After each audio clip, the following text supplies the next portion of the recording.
That's another funeral you ran away from, fool. Just like Brian's. Hey, she was my mama too. Not for the past 5 years she wasn't, nigga.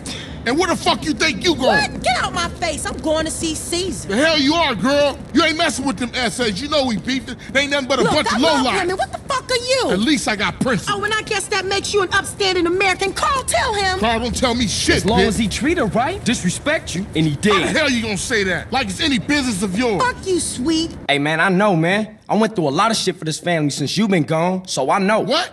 For yourself. Not for the family. Don't get shit confused, nigga. Sweet, the leader of Grove Street, is by far one of the most hated character in all of GTA, but this might be surprising to some people since Sweet has a lot of loyalty and in general can be considered good. In this video, I will show you why he is probably the most insufferable character of GTA and why people hate him even more than the villains. Some people hate him even more than Tenpenny, and honestly, by the end of this video, you will probably have the same opinion yourself. He not only makes his own life harder, he makes others' life completely miserable as well. What the fuck is this bullshit? So, who is he? Sean Sweet Johnson is the leader of the gang Grove Street. He is also the brother of the protagonist of GTA San Andreas, Carl Johnson, aka CJ. He was later present at the births of his 3 younger siblings, Carl, Kendall, and Brian. Carl described Sweet as the man of the house since they barely knew their father. Sweet was also often bringing necessary money to the family through robbing other people. After 1987, Sweet became the leader of the Grove Street families and recruited Big Smoke. Later on, Ryder and Carl joined the gang as well. Sweet's youngest brother Brian died in an accident, which Sweet blamed on Carl. This made CJ leave Los Santos and move to Liberty City, where Grand Theft Auto 3 took place. Before we get into the events of San Andreas, as usual, it is important to establish the base of his analysis before moving forward. Sweet is loyal, perhaps too much. He's the leader of Grove Street, and in his eyes, it is either Grove Street or nothing else. When CJ left San Andreas, besides Sweet, Big Smoke was another leader. The two would manage the gang and run things on their own. Ryder was also going along with them. Sweet is also extremely judgmental of others, which makes it very difficult for others to stay with Sweet. In the GTA San Andreas introduction, which is a 21-minute long cutscene made by Rockstar in order to show the events before the game, CJ talks on the phone while stealing a car in Liberty City and says that his brother used to make his life miserable. This is because when Brian died, CJ was blamed for his death. I can't believe she gone, man. That's another funeral you ran away from, fool.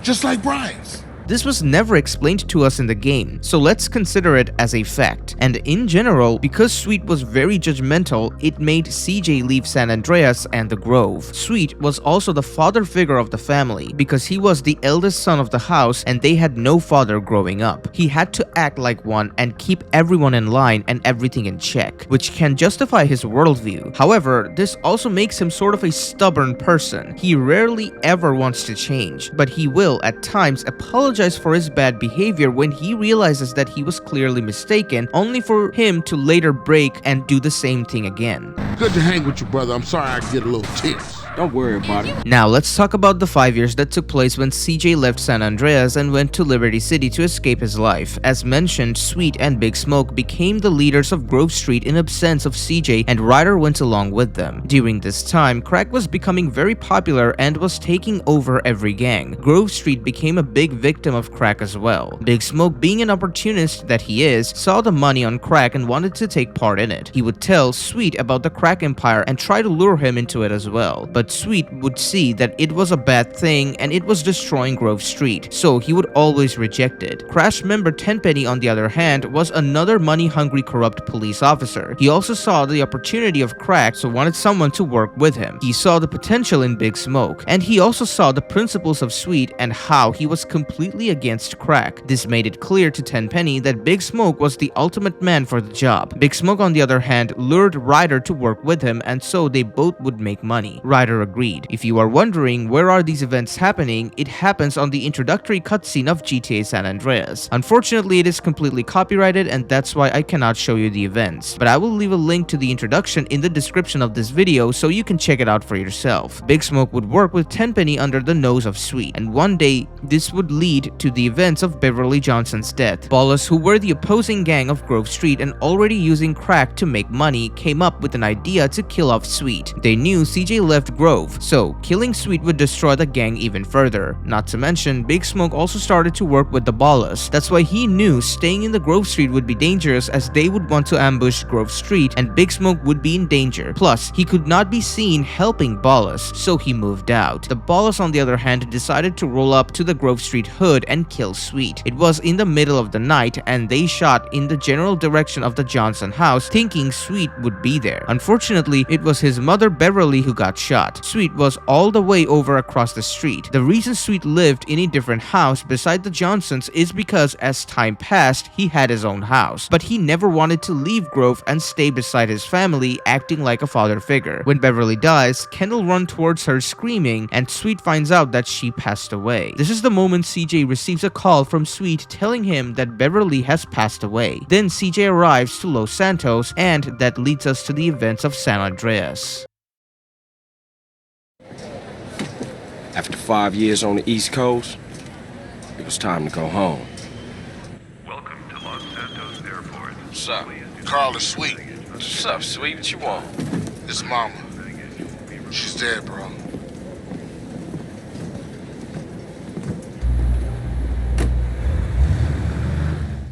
There is one last thing I need to explain before I go to the actual events of the game. Grand Theft Auto San Andreas takes place during 1992. In 1992, crack cocaine became one of the most popular drugs all across the United States. That's why a lot of crimes happened during this time, which were all tied to the underground crack business. Even the CIA was connected to this, and this game was inspired by those events. That's why I will bring it up whenever necessary. Another thing I have to mention is that in December of 1991, Soviet Union collapsed.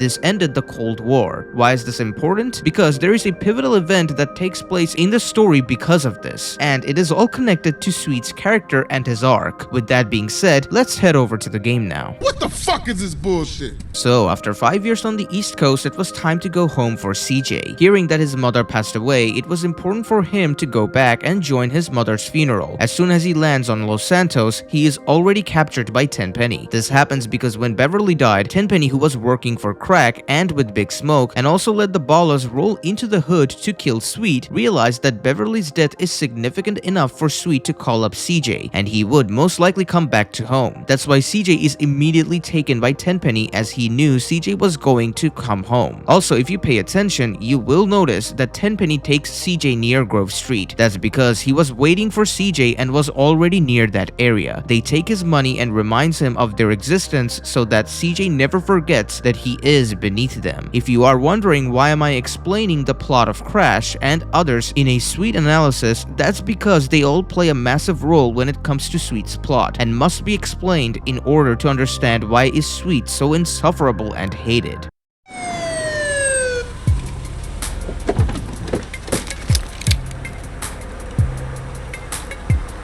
Passenger, show us your hand.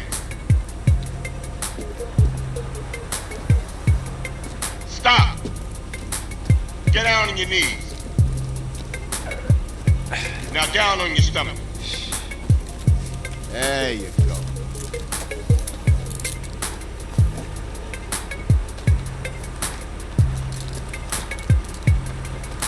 I'll take that, Hernandez. Hey, that's my paper, man. That's money. This is drug money. My money, man. Hey, don't worry about it. I'll fill it out later.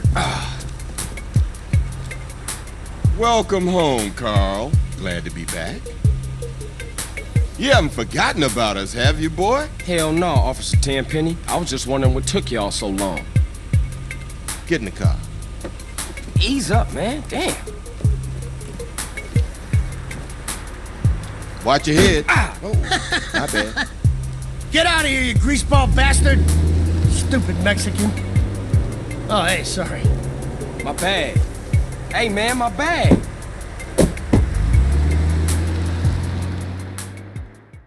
How you been, Carl? How's your wonderful family? I'm here to bury my moms. You know that. Yeah, I guess I do. So what else you got shaking, Carl? Nothing. I live in Liberty City now. I'm clean. Legit. Nah, you ain't never been clean, Carl.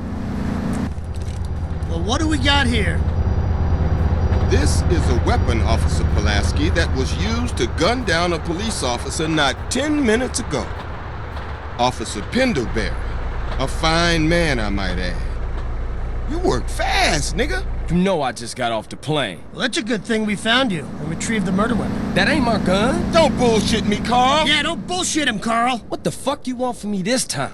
When we want you, we'll find you. In the meantime, try not to gun down any more officers of the law. Y'all can't leave me here. This Ballas country. I thought you said you was innocent, Carl.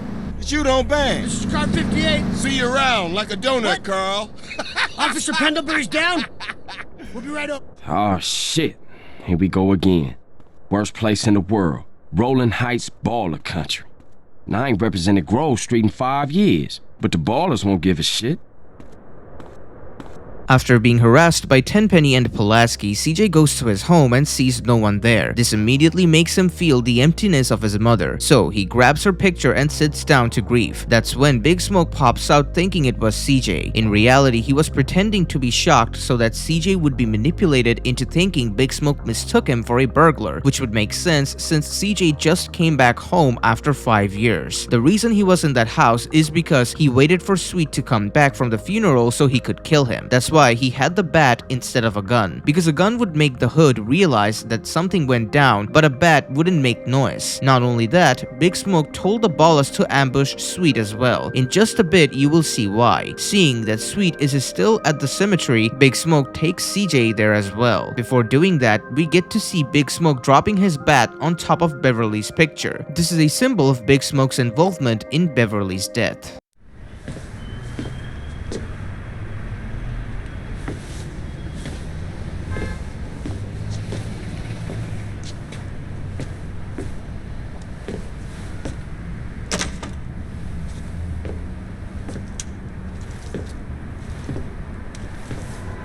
Stop it! What are you doing, Carl? Brian, stop it!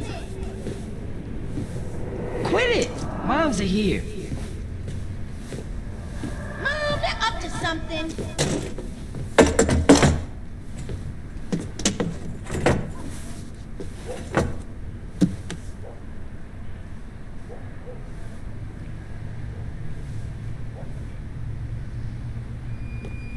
You picked the wrong house, fool! Hey! Big Smoke! It's me, Carl! Chill! CJ? Oh, my dog! What's up? Hey, baby, you okay, man? Nah, man. It's my mom's, homie. Hey, I don't know why this had to happen, but I promise you, I'm gonna find out who killed your moms. The streets is cold, dog. Like it says in the book, we are blessed and cursed. What fucking book? Same things make us laugh, make us cry. But right now, we gotta take care of our business. Go see your brother at the cemetery. Come on, let's bounce.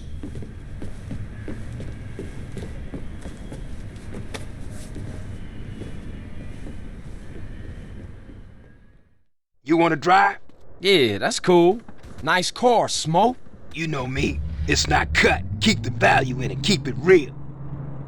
After that, Big Smoke takes CJ to the funeral where he meets Kendall, Sweet, and Ryder. When CJ talks to Sweet, he starts to blame CJ and becomes judgmental right from the very beginning. Sweet also has some racist undertones. When Kendall tells him that she is going to meet Caesar, Sweet objects and his racist undertones are exposed. Also, when Kendall sees CJ for the first time, she immediately gives him a hug because it has been 5 years since she saw her brother. But Sweet already had the body language that told CJ that he wasn't going to give him a hug. Also, Sweet had to remind CJ immediately that he was the reason Brian died. Here is the part that gives most people a reason to hate Sweet already. He constantly blames CJ for Brian's death, but because of the fact that we were never shown how that happened and the fact that CJ never says anything against it, it probably is true. However, this also makes you think that Sweet might be a good protector since he was also a father figure in the Johnson house, right? No, it is simply not true. Sweet blames CJ for Brian's death, but he could not protect protect his own mother. Not only that, Sweet was 5 meters away from where his mother died, and he will later on explain how he couldn't even see the guys who shot his mother. So he should not blame CJ like that when he himself couldn't protect his own mother from across the street. Anyways, after Kendall leaves, Sweet says everything is messed up. When CJ asks why, he tells CJ how the Grove Street gang is losing people all the time and how it has become weaker over time. And in the background, you will notice that Big Smoke and Ryder are whispering to each other. That's because Big Smoke was telling Ryder how he waited for Sweet to come back to his house and met CJ instead. He also told Ryder about the upcoming Ballas chase.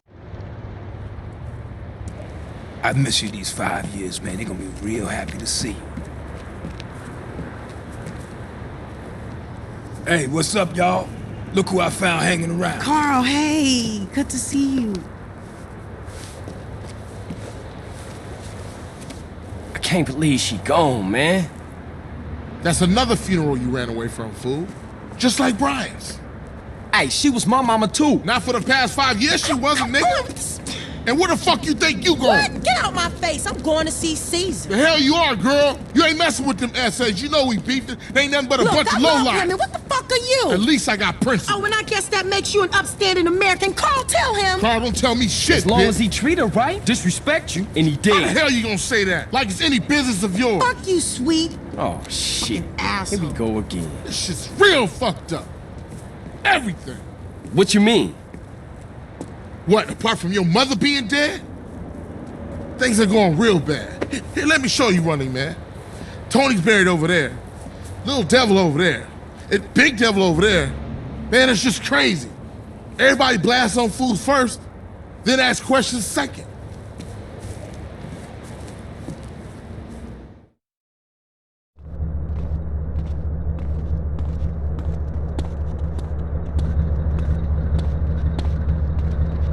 Ballers! Drive-by! Incoming! Oh, motherfucker, my car! We gotta get back to the hood, man. It's too crazy around here. Grab a bike and pedal. Either you ain't forgotten that. Follow my lead.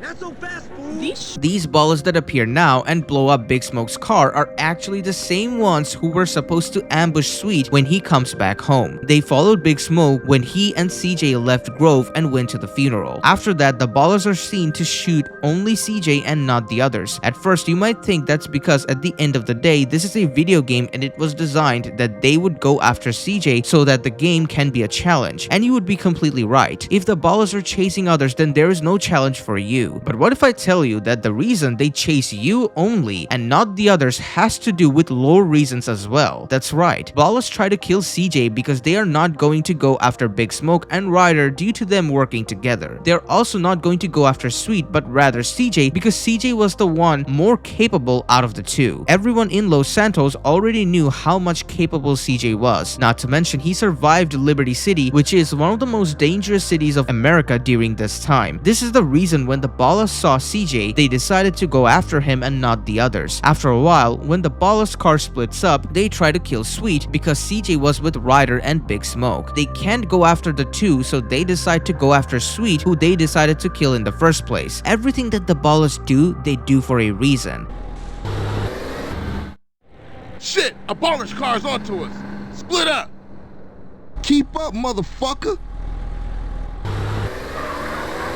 After a while, you will get close to Grove Street and the Ballas will go after you once again. That's because they failed to clip Sweet, so tries to clip you. Never do they ever go close to Big Smoke or Ryder because of this reason. I got with them motherfuckers, though. Sold them niggas who's gangster. Ryder, nigga. So when you leaving, Carl? I ain't sure. Thought I might stay. Things is fucked up. Well, the last thing we need is your help. Ah, man, I won't let you down. I swear. Hey, we gonna call some hood rats and chill the hell out. You want some? I got a whole lot going on. I'm tired. I'll catch y'all later. Hey, yo, just drop in. We all hanging out. Gia, and get yourself some colors, fool.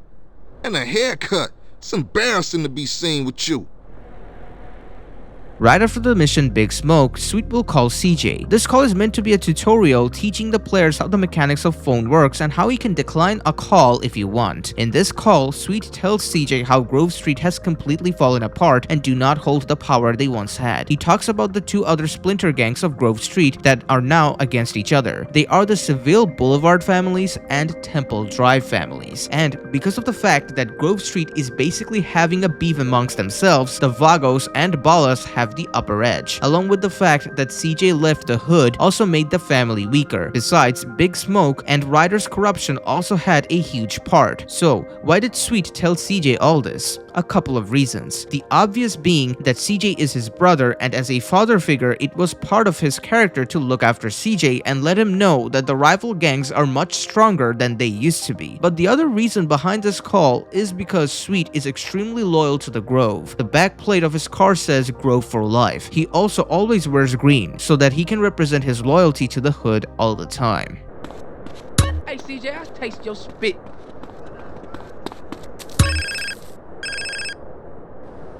Hello? Hey, thought I'd explain some shit. Sweet. Hey, what's up? Since you've been away, shit has changed around here.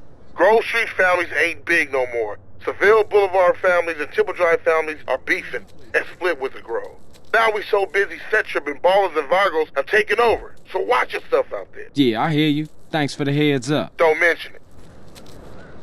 In the very next mission, Ryder, he looks at CJ and asks him what he wanted. CJ tells him why not give him a hug. Keep in mind, when CJ first saw Ryder at the funeral, none of them met formally or in person. They simply saw each other and that's it. This is why the second mission is Ryder, because CJ wanted to meet Ryder right after the funeral to have a chat with him in person. Ryder is working with Big Smoke and that's why he does not care about CJ either. That's why when CJ asks for a hug, he goes to hug him. But he does not even bother to ask CJ about his life and how he was. They are childhood friends and yet Ryder does not ask him that due to him betraying the Grove. Hey man, what you want? Seeing my homie. What's up with you? Yeah, homie. Yeah, it's good to see you back. No homie love? No hug? Oh, for sure, my nigga. My bad. What's cracking with you? Hey man, what you strapped for? Man, some pizza place keeps paying over our hit up, man. Shit is beautiful. Teach the owner a lesson. Fucking Grove Street. You down? I'm always down. Yeah. Let's go, bitch. Hey, show me how they drive on the East Coast, homie. After that, Ryder and CJ goes to the barber where he gets a haircut and eats a pizza while trying to rob the place as well. Once they come back, Ryder tells CJ that he should meet Sweet as he is talking about a graffiti. This is the graffiti of Grove Street. Notice, when Ryder tells CJ about this, he uses the word yapping. This is actually a slang for talking which people used back in the 90s whenever someone would talk about things that do not matter. For example, if a teacher in a math class was talking about how their day was instead of teaching, the students could say that the teacher was quote-unquote yapping. So, why am I explaining something so subtle? Because this shows how Sweet talking about the graffitis is annoying to Ryder. Because of the fact that he was going behind Sweet's back, it actually makes complete sense.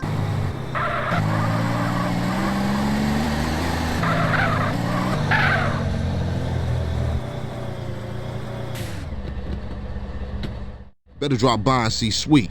He's been yapping on about that graffiti too. Later, homie. In the following mission, tagging up turf, Big Smoke and Sweet is seen playing a game of basketball together. But when CJ shows up, Sweet immediately starts to judge CJ. Keep in mind, right after coming from Liberty City, CJ got harassed by Tenpenny and Pulaski, almost shot dead by the Ballas right after he found out his mother's grave and hearing words from his brother who still blames him for his other brother's death. Then he met Ryder and tried to help him with his nonsense, which made CJ gain nothing, and he did it all so that Grove can see, and more importantly, his own brother can see that he was back to represent his gang. And yet, Sweet tells CJ that his words are meaningless when he sees him during the cutscene. Even CJ tells him that give me a break. If that doesn't annoy you, watch what happens right after that. Sweet gives CJ a spray paint and tells him that he needs to tag up some places and mark Grove's symbol so that the gang can strengthen up. CJ agrees immediately as he genuinely wants to help Grove. Then, Sweet decides to go with CJ and he asks Sweet that if he wanted to go with him, then why didn't he tell him at the beginning? To which Sweet responses, "Ease up, little man, come on, it's been difficult." So, just a second ago, he was doing the exact same thing, but only when CJ points it out, he has to ask for a break. This is exactly why he is so insufferable, and you will see what I mean even more as we go further in this analysis. Come on, fat boy. Watch out, fool. Come on, fat boy. Watch this, Fat watch boy, this. look who's here. It's Running Man. What, you think you back on the set? I told you that, bruh. Your word don't mean shit around here. Come on, man. Give me a break. We gotta go hit up the hood. Hey, CJ. Let them know you back on the set. The Johnson brothers is rolling again.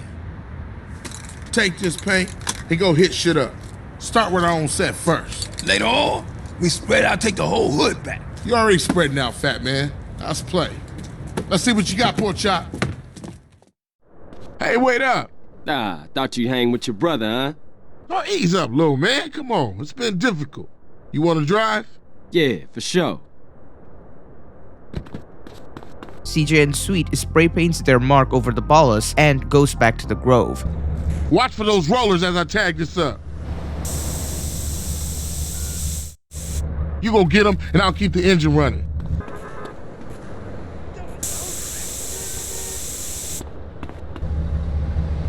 Come on, let's cruise into Ballas territory. You hit this up here, and I'll go up and do another hood. What the fuck? Help me! Get that fool! I got better things. Ooh. Come on, quick, get in!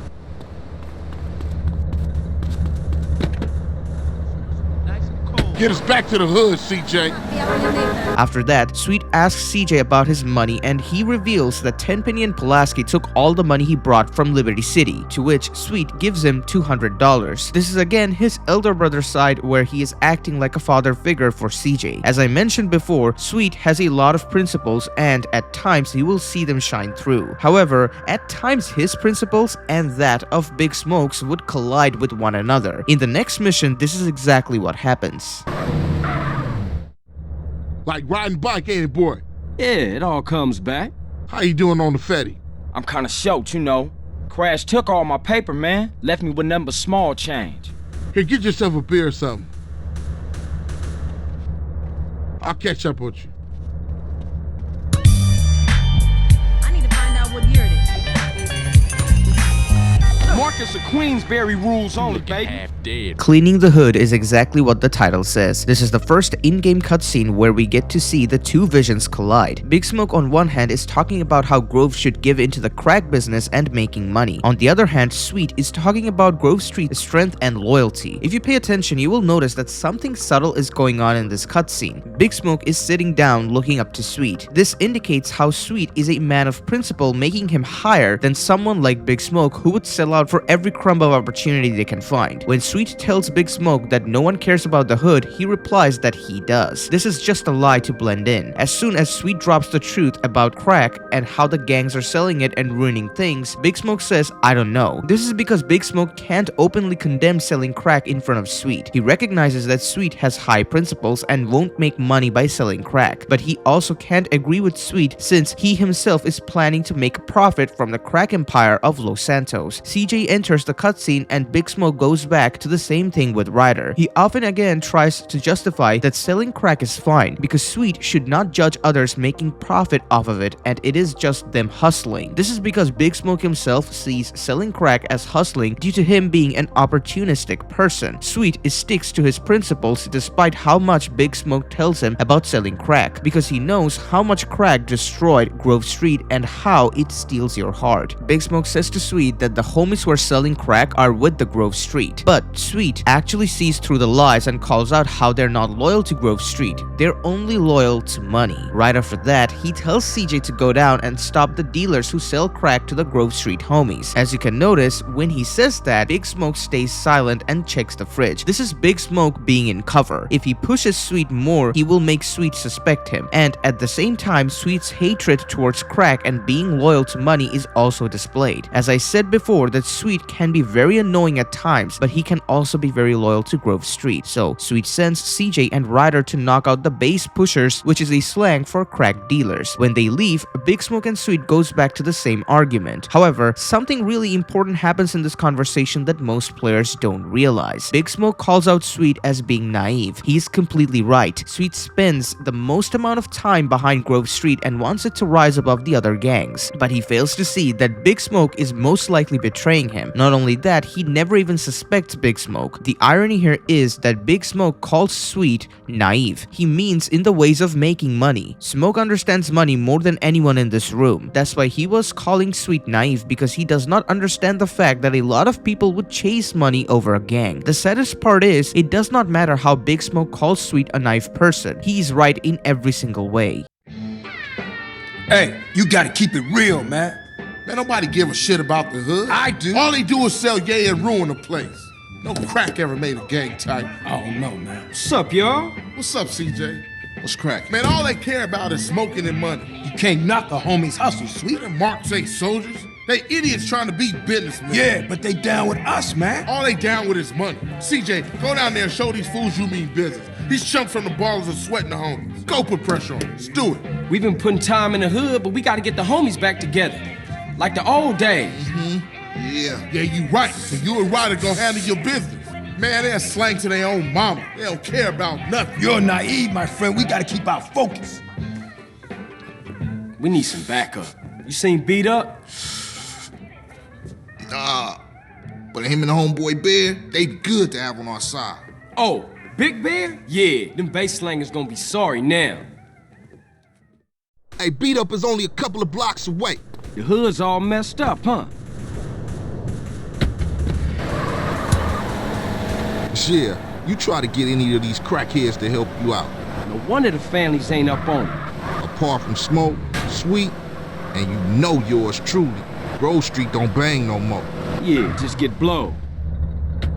Right after this, CJ and Ryder decides to have Beat Up and Big Bear on their side. These are ex-members of Grove Street. Ryder also tells CJ that Grove Street is not what it used to be. Then they meet Beat Up, who also tells CJ that Grove Street is nothing when the money rolls in. This is exactly what Big Smoke was talking about when he told Sweet that he was naive. People who once swore their loyalty became complete sellout when they saw the money, which means they were never loyal to Grove Street in the first place. Then CJ finds out what happened to Big Bear. He used to be a big and fat guy. Now he lost all of his weight and is behaving like he is under the influence of drugs. That's because he is under the influence of crack. Crack has completely stole his heart and turned him into someone else. He isn't even recognizable anymore. If that wasn't bad, he is now a slave of Beat Up. This one cutscene can summarize the entire world of crack crimes. There are people who profit from it, and there are people who become the reason others are profiting from it. This is exactly why Sweet hated crack with all his might, at least for now. You will see what happens later. Hey, slow down, fool. You don't even know which store it is. Whatever, man. This it? Yeah, this it right here. Open up! You sure he still live here? Fool, I told you this it. Open up! Who the fuck is it? CJ, the fuck you want? Get the fuck out of here. Wait, hold up, man. What happened to For Life, nigga? The only thing that matters is the hood, homie. But you'll never understand what getting this money is like. You know what, man? Get the fuck out of here for you be laying on your back. Big Bear, come check this fool. Hey, Bear? Big Bear, that's you? Hey, you still from the hood, homie, or what? The only thing Bear give a fuck about is smoking and keeping my house clean. Ain't that right, Big Bear? Hell yeah. Hell yeah what? Hell yeah, sir. Now go make that motherfucking toilet spark. No, man. Oh, man. Bear, come on. Everyone likes to party sometimes, CJ. I'll see you around. Stay the fuck from around here, punk. Hey, nigga, fuck you.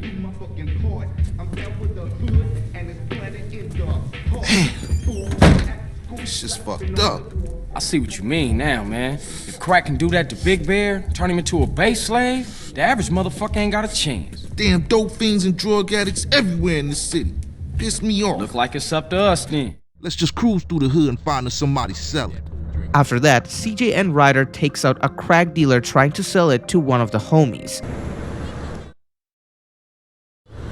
Man, I know this cat. He a punk used to run with a front yard baller OG from Idlewood. I know his place. It's just across the tracks there. Let's check it out. Hey, ain't that front yard turf? Man, are you a buster? Nah, I'm down, homie. Hey, grab hold of that bat over there. Then, they attack the Ballas pushing crack in the streets and escape from their place. This makes the Ballas realize that Grove Street is back to taking them over. Good afternoon, baller dope pushers. Grove Street OGs come to do damage. Fuck them Grove Street fools. Grove Street going down. Ninja these motherfuckers.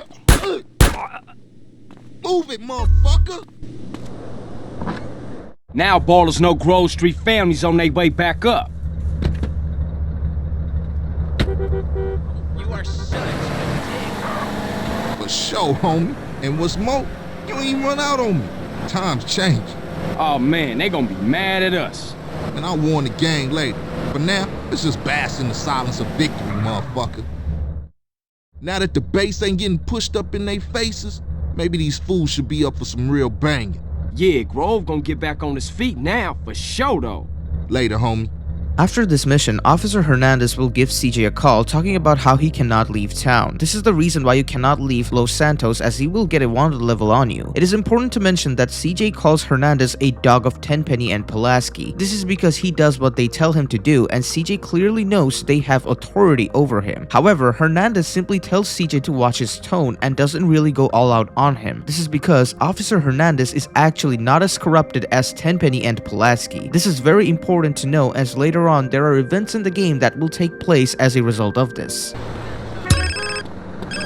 beat myself. Move. Carl, it's Officer Hernandez. Who? Officer Hernandez. I work with Tenpenny and Pulaski. Oh, the bitch. What the hell you want? Hey, show me some respect, boy. Go fuck yourself. You just a bitch. You watch your tone, boy. Now listen, I've got a message from Officer Tenpenny. Don't try and leave town. That would be a big mistake. You hear me? We're watching you. Whatever you say, bitch. Drive-Thru is that infamous mission where we go through Big Smoke's order. Despite the fact that this entire mission makes everyone laugh, this is one of the most sinister and twisted missions that takes place in this game, and I will explain everything. Big Smoke says respect has to be earned just like money, to which Sweet says, so you don't respect me? The answer to this question is no. Big Smoke does not respect him. He never respected him. On the other hand, Sweet was about to suspect Big Smoke of betraying him right here, right now. That's why he's a bit pushy in this scene until Big Smoke says that he was hungry. This is just a diversion from the fact that he was about to blow his cover in front of everyone. This is why Big Smoke switched the subject as soon as he could. He also acted nice to CJ to maintain the diversion. Every single time he talks about food, it is just an excuse of him to not help CJ or Sweet. You will see it further in this mission. What's happening with you, Ryder? Respect has to be earned, Sweet, just like money. So what you saying? You don't respect me? What I'm saying is, speak up, nigga. I'm hungry. Oh, man, shit. Hey, man what's going cannot on? live on bread alone. I know. I tried that shit. Carl, you look a little thin, man. You gotta be hungry, man. Yeah, man, I what could you eat. fools trying to eat? That's What about wrong. some tacos? Tacos again? Hell no. Chicken, man. No discussion. Man, I don't want no chicken.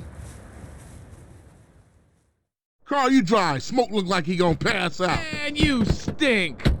When they all enter the car, CJ says that he needs to talk about Beverly's death. In this conversation, Ryder accidentally talks a bit more than he should because he is an idiot. But Big Smoke tries to cover it up immediately by intervening. When they are talking amongst themselves, Sweet confirms that he did not see anything. See, this is the problem with him. He couldn't even see a green saber coming after Beverly, but he will continuously blame CJ for leaving his family for 5 years. The truth is, none of them were at fault, but Sweet has to be grumpy about it simply because of the fact that he is the elder judgmental brother. He blames CJ for Brian's death, but he couldn't even see the guys who killed his own mother. Ryder even says that some people saw a green saber doing the work. That's because when the Ballas rolled up in the green saber, they escaped and some people saw them escaping, but Sweet did not see anything. Our moms get killed. We gotta talk about it. We all gotta talk about it. They was going for Sweet. How you supposed to know that? You know what people are like. Say they have love for you, but won't say a word. Too damn scared. Some people say they saw a green saber doing the work, then speeding away. Yeah, but people like to talk, don't they? Anyway, that's half of Santos you talking about. Yeah, you right. My bad. Hey, bruh. They had sprayed the house. I ain't see shit. In the next scene, they are ordering food and everyone orders normally, but Big Smoke orders a ton of food. This isn't done because he is fat and it would be funny if he ordered a lot of food. It is done because he knows a Balla car is about to pull up on them and he cannot shoot them since he is working with the Ballas in order to make money from the crack empire. When CJ tries to talk back to Sweet about Beverly's death, Big Smoke again intervenes so that they can't have the conversation. Ryder makes the gang aware of the Ballas, but Big Smoke says a joke so that everyone is caught off guard. Everyone laughs, but shortly a Ballas car actually rolls up to them, which makes Ryder's suspicion true. When the drive-by starts, it is Sweet who wants to get them. He shows a lot of motivation to kill the Ballas, unlike Big Smoke and Ryder. Well, now you know why.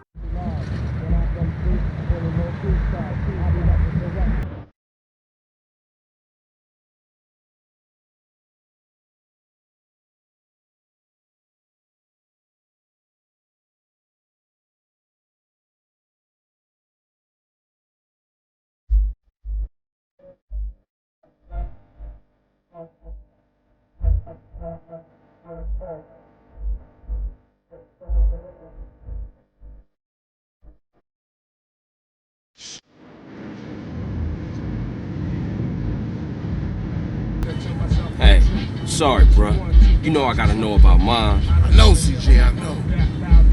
I'm just trying not to think about it, is all. I didn't even know she was hit until it was all over. Yeah, right. Let's eat.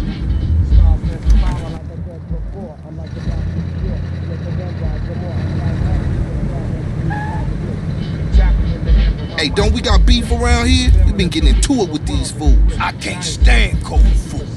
Unlike you, I ain't never ate from a trash can. Oh, shit. Trash can bitch. Pass me my food. Hey, look.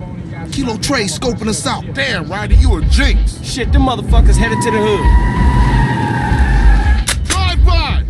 In addition, Big Smoke says he has food in his hands, that's why he cannot shoot, which is a total lie and just an excuse to not shoot them. Other than that, there is no reason for him to eat that much food. When this mission ends, Sweet calls out Big Smoke, but he laughs around the matter. This is why Sweet was naive. There are so many signs that Big Smoke was clearly betraying Grove Street, but Sweet's blind spot for Big Smoke refused to accept that. Then CJ brings Big Smoke back to his house, and the mission ends with him lying about moving away from the Grove, which is something I explained already. Speed it up a little, we sitting.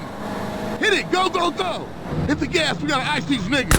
Why you ain't blasting, Smoke? I'll shoot him when I'm CJ. Quit stuffing your motherfucking mouth. Let's go. I ain't stuffing it, homie. I'm enjoying my meal. Hey, kill that asshole! Ah, shit, this is a great Go sound. around the pedestrian, homie. Stuff in your face and start popping them balls. I'm trying to enjoy my food. Stab out of here, Those CJ. fools are trying to enjoy our death. Now, come on, Smoke. Shoot. Hey, I'm just finishing my fry. My special. Oh, Let's go. shit. You got ketchup all over the seat. The business at hand, motherfucker. The business at hand. But these was clean pins. CJ, watch the damn road. Move it, CJ. Chill, motherfucker. This ain't a Sunday drive situation.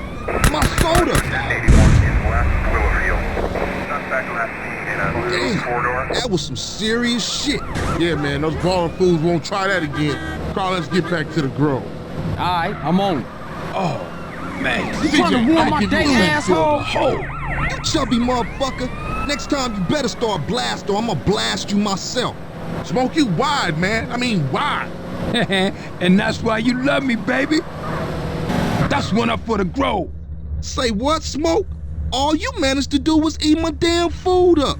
Yeah, it was getting cold. Y'all coming in for a beer? Nah, baby. I need to get back to the crib.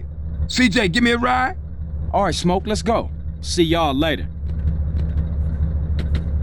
I'ma need you to apologize, What was bitch. with you back there, Smoke? Man, if you can eat your food while everybody else is losing theirs and blaming you, you straight, home. What? Nothing. Just some poetry I read. Hey, Smoke, tell me why you moved out the Grove. Man, got some money from my aunt. It's a nice place and all, but the Grove is in my heart, baby. It's where my dogs is at. Yeah, okay, homie. Oh, you punk-ass bitch! Hey, thanks, Carl. Hey, I miss having you around, baby. Thanks, man. I wish Sweet thought like that. He don't mean it, CJ. He's still real tore up about your moms, man. Here, get yourself a little smoky smoke on smoke and relax, homie. Shortly after Drive-Thru, CJ will receive a call from Sweet who tells him about gyms. This phone call is simply a tutorial for exercising, but at the same time, it shows how Sweet will act like the elder brother who cares for the younger one from time to time.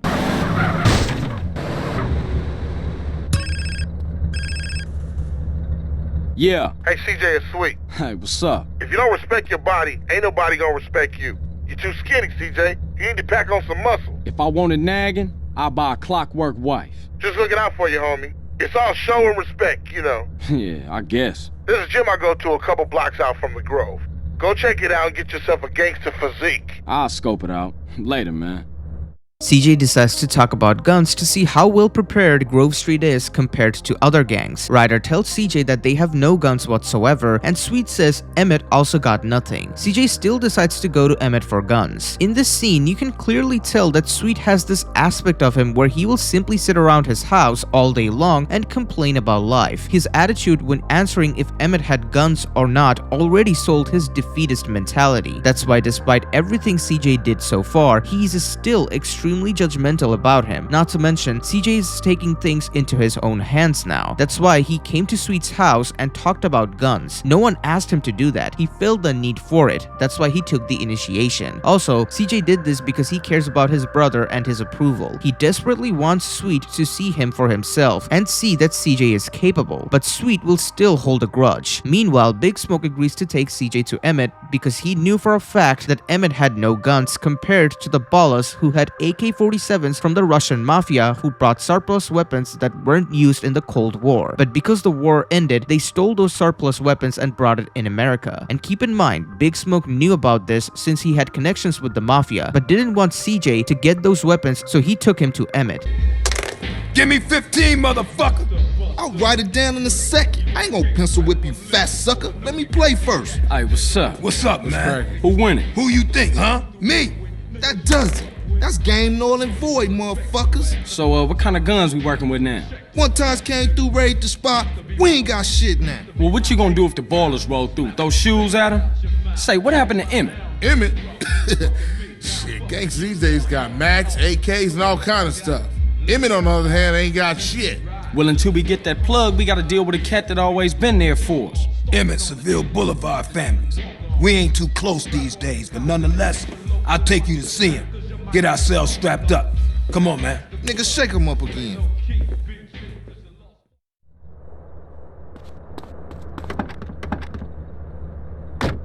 What happened to the families?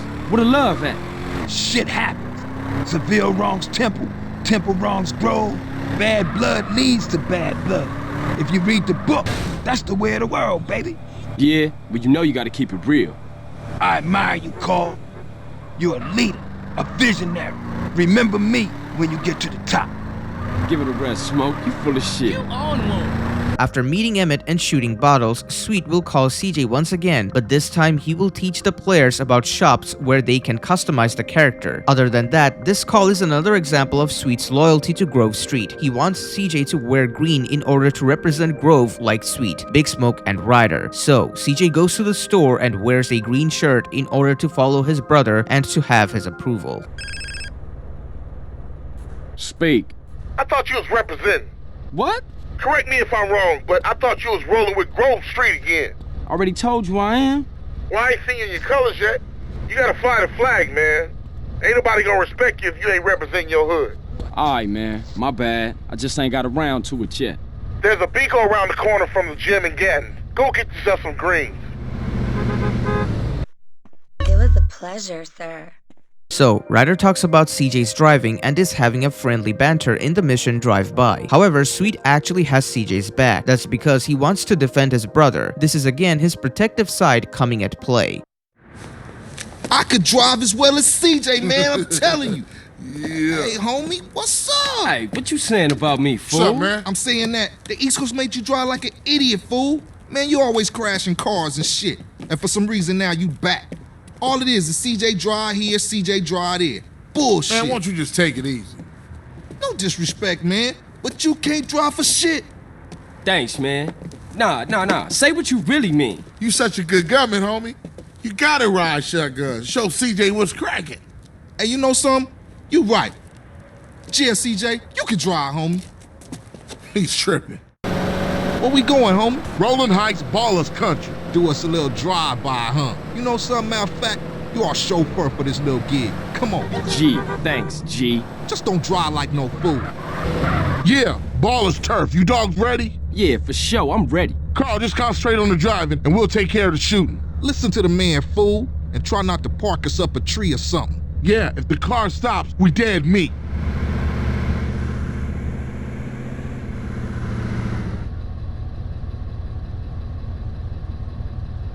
Speed it up a little, we sitting. So, the four goes to town killing Ballas in order to make Grove Street stronger. Big Smoke joins because he has no excuse left this time. Here is a small detail about Sweet. If you leave the car after killing the Ballas, Sweet will say, "Don't leave again, CJ." He just has to constantly shove the fact that CJ left his family for 5 years in every single decision. The irony is, I left the car because I wanted to pick up the pistol on the ground for ammo, but Sweet has to hold his grudge no matter what. Stab out of here, CJ. That was way too easy. Let's go blast on some more baller fools. Damn, man, move. Move. Carl, don't run out on me again. After the gang escape the cops, Sweet is the one who celebrates the most. He's the happiest out of the three, because out of the three, he's the only one who actually wanted Grove to be good. Yeah, Grove is back, man. Grove is back. Yeah, for sure. They was slipping, man. Man, I'm shocked you ain't get us killed, CJ. Let me check myself. Am I dead? Hey, Carl, ignore that motherfucker. You did good today. You're down with the Grove and the Ballers know it. So watch yourself from now on, CJ. Yeah, for sure. You know that. I'll see y'all later. Here, take this. Go get yourself some beers. So, let's do a bit of summary till now. Sweet is loyal to Grove and he is angry at CJ because he left his family for 5 years until his mother died. When they both meet at the funeral, he immediately bashes CJ, and sure, you can say that everyone deals with grief on their own, so let's give him a win on this one. But after that, CJ has done everything Sweet has wanted him to do in order to have his approval and to make his family be proud of him, only for Sweet to never stop complaining. What the fuck is this bullshit? Sweet is very loyal to Grove Street, and this would make you think he might be doing things for Grove so that it becomes strong, right?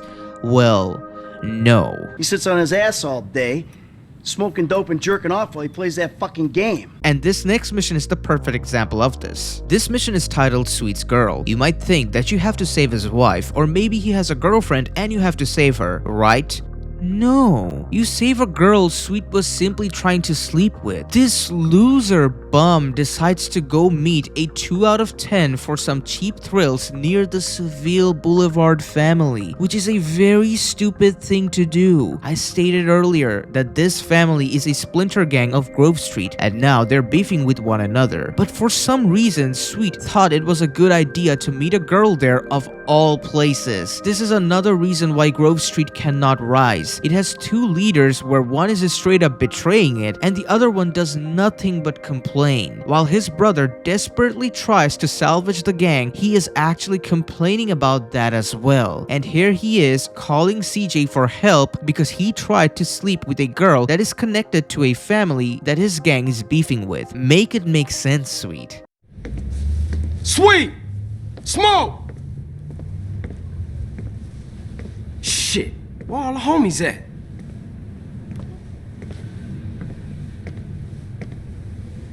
Fuck they at? Damn. Fuck it, damn.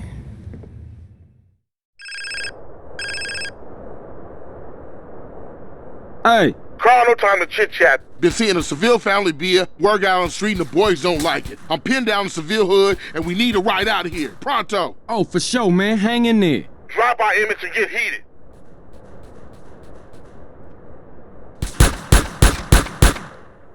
So CJ goes there and kills all the Seville Boulevard members in order to save Sweet. He even brings a car with 4 seats so that he can save both of them. Keep in mind, CJ does everything he's told to do. He never questions anyone because he knows he needs to prove people that he is loyal and is willing to do what it takes. When an enemy vehicle tries to ram into the car, Sweet tells his girl that he doesn't drive as bad as CJ. This guy never stops complaining and whining. He defended CJ's driving in front of Ryder, but when an enemy vehicle is purposefully trying to kill him, he cannot defend CJ. Regardless of that, CJ saves him and helps him finish what he started.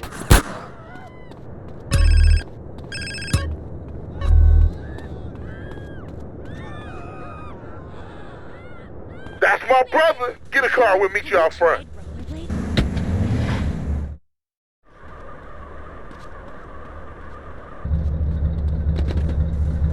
Seville family on our case, nigga! Man, you gotta ease up, son. Don't worry, girl. I don't drive as bad as CJ. Man, Seville family's gone too far this time.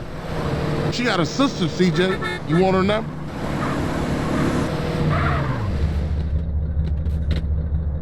I'll see you inside, baby. Man, this set tripping is killing the families. You did good back there. Hey, I'm a Johnson boy. Hey, I got unfinished business. Big love.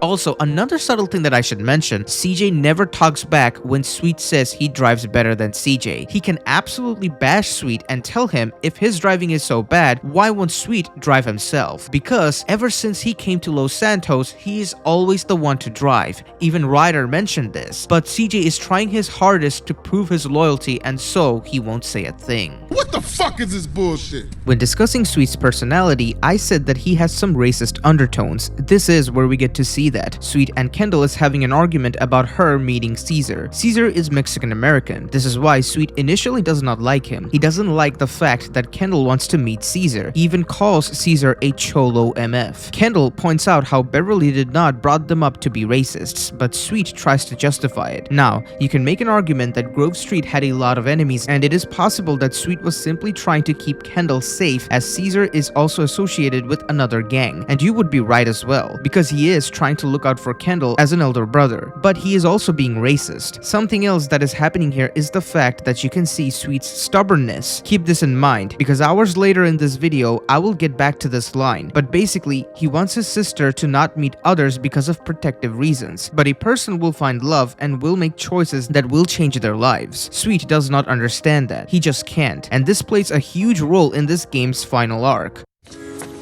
I'm tired of you not listening to me, girl. And I'm tired of you acting like you own me. I can see who I want to see. It just ain't right you seeing some cholo motherfucker. Oh, what? A no-good, narrow-minded hypocrite gangbanger telling me what is right and what is wrong? Let me guess, Sweet.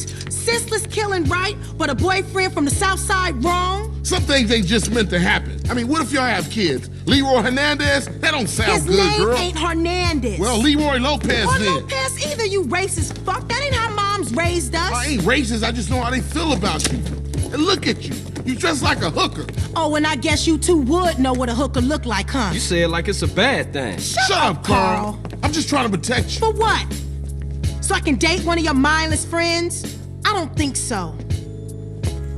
Don't say a word, Carl. Just follow your sister before you see another dead sibling. Then you know exactly what my problem is. She's meeting him at some cholo car club.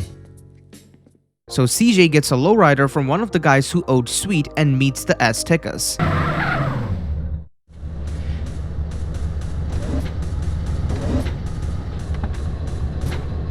So you must be Sweet's bro, huh? He phoned ahead, said you might be looking for a car that bounces. Well, I owe him big from way back, so here, this should do the trick. Custom Spring should see you hopping all the way home. Try her out. Very popular with the essays. They compete in these things. You can usually find them over by Unity Station. If you ever want to mod your ride, come back anytime, man. There, he does a lowrider show and absolutely nails the competition. Then he meets Caesar. At this time, CJ doesn't know this, but he will turn out to be the best ally of CJ. That shit was all right. Ah! So since when has has my brother been a lowrider? Since Sweet told me to keep an eye on you. Make sure that whatever you dating don't get you in no trouble. ¿Qué onda? Nice hopping, Holmes. Well, you just shook that whatever's hand. Come here, baby girl. Hey, get your dirty hands off my sister. What is wrong with you? Holmes, you're acting like she's your woman, eh? She's with me, cabron. So chill the fuck out. I treat her good. Look, baby, don't start no shit. Don't make it worse. Órale, vato. Okay? Who's this pendejo? What? Dickhead? This dickhead is my brother. Easy, Holmes. He ain't from nowhere. He's cool. Well, I say he ain't cool, Holmes. I say he thinks he's gangster, man. And I don't like it. So you know what you can do for me, man? You can fuck off, pendejo, and then maybe we cool. No, you fuck off. I'm talking to my sister. Oh! Jose, come on, Holmes. I can handle this. This is important to me. Órale, pendejo, you lucky. That's right, you lucky Caesar spoken for you. Vámonos, muchachos. Let's get some fucking beer, huh? I'm thirsty. Carl, what the hell were you thinking? Look, baby. Go get in the car, okay? I'm gonna speak to Carl.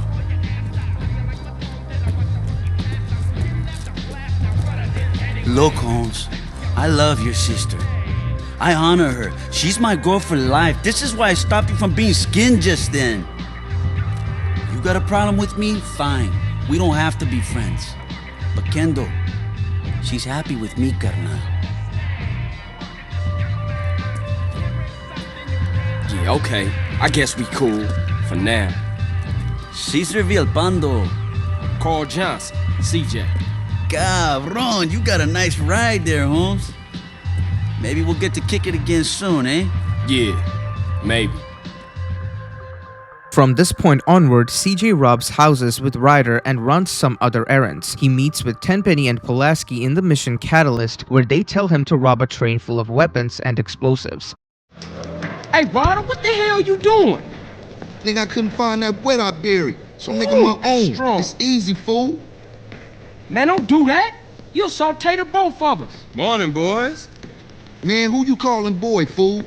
Well, what should I call you? Midget? How about prick? Prick. Yeah, prick works. Man, fuck you. Bitch, get out of here. Smells good. What's cooking? Where's mine? Man, just chill out, alright? Ooh. Yeah, sweating. My wife loves this stuff, man. Anyway, there's a train gonna make an unscheduled stop just down the way. This got a, how you say, little something on board for you boys. Square business, man. Catch you later, homeboys. Asshole. Oh, Carl. Try not to kill any more respected police officers. Please. Crime has certainly gone up since you got back, kid. Just doing my part for the community. Your train's gonna be there in 5.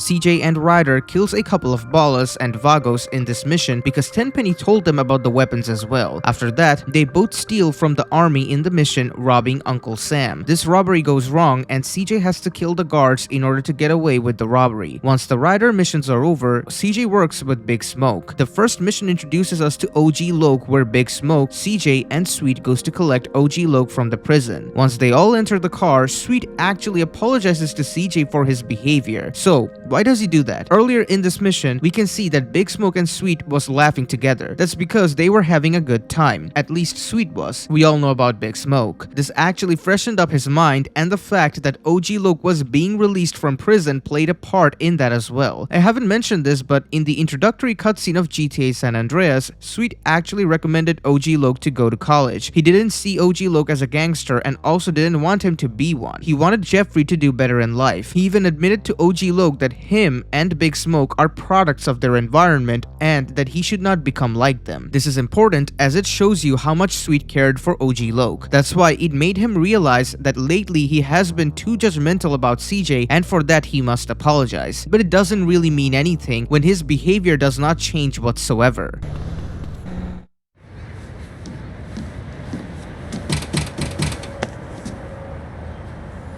Yeah, you know Jeffrey's been somebody's bitch for the past 3 weeks, right? I know. Yeah. Hey, What's up, CJ? What's up? What's up, man? Wanna go to prison? What? Nah, pick up Jeffrey. He's touching down today. You wanna roll? Yeah, for sure. What Jeffrey doing locked up anyway? We'll talk about that later, man. Let's roll. We're late.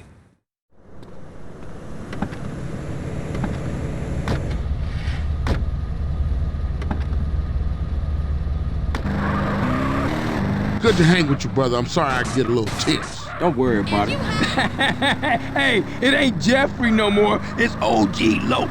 OG Loco. Oh yeah, he's a real gangster now. I see. And what do he do? Anything he can get thrown in jail for his career, joyriding, parking fines, or some other bullshit. When they all meet OG Loco, he asks CJ to help him take revenge on a cellmate who stole his rhymes. Since he is trying to become a rapper, Sweet intervenes and tells him to get in the car. This is because Sweet wanted OG Loco to not chase that life. Regardless of that, OG Loco takes help from CJ and chases the robber down anyway. Hey, there that fool go. Look at this fool, man. Perpetrating like he banging. Think he hard. He got him. Boy, I tell you. I know that fool can't be serious. Hey, what's happening with you, Jeffrey? Hey, man, it's OG Loco, homie. OG Loco. My bad. How was it, though, homie? Man, what you think? How was it? Hey, chill out, dude. So what you want to do now? Man, I gotta kill some chola motherfucker. He was dissing me, man.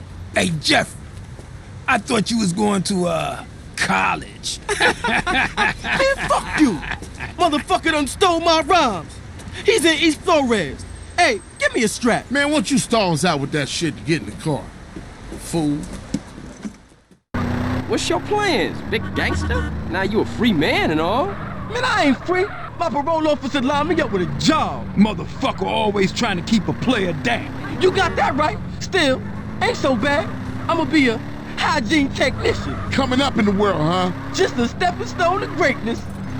So, as usual, CJ runs more errands for OG Loco, steals Mad Dogg's rhyme book for him, kills his manager, runs errands for Tenpenny and Pulaski, and joins the house party of OG Loco. In the meantime, the party gets ambushed by the Ballas. Big Smoke is absent as usual because he knew this was going to happen, and it is up to CJ, Sweet, and Ryder to defend Grove. Damn, man, his lyrics is horrible. That dude needs some work, man. Hell yeah. What up, fellas? Hey, what's up with you, baby? So you back on the block, huh? Hell yeah. You a real killer, huh? What he done that I ain't, huh? Stall him out, Hey, nigga. relax, man. Hey, a Ballas posse's about to run up. They're headed up here right now. Looks like we backed them ballers against the wall, huh? Hey, CJ, strap up. It's Grove Street. Damn, man. I'll go get us some more backup. Okay, get some cars, block the road. The rest of y'all get heated.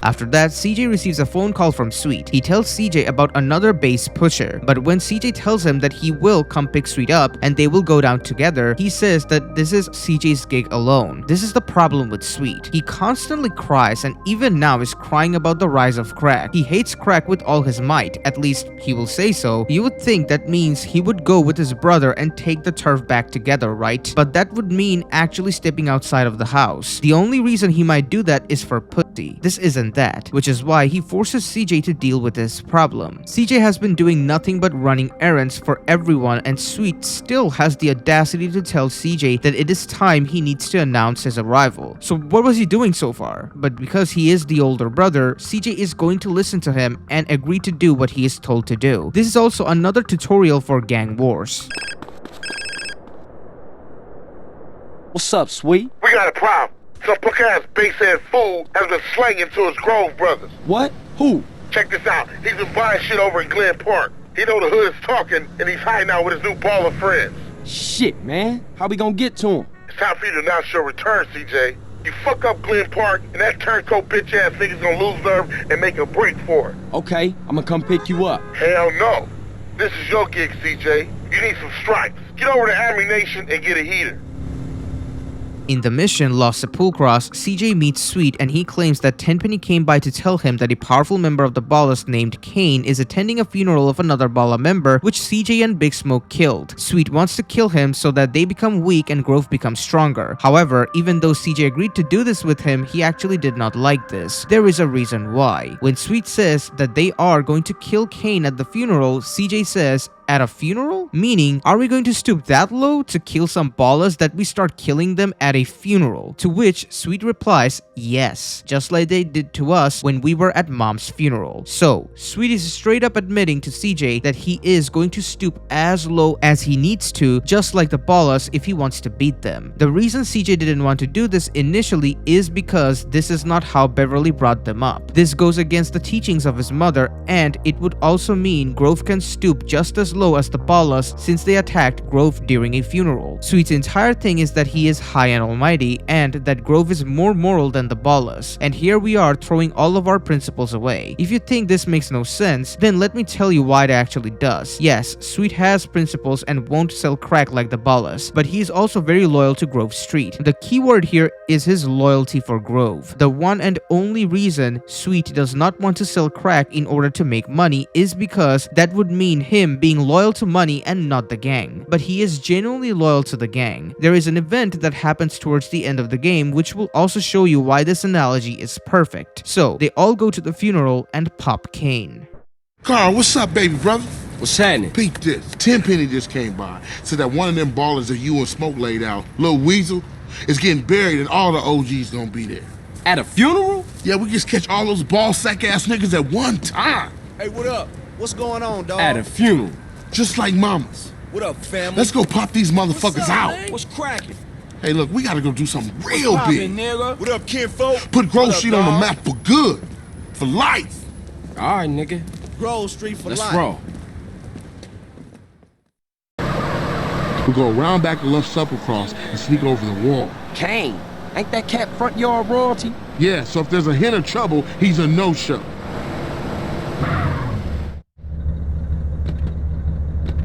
This is it.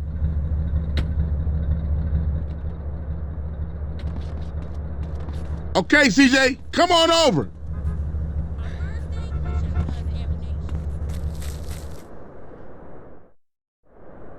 Y'all take up positions and wait for Kane. Here he come. Looks like that buster's wearing armor. Might take a round or two to drop his ass. CJ, you take care of Kane. You guys take care of these other marks. Nice one, CJ. I'll get us a getaway car. You guys take out the rest of those ballers. What was you saying? Man, we was a force back there. Everybody go home, stay low. We ain't seen each other all day. Copy? I'll catch you later, Carl. And this pretty much concludes all of the Sweet missions. From now, CJ works for Caesar, Big Smoke, and even Tenpenny. In the mission Gray imports, Tenpenny tells CJ to ambush a deal between the Russian Mafia and the Ballas, since the Russian Mafia is about to sell the surplus weapons of the Cold War to the Ballas. So this mission does not involve Sweet. So why am I talking about this? That's because earlier on, Tenpenny told Sweet about Kane. He told Sweet about Kane because he knew Sweet hated the Ballas and would go to the funeral to kill Kane, whereas CJ would simply disagree. And as you saw, CJ initially did not want to do that, but did it anyway because of Sweet's approval. So Tenpenny knew who to go and spill the tea to. In this mission, he comes to CJ because he knew that CJ would agree to ambush the deal. By ambushing this deal between the Ballas and Russian Mafia, Big Smoke would have a chance to do a deal with them instead. That is exactly what Tenpenny wanted. Other than that, CJ goes and kills everyone in the factory and takes out the dealer to ruin the deal. Carl! Damn. Where you off to? Shit. Where you running off to, Carl? I thought we were friends. Yeah, whatever. As an officer in charge of putting an end to gang violence, I find myself in a difficult moral position, Carl. Yeah, right. Carl, I'm hurt. I truly am. And just as I was about to help those poor Grove Street boys. Oh yeah? How? I like the status quo, Carl. I like having all you bastards doing my job for me, blowing each other's guts all over the side. Dumb bastards. Now, if it's brought to my attention that one tribe gets an unfair advantage over another, that truly troubles me, Carl. So what you saying, man? I'm saying the Ballas have brains, Carl. They watch the news. I'm saying they're making friends, cutting deals, and tooling up for more than half-assed drive-bys. Lots of cheap guns coming into America since the fall of the wall, Carl. Man, cut that bullshit, Tenpenny. Just say what you mean, man. Go check out a busy freight warehouse down the docklands and you'll see what I mean, Carl. Yeah, okay. Y'all take care now. For sure. Once all of the missions in Los Santos are done, Reuniting the Families will unlock. In this mission, Sweet decides to meet the other Splinter families and make it official once and for all that there will be no more crack in the streets, which makes complete sense since he is trying to get rid of crack from the very beginning of the game. Big Smoke also agrees with him on this, but that's because Big Smoke knows what is about to happen. Keep in mind, if this deal takes place, Seville Boulevard and Temple families would work with Grove, which would make Grove not only much stronger but also make it harder for the Ballas and Big Smoke to have crack on the streets. This is the reason why this meeting is extremely important. But Big Smoke knew this meeting was not going to happen, and that's why he agreed with Smoke.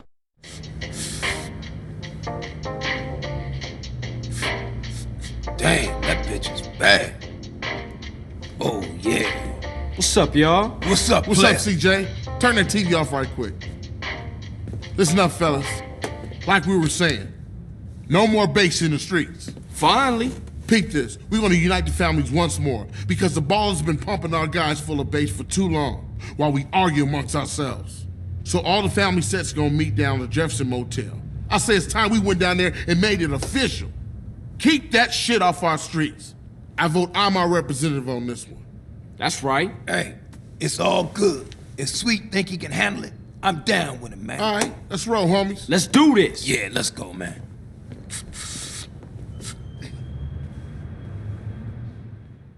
Once they all enter the car, Ryder roasts CJ for his bad driving. Sweet actually decides to defend CJ on this one, because Sweet wanted to keep everything as nice as possible between everyone before the meeting. He knew how important the meet was, so he needed everything to sail smooth. That's why he defended CJ here. Keep in mind, he also said CJ was a bad driver when Ryder and Big Smoke weren't around, but now he will defend CJ and act like he is the loving brother. This is another reason why Sweet is so annoying, because even if he is nice to CJ, it is simply because of his personal interests. Say, CJ, you gonna crash the car again? Fuck you, Ryder. Ryder, give CJ a break, man. He's practically turned the Grove around by himself.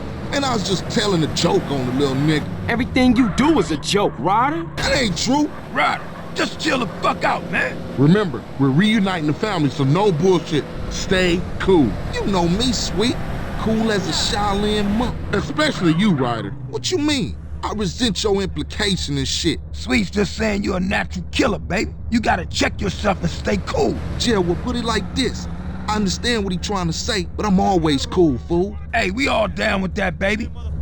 Sweet decides to go alone in the meeting, which means that he comes to meet everyone in peace. That's why he isn't taking people with him as backup. When he goes inside, Ryder says that he feels uncomfortable. The reason he felt that way isn't because of the other families around him. It is because he also knew what was about to happen. Big Smoke says the same thing as well. The cops come and they both dip out, leaving CJ all alone. The reason the cops came in is because Tenpenny knew this meeting couldn't take place, so he lied to the police department about a drug deal taking place in this building. Big Smoke and Ryder knew about it all along. That's why they dipped out because of survival, whereas CJ had to save his brother. CJ storms in and kills the cops in order to save Sweet. When he meets Sweet and he asks why it took so long, CJ told him that Big Smoke and Ryder actually left them both. Sweet's reaction to this was normal, as if it was an okay thing for them to do. This reaction shows how much of a blind spot Sweet had on Big Smoke. All the signs of Big Smoke never clicked with Sweet.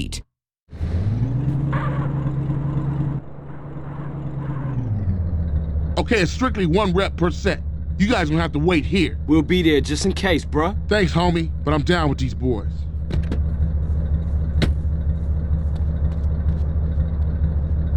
I don't like this, man. Look at all them other family hoods. They used to be Grove Streets. Relax. We straight, they straight. How about you, Smoke? Hey, I'm feeling a little exposed, but I'm good. This is the Los Santos Police Department. Everybody stay where you are. Oh, shit! All units, rock and roll! Man, what you doing? Carl, get back in, man. We out of here, baby. I ain't leaving my brother. I ain't no buster. Man, it's every motherfucker for himself.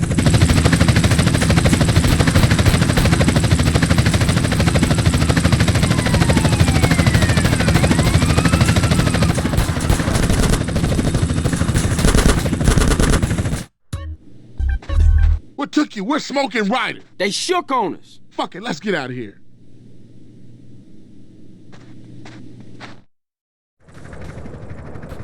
This is the Los Santos Police Department. Stay where you are.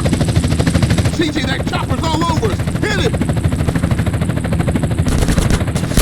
In this dire situation, Big Smoke and Ryder leaves them, but here is Sweet still believing that they are loyal to Grove Street. Once they both get out of that building, Big Smoke and Ryder returns to save them. They went to Emmett in order to collect an AK for CJ to use once they save him. But why would they come back? Simple reason. If they don't come back, they will expose their positions. Big Smoke knew that if CJ survives the fight, then him and Ryder would be completely screwed. So, out of survival, he comes back to see CJ and Sweet. CJ manages to kill the cops and escape from the situation. Oh shit, what now? It's Smoke and Ryder. Get in! Hit the gas!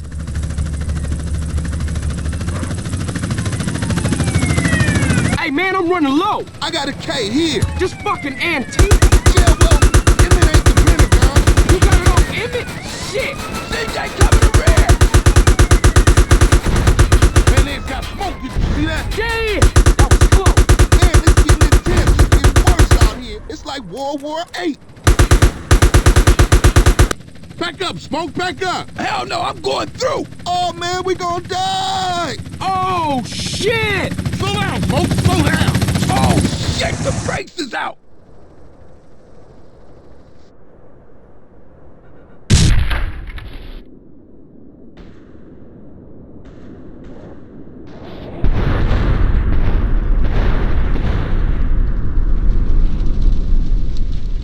Shit, that's gonna be a hell of a story to tell when we passing the blunt. Damn, that was some serious shit. Woo! Fuck this. We gotta get out of here. Ryder's right. Everybody split up. We'll meet up later. And this leads us to the final mission of Los Santos, after which we will move to the Badlands. In the mission, the Green Saber, Sweet decides to take more turfs from the Ballas. He introduces CJ to the gang and even tells them that he should have never doubted him. But this is completely pointless because he will soon start to complain about CJ anyway. So this is it. This is when we show the Ballas what banging is all about. Hell yeah. Right. Grove Street is king. Say it with me, niggas. Grove Street is king. Grove Street is king. What's up, CJ? Where you been? Hey, sorry, bro. I got caught up. Yeah, you probably was hitting one of them baller rats. Yeah, I know what you was up to, nigga. Yeah, you know it. Listen up. Y'all down with CJ, right? Yeah, sure. He's been through a lot. I mean, we all been through a lot. But CJ's helping us clean up the hood. He's taking the fight to the enemy. Showing all of us how he used to bang. Yeah. What it used to mean to be a Grove Street family. Yeah. CJ, you my brother. My running dog. I should have never doubted you. It's nothing. But you're home now, partner. Yeah. Home. For sure. Listen up. I want all y'all to go get heated and meet me downtown under the Mulholland intersection. We gonna roll on these baller motherfuckers. All right. I see y'all in traffic. Yeah, let's roll. Yeah, for sure. You in? Hell yeah, I'm in. I'm your running dog, Sweet. Yeah, my nigga. All right, you go get heated up, and I'll meet you at the crossroads. When CJ gets out of the house, Caesar calls him to expose Big Smoke and Ryder. He finds out about the Green Saber and that Big Smoke is working with Tenpenny and Pulaski, after which he decides to help Sweet. Unfortunately, he arrives late and finds out Sweet isn't dead but got shot. He fights against the Ballas until the cops came and arrested the two. This marks the end of Los Santos. Hey. Hey, CJ, it's Caesar, man. I'm kinda busy now. Something big going down. Essie, I gotta see you, Holmes. Tell you something. Look, if it's about Kendall, don't worry. We cool, alright? No, CJ, you gotta come and see something. Something important, eh? Well, it's gonna have to wait. This can't wait, Holmes. If I tell you, you won't believe it, Essie, I swear. Okay. I got about 5, so it better be good. Where you at? I'm under the freeway, north side of Verdant Bluffs. So you dragged me way across town to see what? Just in time, ese. Take a good hard look over there. So, some ballers hanging around a dope spot. So what? Just watch, homie. What the fuck? Oh, no. Shit, Smoke, what you into? Shh, that's it. Look at that ride. That's the motherfucking green Saber.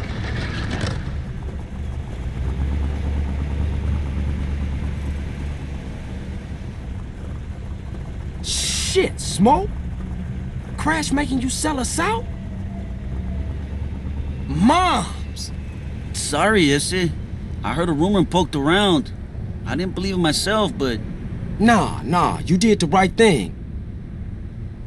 I owe you, C's. I gotta go tell Sweet about...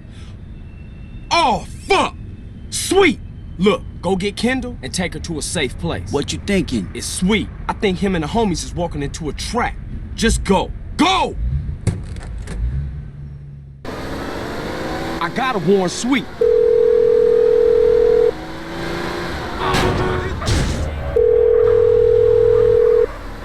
Damn it, Sweet. Pick up. Pick up.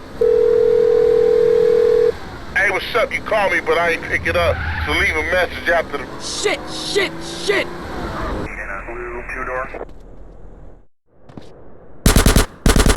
Hey, Sweet, man, you alright? You been hit.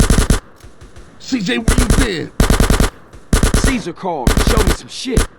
It's Smoke, and he in deep with Tenpenny and some Ballas. He sold us out.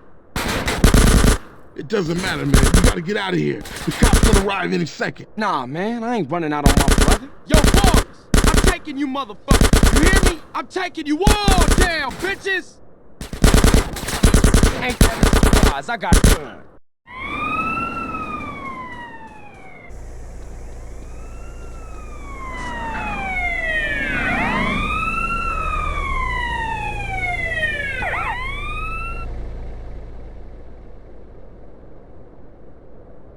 Once Tenpenny gets a hold of CJ, he threatens CJ about Sweet. He also lets CJ know to stay away from Big Smoke because they are both working together now. When Pulaski and Tenpenny is intimidating CJ, you can see Hernandez taking a break in the back. He is actually taping their conversation. That's why it is taking him so long, because he will later on snitch on Tenpenny and Pulaski to the internal affairs officers. Tenpenny tells CJ that if he doesn't do what Tenpenny tells him to do, he will send Sweet to the Ballas block, who will kill Sweet and rape him. After that, they send him to kill a snitch up in the mountains. So, once again, CJ has no choice but to do the dirty work for them and save Tenpenny. You got a bag over your head, boy. How you feel about that? Man, take it off. Please, man. I can't breathe. Please. Oh, all right. But only because you said please. You fucking sick motherfucker. Intimidate those who intimidate others, Carl. It's my job. Right, Ed? Yeah. Hey, man, where we at? The middle of fucking nowhere. Nice, clean air. Fucking Smoke. Oh, Sweet. Sweet is alive. Alive and inside. He's in a prison hospital, being treated for gunshot wounds. Awaiting trial. Yeah. Somehow nobody's caught you yet. Oh, yeah. You should be glad, Carl. Your moron brother's alive. Your street trash soon-to-be turned-out sister's alive. And she's only sucking one greaseball's dick. Things are going pretty well for you, Carl. So behave, nigga. We want you to do a little favor for us, Carl. I can't believe that nigga Smoke turned on me. Smoke? Smoke does exactly what he's told. He learned that lesson a long time ago. Damn, man. Take it Yeah, easy. homies for life? Street loyalty? That's all bullshit, Carl. Didn't you learn that when they ran you out of town just because you let Brian die? Huh? Eddie, I can't deal with this guy. He's an idiot. Let me air this fucker out. No, officer. For once, let's let the kid do something good with his useless life. He's gonna help us with the fight against crime. Right, Carl? Yeah, by any means necessary. Now you stay the fuck away from Smoke and stay the fuck away from us. Otherwise, Sweet's gonna find himself on a Ballas block getting in touch with his feminine side. Hey, Hernandez, you gonna Come piss here. all day? Get your hands off me, man. For some reason, we've got a little problem with a former friend of ours. He seems to disagree with some of our methods. No, who could do that? Yeah, you'll never find anybody as fork-tongued as this snake-ass bastard. Soon as he gets caught with his hand in the cookie jar, he'll whistle any tune Internal Affairs wants him to. See, they got him hiding up Mount Chiliad someplace, so they can manipulate his testimony any way they want to. I want you to pay him a little visit, Carl, and destroy all his evidence before he testifies. Sort this out, Carl, so Officer Tenpenny can sleep easy at night. Man, we want evidence he ain't gonna talk. Once CJ is done with Tenpenny, Sweet will give him a call shortly, so immediately he starts complaining from the prison. It does make sense because he's not a free man anymore, but he isn't complaining because of the fact that he ended up in prison. He's crying because that is just his nature. Sweet is a failure in life. The one thing common with failures is that they will blame everything and everyone else for their position, whether it be their situation, the people around them, God, or whatever. But I need you to remember the fact that he begs CJ to get him out of prison. CJ even assures him that he won't leave him there and will figure something out, which is completely believable because he has, after all, proven to everyone that he is completely capable. But this phone call is extremely important for what will come next. Carl, it's me. Sweet, what's going on, man? And what the fuck you think is going on? I'm in the prison hospital, nigga. I know. You alright? Hell nah. You gotta do something, man. I'm trying, man. I just gotta make sure Kendall's safe first. Alright, man, I gotta go. Don't worry, bruh. I ain't gonna leave you in there. CJ meets Catalina, who is Caesar's cousin, and robs a tanker with her, after which the Truth gives him a call. It is because Tenpenny owes the Truth money, probably because of the drugs he took from him. But instead of paying it off, he told the Truth about CJ and that he will work for the Truth in order to finish what Tenpenny owed him. And because of the fact that Sweet is under Tenpenny's control now, there is nothing CJ can do but work for Tenpenny. So CJ drives all the way to Angel Pine and meets with the Truth for the first time. Yeah. Carl. Who is this? You know me. This is the truth. No, I don't. Perfection. They said you were a moron. Who? Okay, you can drop the act now, kid. You the police? No, we have a mutual friend and business partner. We do? Who? Yes. Have you killed any cops lately? Aw, man, Tenpenny. I should've known. That asshole. So I've got a room at a motel in Angel Pine. Make sure nobody follows you.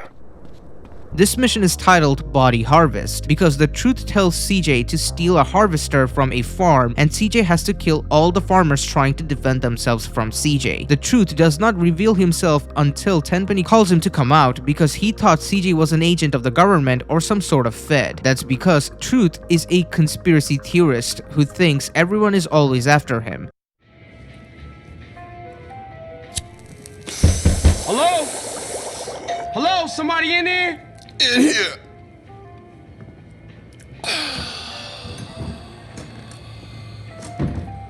Check this shit out. What do we have here? Yo, Carl. What up, kid? Hey, what's happening? Is this undercover training? Oh, no, you must be off duty. Yeah, whatever. Hush up, man. Mr. Truth here is going to be supplying you with some of the finest weed, and you are going to deliver it for us. Hey, man, you losing it. You hallucinating and shit. What? Oh. Yo, Truth, come here, man. Welcome, friend. What's up? Carl here is gonna be paying you your money. What you talking about?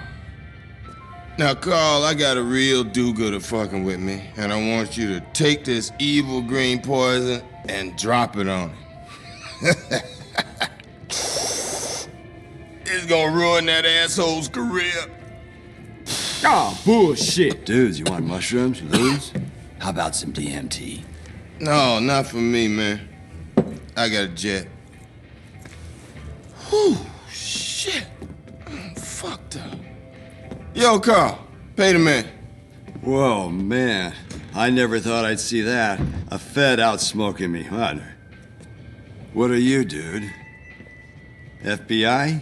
DEA? Nah, I'm more like a private investigator. Friend, you give off a positive energy. How about some Vietnamese opium? Nah, I don't get down with that. But how do I know I can trust you then? What, I'm working for you now? I'm a man of peace, but some squares across that ridge are not respecting my peace. I mean survivalist maniacs, right-wingers, fascists. They have a harvester and I need one. Get it, then you can pay me. Namaste, Carl. The fuck that mean? Later, freak. Then CJ goes to the farm and kills all the farmers. He manages to steal the harvester and bring it back to the truth. Caesar tells CJ that there is a price on his and Kendall's head. Big Smoke knew about this and he could have stopped it, but he let it happen anyway. Keep in mind, Big Smoke's enemy wasn't Kendall. They all grew up together and he could have at least stopped it, but Kendall is better dead to him than alive. That's how much paranoia Big Smoke had. Caesar tells CJ about the truck full of drugs that CJ could go after, as those trucks distribute crack in the streets. Knowing that Sweet is against it, CJ couldn't allow it, after which CJ goes back to working with Catalina. Hey! Carl, it's Caesar. What's up? Fast thinking shit, that's what's up, Holmes. What's wrong? Where's Kendall? Is she okay? She's with me, she's okay for now. The Varios Los Aztecas, it's all over. There's a price on my head. Maybe Kendall's too. What happened? Trust, respect, honor, they don't mean jack in Los Santos now. My OGs, my S's, all dead or in hiding, eh? Get out of town. Head over to Angel Pine, rent you and Kendall a trailer, and I'll meet you there. Okay. I just got some shit to take care of, and No, just get my sister out of town someplace safe. Don't shit with me on this one. I can't lose her, man. Sure thing, Holmes. We'll see you in Angel Pine. Hey, Carl. How you doing, sis? This ain't over, man. I did this to take care of my woman. But now I'm gonna head straight back home and I'm gonna cap me some fucking dope dealers. Hey, look, you going to the barrio with that Big Willie bullshit, and you gonna get shredded. And I ain't losing you over no macho bullshit. Hey, relax, man. It's gonna get handled when it's time. We already know who the fucking bad guys are, man. Your stinking grocery brother Smoke and those chota pigs Tenpenny and Pulaski. Smoke, he's a pusher, man. No, not Smoke. He might mess with Crash, but he don't mess with no Ye. Come on, CJ, how you think he got that new house, huh? Just let that grow for life bullshit go and take a look around you. Word on the street is twice a week. Smoke sends a car out to San Fierro and the trunk comes back full of white. Shit! I gotta keep my eye on the highway to San Fierro. Maybe I'll see something. Just lay low and I'll be back.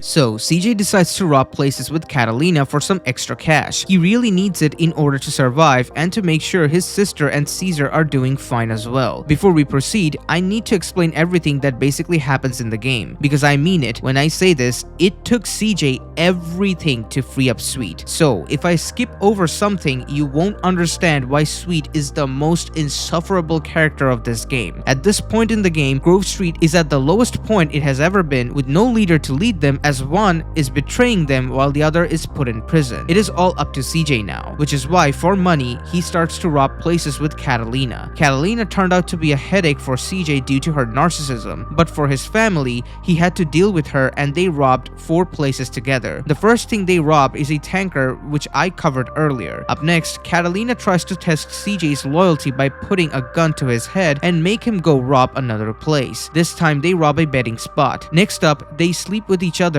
and rob a small town bank. After this, they break up and rob one last place, which is the local liquor store. After being done with Catalina, Caesar will call CJ for a race, but with nice cars this time. He meets with Woozy during this race and races against him and Claude from Grand Theft Auto 3. He beats everyone and Woozy gives him his contact and the betting money he was promised. Man, where is this guy? Hey, I've been waiting forever, man. Where the hell you been? Sorry, Holmes. I had no idea when the race would be. Right, you just happened to show up 5 minutes after everybody else, huh? When the gasoline runs through your vein like the burning passion, you know when it's time to race. I think you're getting high on that country air, man. Hey, CJ, look. You haven't been to one of our meets before. Where are you from, friend? I'm from Grove Street Families, Los Santos. What's happening? Relax. This isn't a parade, pal. But you know, we gotta be careful. Wootsy Moo. But my friends call me Wootsy. How you doing? CJ. Carl Johnson. Listen, out here we like to race for cash or pink slips. Racer's choice. Get your car started. We're about to go. Good luck, Carl Johnson. There's something real strange about that dude, man. Be careful, CJ. For sure.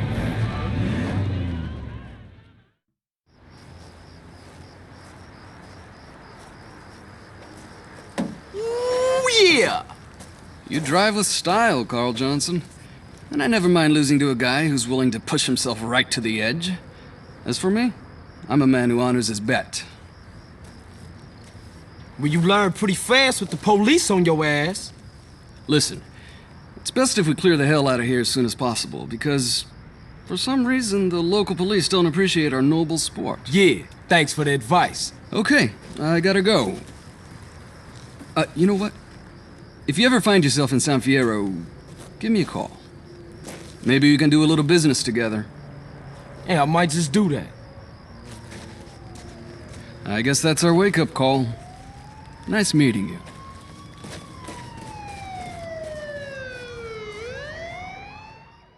Then CJ does one final race in the mission Farewell My Love. Catalina found out what CJ was doing for money, and she reveals to him that her and Claude are partners now, which, as you know, lasts for 9 years as they both move to Liberty City. CJ beats them in the race as well, and Catalina gives CJ a deed to the garage that Claude had. Because he gets scared of Claude, he backs up and decides not to question any of them further, which wraps up Catalina's missions in San Andreas as well. Duke had the unfair advantage! Being a better driver ain't no unfair advantage. You think you're clever, but it is you who is missing that point. Not only was he racing, but he was satisfying me. Fully. What are you gonna say about that? The advantage of a stick shift, I guess. Yeah, whatever. Anyway, man, what is it? Cash or pink slip? There you go! Goodbye, Mr. Johnson. I will not be missing you. Hey, wait a minute, bitch! What is this shit? The deed to a garage in San Fierro. My lover needs his car so we can go to Liberty City. Liberty City? Yeah, whatever. Have a good time. I will. Fine. Okay. Go. I ain't gonna miss you. Goodbye. In the last Badlands mission, the Truth gives CJ a call to meet him since their business is finished. But when CJ goes to meet him, the cops show up in a chopper. Having no choice, they both burn down the fields of weed so that the cops won't find any evidence and destroy the chopper on their tail. Once that is done, they escape to San Fierro.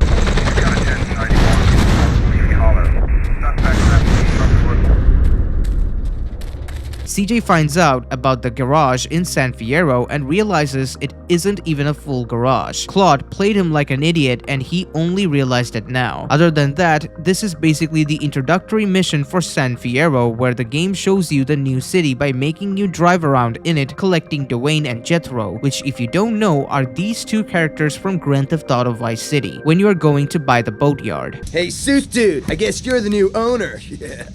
Which one of the boats is the fastest? It's already in the water, dude. I thought you might want to try her out. Dude, she's already running with a 300 horsepower engine. And the fiberglass hull, she just shoots through the waves. She can do like 0 to 60 in 4 seconds flat. Lastly, CJ picks up Zero and they all work towards turning the garage into a functional one. A week of hard work, and we'll transform this place. Hey, Caesar, come over here. What's up, B? Caesar, this Jethro, Dwayne, and Zero. Hey, man. Dude. Salutations, my sibling. Orale, let's get to work. Hey, Carl, look. I think I found a way for us to get paid. I ain't going to no college to study no accounting. No, idiot, property. Decorating ain't exactly my thing either. No, property development. Look, You buy a dump like this, fix it up, and sell it. Or better yet, you turn the property into a business. The snowball gets bigger. I don't know, sis. This all sound big time to me. Look, Carl, this place is gonna get on its feet, and when it does, we are gonna have money. If you wanna make something of yourself, you gotta let your money work for you. Look, I wouldn't even know where to start. Look, you two concentrate on the garage and let me work the property thing, okay? Yeah, that's my baby girl right there, Holmes. Man, you chose her. I'm stuck with her. In the next mission, 555 We Tip, CJ receives a phone call from Tenpenny. Tenpenny early on told CJ to work for The Truth. In the final mission, The Truth gave him some drugs. Tenpenny wants CJ to use these drugs on an attorney who was after Tenpenny and frame him into falsely carrying them. CJ declines at first because he isn't a snitch. He even says that it doesn't matter if it kills Sweet or not, he just won't snitch. But Tenpenny mentions that the guy he was going to frame is a district attorney, or DA for short. Sweet's entire ideology and beliefs are completely against that of a DA's, which is why CJ immediately agrees to do the job. Carl, how's San Fierro? It's fucked up. I can honestly say I wish you was here. Great. Now you got the present for that friend of mine, right? You know, the one trying to get me and old Officer Pulaski into trouble? Yeah. Why don't you put that up in his car and give We Tip a call? Hey, motherfucker, the code of the streets is that I don't snitch. I don't give a fuck if it kills you, me, my brother. Street cats don't call no cops. Carl, he's a DA. Oh, yeah? Well, where I go find him? He's at the Van Hoff Hotel in the Financial. Oh, for sure. CJ goes to the Van Hoff Hotel where he finds a couple of valets. He follows one of them to the garage and kills him so that he can steal his clothes and hide in disguise as a valet. Then he waits for the DA to show up. Once he does, CJ takes his car back to his own garage, plants the drugs inside, and drives it back to where it should have been. Then he calls the cops and frames him. By running these errands for Tenpenny, CJ is actually helping him in clearing his name by wiping out any and all evidence that are stacked against him. But he does not realize this now. Also, CJ has to work for Tenpenny anyway because he has control of Sweet's fate in prison. Hello? This We Tip? I seen something highly suspicious you should come check out.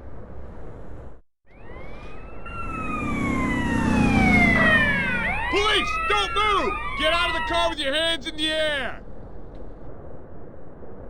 Do you know who you're fucking with here? I'll have your badge, you moron! Shut up! You find anything back there?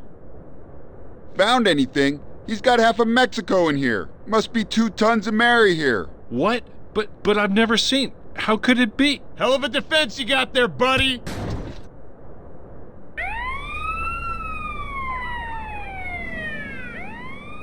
After that, the deconstruction mission happens where CJ destroys a construction yard. This is just a filler mission, so let's move on to the next one. Photo opportunity is a very important mission, as in this mission, CJ discovers the Loco Syndicate and how Big Smoke is connected with all of this. CJ! You got it? Hey, my cousin just called me. He gave me a tip about a Ballas car going to San Fierro to score yay. Shit! We gotta find out who's supplying those cats. Read your mind, Holmes. I picked him up at the Mulholland intersection, and I'm trailing him now. Okay, I'm coming to meet you. Better make it fast, Holmes. These boys are hanging around. Caesar calls CJ for a meet, and on his first try, he kills Caesar. On his second attempt though, he probably takes Caesar to the place. There, he takes photos of Ryder, T-Bone Mendez, Mike Toreno, and Jizzy the Pimp. At this point, CJ doesn't know them nor their names, but he will find out about them soon enough. With their newfound knowledge, both Caesar and CJ decides to split up. Ryder is Big Smoke's representative at this point in the story, which is why he is there to meet these people. CJ wants to take this whole operation down because that is exactly what Sweet wanted him to do. Sweet has been going hard against crack, which means everything from this point onward that CJ does in order to take out the Loco Syndicate, he does it because of Sweet and Grove. CJ comes back to the garage and meets Woozy there as he needs some information. Woozy's boy tells them about the Loco Syndicate. Mike Toreno is the brains of the operation. He's a CIA agent funding the crack factories. T-Bone Mendez is the muscle. He leads the gang San Fierro Rifa, through which he provides protection to these factories. And lastly, we have Jizzy the Pimp. His only only role is to organize the meetings that would take place between Toreno's operation and the powerful people who would like to buy these drugs. The reason Toreno was doing this is so that he can fund secret operations of the CIA. If you're thinking why would he do that, that's because crack money cannot be traced and the yield is very high. This makes CJ realize that Jizzy is the easiest one to go after and he should start from there. Woozy tells him about Jizzy's Pleasure Domes Club and CJ goes there to meet Jizzy. That's crazy, man. What are you looking at exactly? Hey, man, you get them flicks developed? What's up, Woozy? Hey, Carl. I was just explaining to your brother-in-law that we were friends. Oh, yeah? Well, look, Woozy, I need to get some info from you, man. What exactly do you boys want to know? Who are these putas, Holmes? Why don't you go take a look? These guys? Yeah. They're the Loco Syndicate. They're pretty big time, I think. Don't have any dealings with them. We don't touch blow. Now this guy runs things. I don't know his name. This guy is T-Bone Mendez. He's the muscle. And who's that guy? That's Jizzy B. He's the biggest pimp in town. He helps set up the deals. You know, concierge of sorts. Hey, then he my way in. How I get to him? Oh, Jizzy? Jizzy runs the Pleasure Domes Club in that old fortress under the Gant Bridge. Hey, good looking out, Woozy. No problem. Don't be a stranger. All right. Jizzy is an idiot. He immediately hires CJ without even asking him anything. CJ could be a government agent or a fed, but Jizzy does not think about it at all. So he gives CJ a job where CJ has to take out some people who are killing Jizzy's girl and dropping one of his girl off. See, baby, I got everything. Mink sheets, mink coats, mink curtains in the window. When I walk down the stairs, I'm walking down on mink carpet. Now who's this trick? I don't need no more friends, baby. All they try to do is peel me from my hoe. Nah, it ain't about them. It's all about you, player. I heard you was the man with the hookup, and you was the man I needed to see. I'm offering my services. Say what? Yes, sir. See, I'm new in town. Anything you want, I can do. For a guy like me to work with, to work for a guy like Jizzy B? Well, now that you mention it, I do have a slight problem. Something a little dumb muscle like yourself might be able to fix. Cause you see me, I'm intellectual. Bitches, y'all walk on down to the bar and fix a pimp a drink.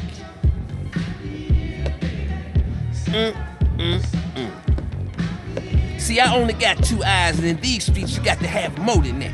You got to be like a flying shit, you know? 100 eyes everywhere. Now some lunatic been fucking with my bitches. Motherfucker killed 2 last week. I want you to go find out. No problem. You my player partner now, Jizzy. Wait up! Mr. C to the J. See that pretty young thing in my car? Drop her off at the hotel downtown. Use my car phone and give me a ring-a-ding when you're done. And watch the rims, player. Treat that baby like the Pope Mobile. After that, Jizzy sends him to kill another pimp once this is done. CJ is finally sent to Foster Valley to kill the guys wasting Jizzy's girls. Lastly, the girl CJ dropped earlier is being pimped by a father, which makes Jizzy feel insulted. So he sends CJ to kill them both as well. CJ takes out that preacher and finishes the job he is given. This makes him trustworthy in Jizzy's eye, which is another stupid thing Jizzy did. Just one errand is all it took for him to completely trust CJ. The Lord sent me to save your threadbare soul, harlot. Get in the car and remove your filthy vestments, so I may better gaze upon thy corruption. Driver!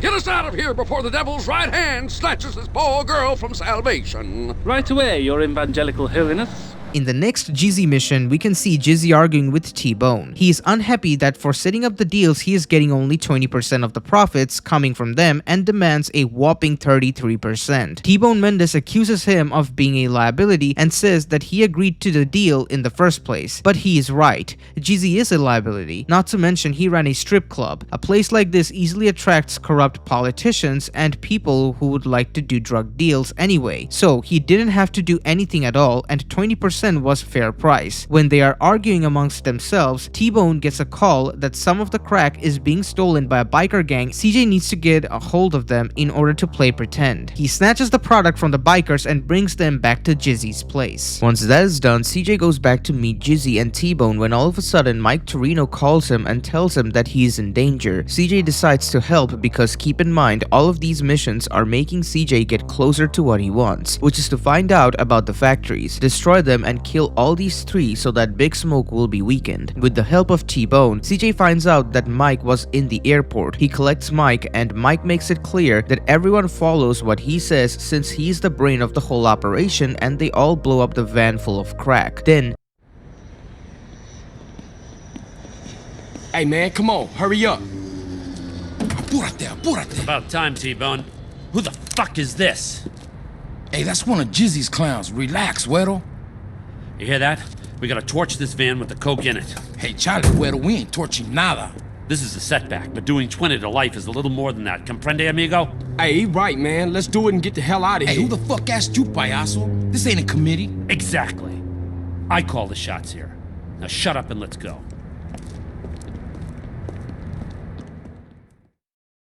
they make an escape from the cops. Once the heat is cleared, Mike immediately asks CJ who he was since Mike never met CJ before. Keep in mind, he's a CIA officer and isn't as dumb as Jizzy. That's why he asked about CJ's whereabouts and also wanted to see his ID, after which this mission ends. How long you been working for Jizzy? I haven't seen you before. Just got into town last week. I've done a couple jobs here and there. Just got into town, huh? Where were you before that? Hey, what is this?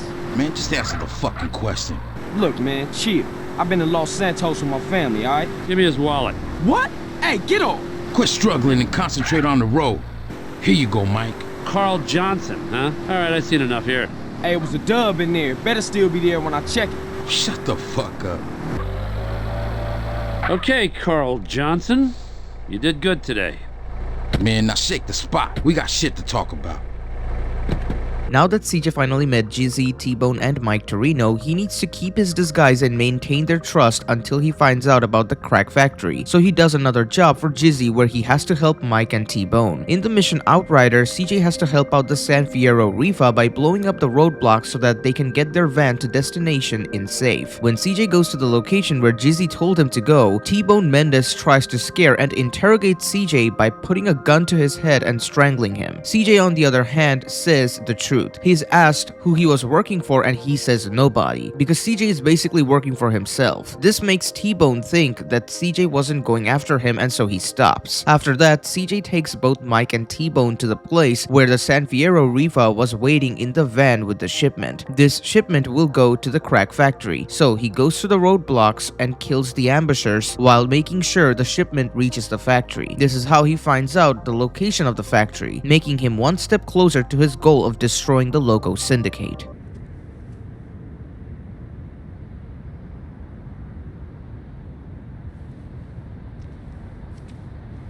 Man, where the hell everybody anyway?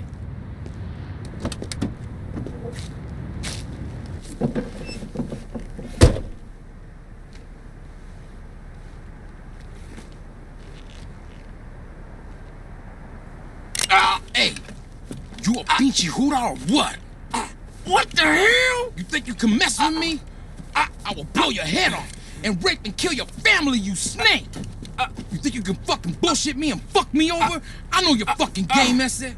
I don't know what you talking about, man. My throat! Who you working for? Nobody! Turn around and look at me. Man, I'm just trying to make some money. Keep my mouth shut, I swear, man. I almost had you, man. I almost fucking had you. Watcha? You gotta be careful in this business, man. You know that. Are you boys done playing around? Yeah, we're straight, Vato. Oh, good. That's great. Now, we gotta go meet this shipment. We're late as it is. Let's go. You heard what Jefe said. Get out and grab a bike. The shipment has to get to the factory. You make sure it does, we'll make it worth your while. We're watching you, kid. Simon, ese, we're watching.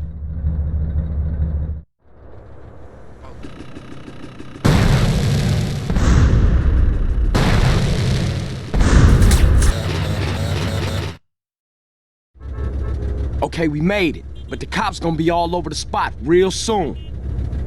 Get the van out of sight. I'ma get out of here. After finding out the location of the factory, CJ comes back to his garage to be greeted with Tenpenny and Pulaski. Even though they're both here, this mission is specifically for Pulaski. When Pulaski sees CJ first, he says, "I wonder what your brother would think as he is in the prison next to his shower daddy while you are having a nice life." This is basically a way to remind CJ to not forget that his brother is in prison and that he will have to keep working for Tenpenny and Pulaski for as long as they want him to. From CJ's body language and reaction to this, you can easily tell CJ also knew what Pulaski was doing. He has a reporter trying to expose him, and so CJ needs to take him out and the guy he would meet to hand over the evidence. Notice how in this cutscene Tenpenny is very relaxed and it is Pulaski who is annoyed and angry. That's because Tenpenny knows this reporter had dirt on Pulaski but not him. He only cares about himself. The only reason he's even with Pulaski is because he does what he is told to do by Tenpenny and is equally corrupt like him. Hey, CJ. What's up? Hey, what's up, Jethro? Some cops are looking for you in the office, man. Tenpenny. Alright, man, I got it.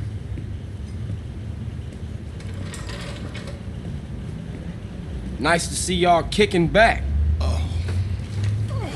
I wonder how your brother's sleeping. Curled up next to his shower daddy while you lived comfortably on the outside. What y'all want this time? Well, what we want is to get on with our jobs in peace without some damn bleeding heart liberal poking his nose into affairs he won't even understand. The press on the What the hell would you know about it, boy? Whoa, easy there, Eddie. Let's not get ahead of ourselves. Some young journalist out there is trying to get a name for himself. He doesn't know how the streets work. That he's supposed to report what he's supposed to report. Yeah, anyway, we need you to shut him up for us. And that Stooley. Shut him up too. Yeah, there's some reporter who's digging up dirt on Pulaski. We don't know who's talking, but we know the reporter's meeting him today. Take care of him. Oh, this is a nice place, Carl.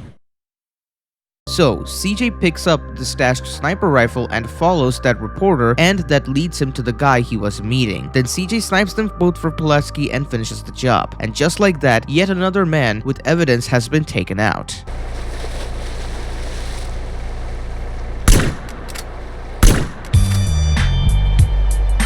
Now that CJ was done with Crash temporarily, he got back to destroying the Loco Syndicate. The first target is Jizzy. He talks to Caesar about it and he gives him a suppressed gun so that he can take out Jizzy without any sounds. Taking out Jizzy would mean no more meetings, which means no more pushing crack from the factories. This would be a crucial step number 1 to bring down this entire operation.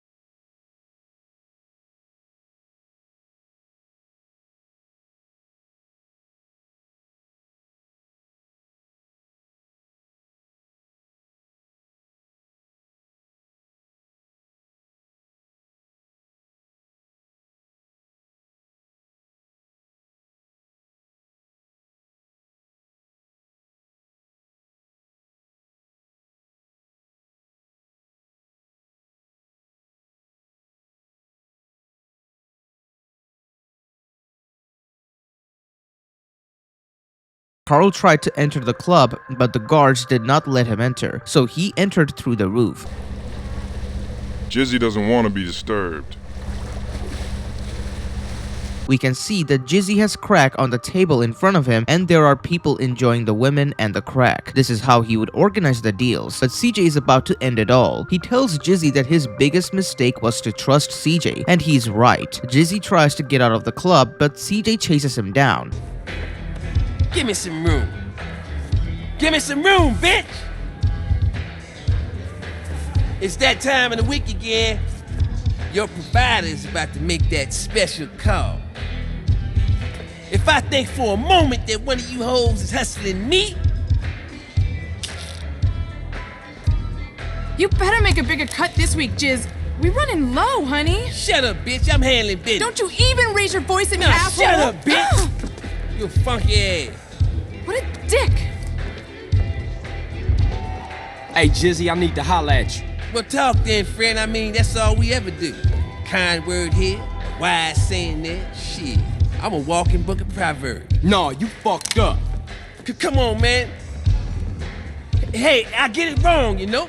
I'm imperfect, you know, like, hey, not a kind man, not a wise man, you know, not a smart man, but dear Lord, I tried. No, you fucked up when you trusted me, player. Come on, baby. Ass selling, yay pushing, piece of shit trash. Oh, Lord. What y'all waiting on, huh? Somebody cap this nigga, man.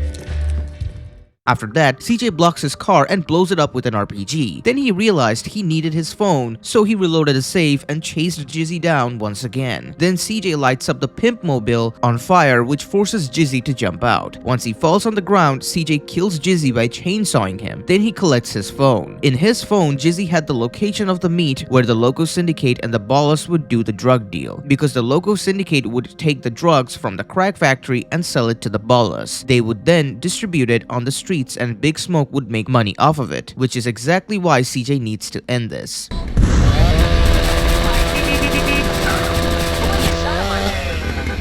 Hey, Caesar. Hey, dude, what's up? I need you to meet me at Pier 69. We gonna take down the Loco Syndicate. Before going any further, I do want to mention the Woozy missions. When you ambush the meet at Pier 69, Woozy's men will help you out. It is normal to assume that you might complete the Woozy's missions before you complete this, as there is a choice in what order you may want to complete these missions. But because of the fact that you don't have to complete the Woozy missions earlier before Pier 69, it is safe to assume that Woozy agrees to help CJ out no matter what. Besides, the Woozy missions take place because CJ wanted to help out Woozy, who helped him when he needed it the most, which means his missions don't have anything to do with Sweet. That's why I won't be going over them. CJ and Caesar both teams up at Pier 69 where this meet was going to take place. Then Woozy's boys enter the place through the roof and CJ snipes the San Fierro Rifa on the rooftop. T-Bone Mendez enters the deal and CJ finds out Ryder is going along with them. This is because Ryder is Big Smoke's representative, as I mentioned before, which is why instead of Big Smoke, Ryder is here. And Ryder is also someone Big Smoke knew all along from childhood. This is the reason why Big Smoke initially wanted Sweet to get on with this, because Sweet was also someone he knew for very long. Anyways, Toreno arrives at the meet from a chopper and sees the dead bodies on the roof. This makes him realize something has gone wrong and he lets everyone know about it. In defense, they throw out smoke grenades and CJ goes after them. He kills the San Fierro Rifa and Ballas on his path. Then CJ and Caesar kills T-Bone Mendez. Ryder tries to make a run for it and jumps in the water, but CJ goes after him and eliminates him. By doing this, CJ just took out Jizzy and T-Bone Mendez. Ryder is also finished, which means the most reliable person Big Smoke had is gone. There was no one after Ryder that Big Smoke could completely trust. After Ryder's death, he made B-Dub his representative, but he put the Ballas to keep an eye on B-Dub as he couldn't fully trust him. We will come across it later in the story.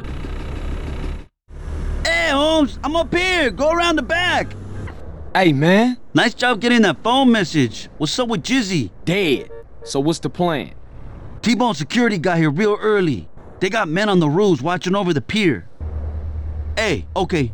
Yeah, I see you. That was Woozy's boys. They're in place. Look down by the side entrance. Shit, they heading up to the roof. Shit! Meanwhile, we're gonna have to take out T-Bone's men on the rooftop before this whole gig blows wide open. Shit, they walked right into it.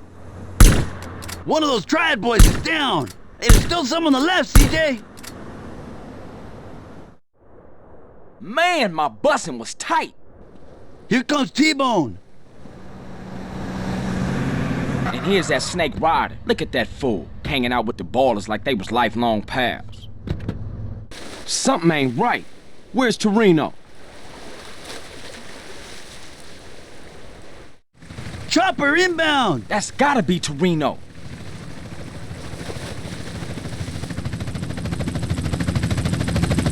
Oh shit, he'll see the bodies on the rooftops. It's too late, man. He's tripping out, Holmes. Smoke grenades? So much for a surprise. Come on, we gotta take these fools right now.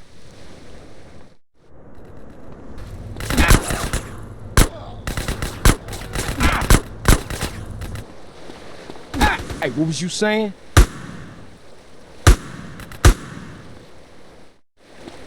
Mendez, I see you, Rifa motherfucker!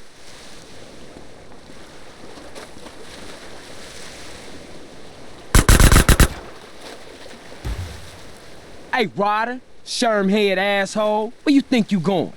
Can't stop me. He's headed for those boats! Don't worry about it, I got this.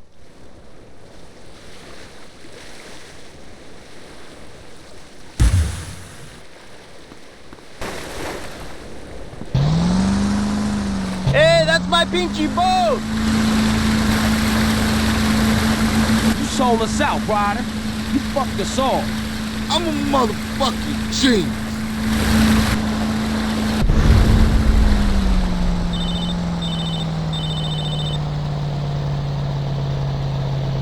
What's up, Caesar? Hey, you okay, Holmes? We've been watching from the pier with binoculars. Yeah, I'm good, I think. Listen, you guys better clear out. The cops gonna be all over the spot in a minute. Sure thing, see you back at the garage.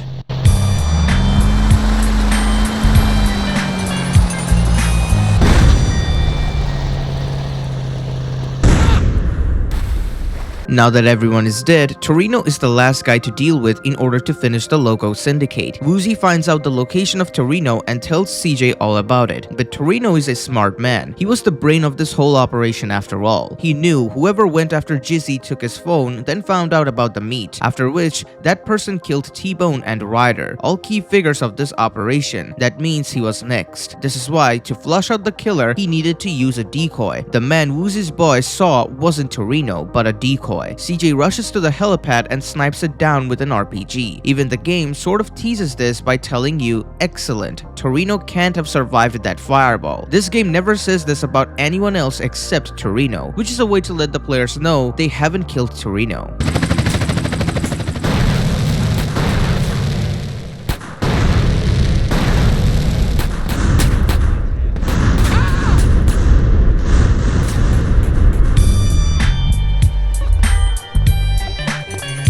Now that CJ took out everyone he needed to, the only thing that remains is the crack factory itself. In the mission Yay Kaboom Boom, CJ talks about his guilt and how he wiped out one of his best friend Ryder. Caesar, however, tells CJ that he deserved it as Ryder tried to have sex with Kendall multiple times behind CJ's back. So, how does Caesar know about this? Does he say it only to make CJ feel better about killing Ryder? No. The reason he knows about it is because most likely Kendall told him about Ryder and how he harassed Kendall and tried to sleep with her. Trying to sleep with your best friend's sibling is a sign of major disrespect. It is possible that she never told it to CJ because she wanted to protect the friendship. That's why Caesar had to tell CJ about it. Then comes Woozy, who tells CJ that the factory is the last remaining piece of the puzzle. He sends a guy who rigs a car with explosives for CJ to blow up the factory with.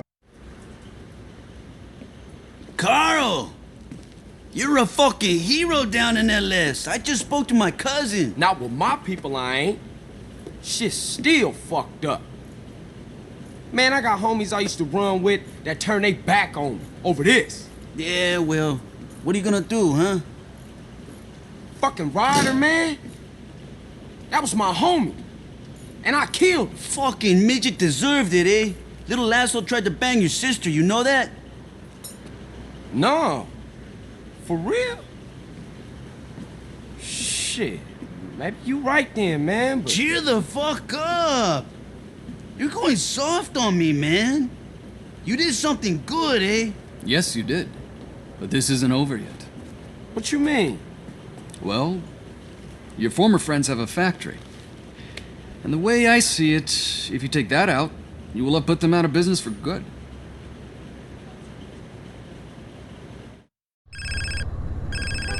Yeah. CJ. Who is this? I work for Woozy. He told me to call you. Alright, what's up? I'm rigging a car with explosives so you can take out the crack factory.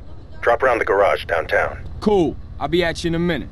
CJ collects the vehicle and enters the factory. He kills the guards and parks the vehicle near the chemical containers. Then he rigs the bomb and blows up the factory. The guards try to kill him, but he fights his way out and steals a car from them, which helps him escape the factory and return to the garage. Keep in mind, Mike is still alive. The fact that CJ blew up the factory was the final piece of the puzzle for Toreno to know that it was CJ who was coming after him and wanted to destroy the Loco Syndicate.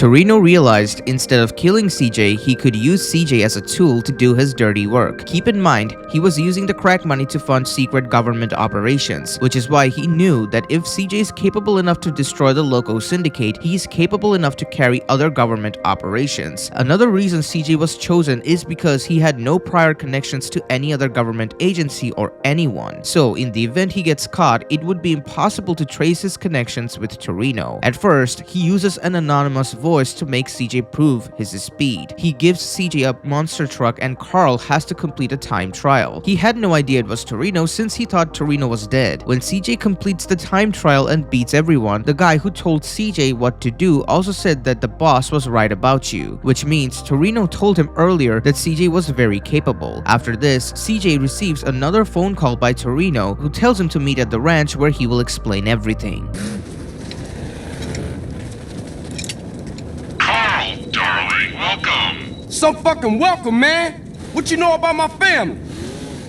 Now first we need to see what you're made of. What it look like I'm made of? Pudding? No, anger and hate. And that's what I like about you. Hey, there's a truck in the garage. I say we take it for a spin. Here's the deal. This is all about speed and commitment. You got GPS in the cab. Get to each set of the map coordinates as quick as you can. Make it to all the coordinates, then get the truck back here, lose the truck, and you fail. First, what's the GPS? Second, fail what? And third, who the fuck are you? Sorry. Need to know basis only. Oh, one more thing. This baby's got four-wheel steering instead of a handbrake. Good luck.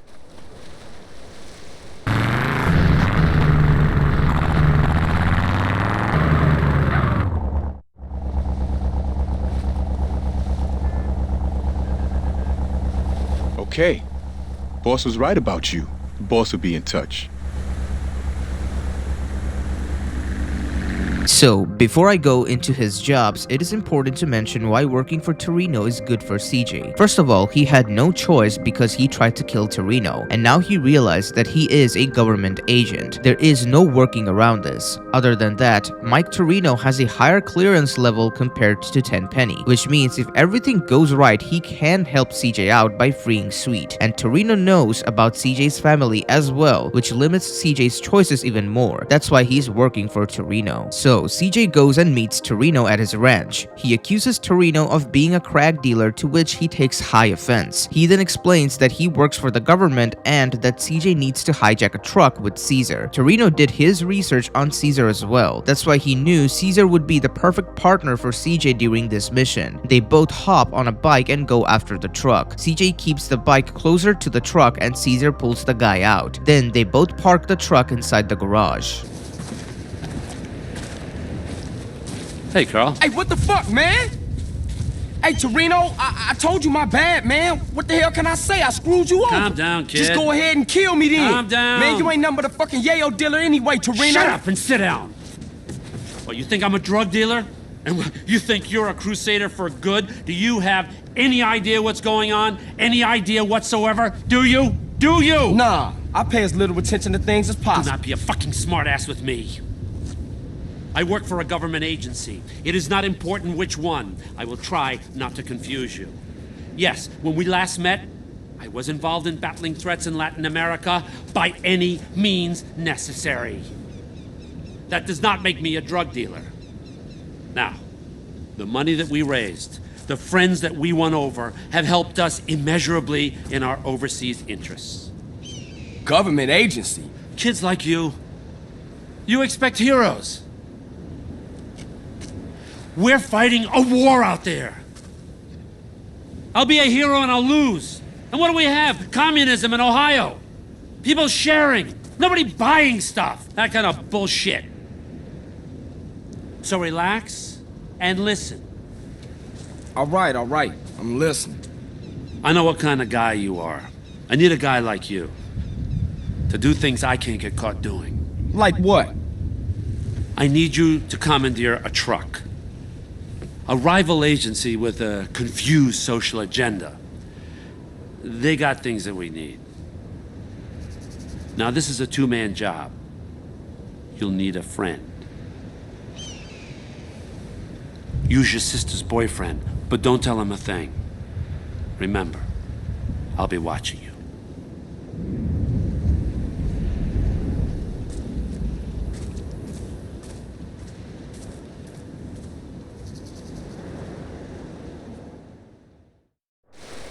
I got here as fast as I could, CJ. Yeah, you sure did. How you know I needed help?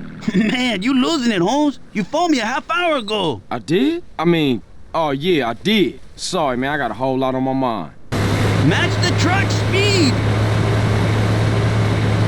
Match the truck speed! Keep level, CJ, keep level!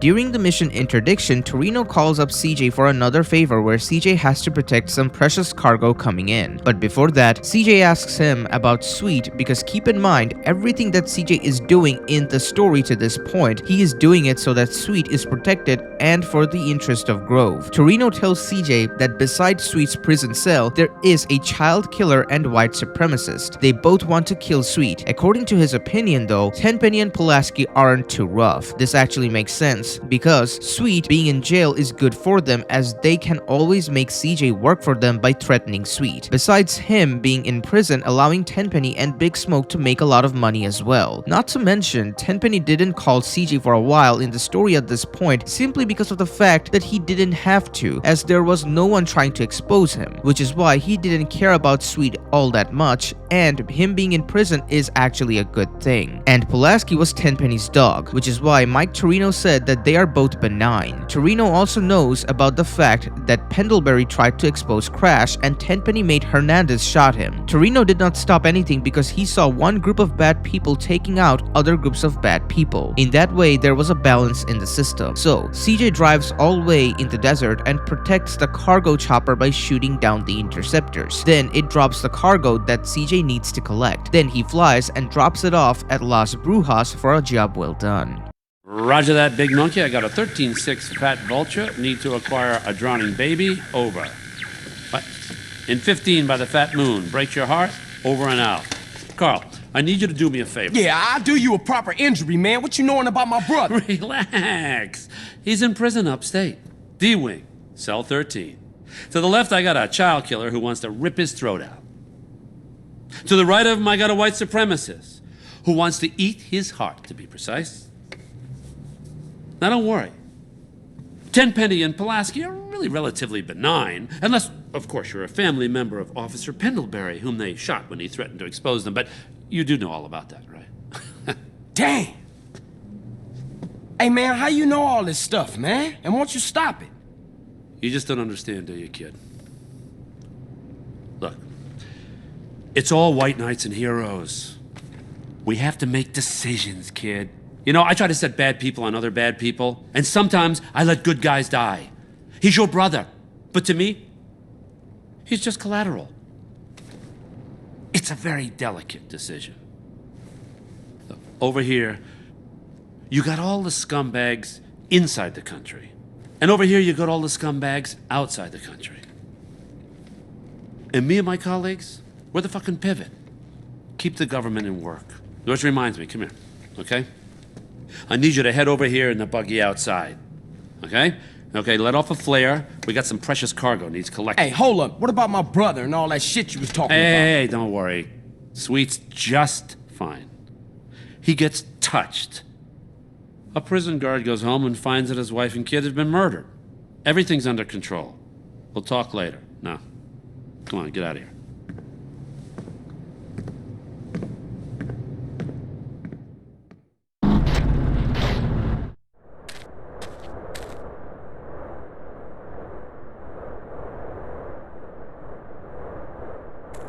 That's our cargo, arriving now. Jesus, will you stop doing that?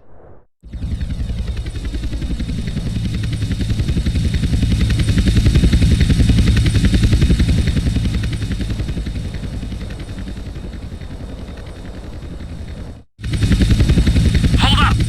Shit, pilot says he's got trouble. 2 agency choppers coming in on an intercept. Can you see them? Yeah. Shoot him down!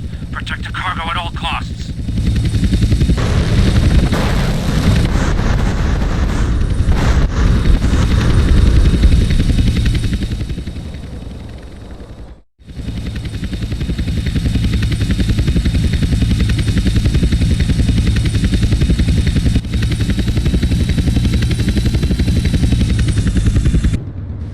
Okay, get the package back to Las Brujas. Where are you? You giving me the heebie-jeebies, man. Carl, I will always be watching, or listening, or both.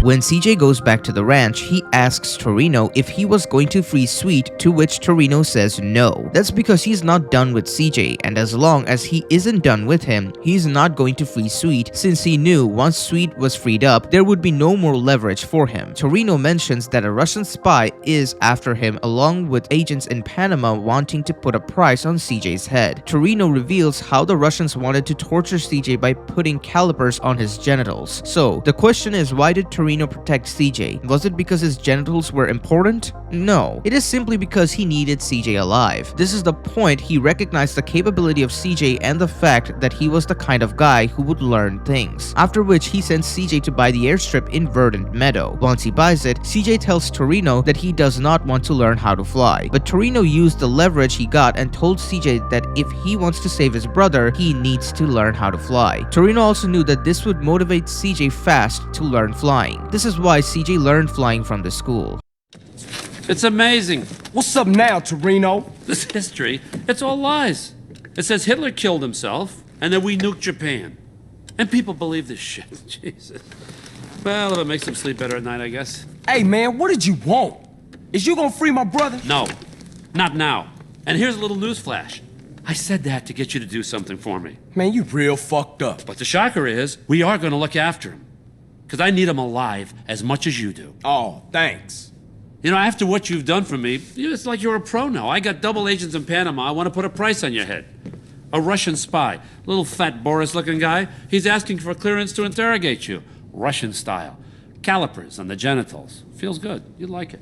That ain't nothing cool, man. Just leave me alone. You bad news. Don't worry about it. The Russians got bigger things to worry about than your genitals, believe me. The whole country went to shit. You know, we tried hard to put a lid on it, but that idiot Gorbachev with his little strawberry in his forehead, he gave away the crown jewels. Still, they got their boy in the White House. That was nice. So? What you want me to do?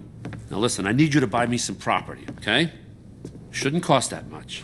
You offer them $1. If they give you a hard time, kill them. I'm gonna need you to start doing some real wet work here for me soon, okay? Enough of this little girl bullshit. Now get out of here. Come on, beat it.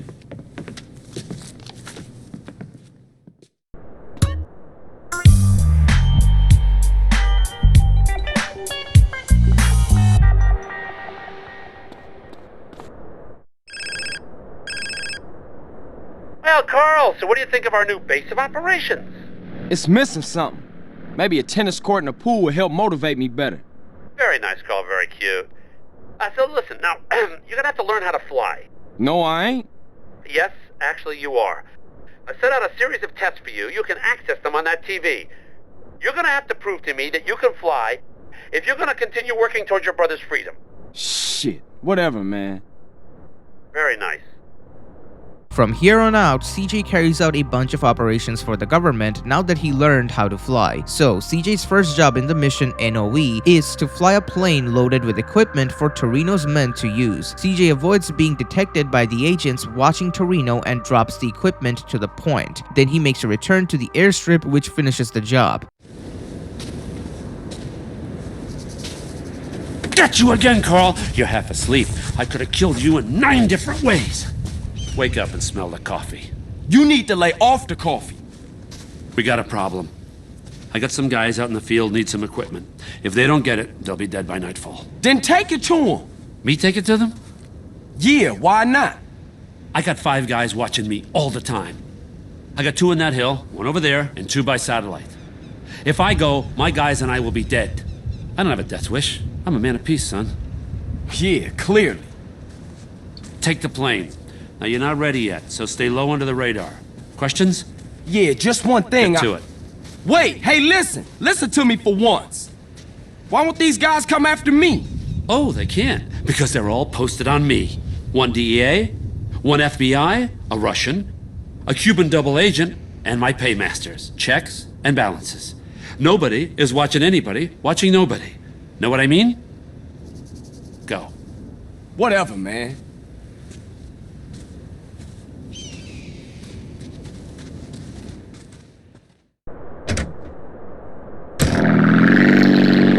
Hey, Carl, you gotta stay nice and low on your approach or you'll pop up on the radar. Use the canyon as cover. You sure this thing is safe? I can see daylight through the floor. See, in that thing you look like an enthusiast. The U.S. Air Force is less likely to shoot you down. Cool. What's the problem then? I said less likely. If you did as many amphetamines as these guys did, you'd be lucky not to shoot anything that moves. Oh, shit. Hey, just stay low and you'll be fine.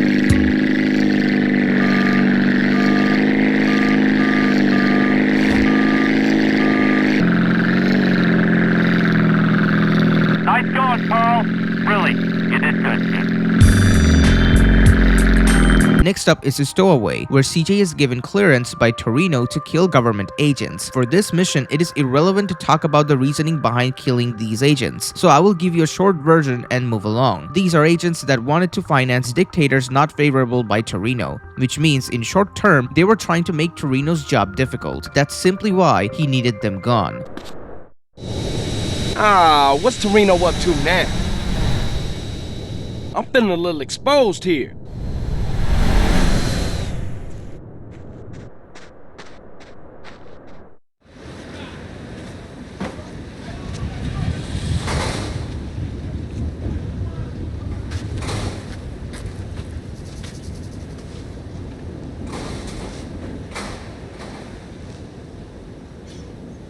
What's your take on this? Damn! I thought them was your people. Listen, Carl, we've got a problem.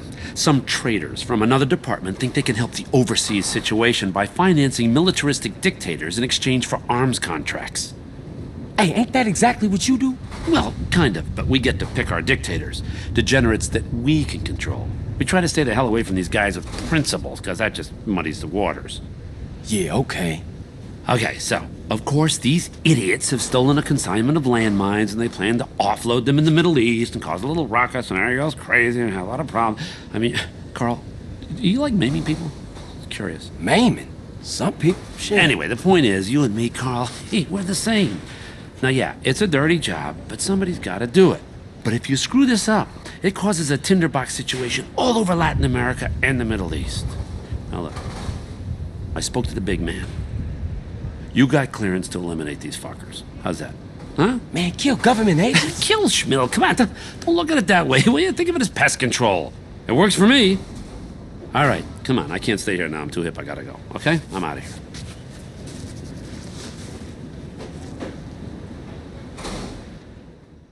CJ chases the plane and goes inside it. Once he manages to get in, he kills the government agents on board, plants a satchel charge, and then blows the plane up after jumping from it. This marks the end of Toreno's missions for some time.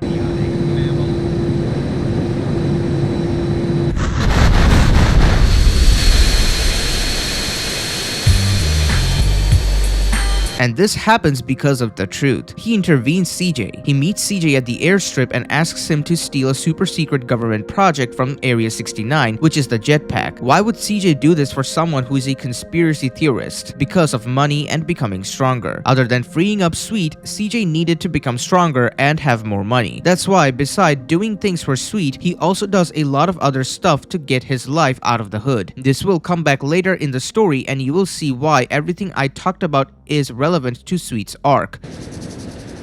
Hail, fellow. Well met. Namaste. Peace. Carl, my brother. Hey, Truth, where you at? Just checking that you are no longer on government business. Where is he? How the fuck would I know, man? He like the devil. Hey, man, you okay? Everything is transient. Whoa, man. I'm passing through life same as every man. Okay. Do you have any idea what you're doing for Toreno? Nah, I seem to be on the need-to-know basis. Oh, no, man. 2 lies don't cancel each other out. You know that. We pay them to lie to us. Is that what our founding fathers wanted? No more, friend. No more. We're not alone. Get off me, man! What's going on? Everything is going on. Don't you get it? There's a place not even on the map. A train is about to leave. It can explain better than I ever can. Boy, this is going to blow your fucking mind. We got work to do. You better drive. I'll explain. The elegance does not even touch it.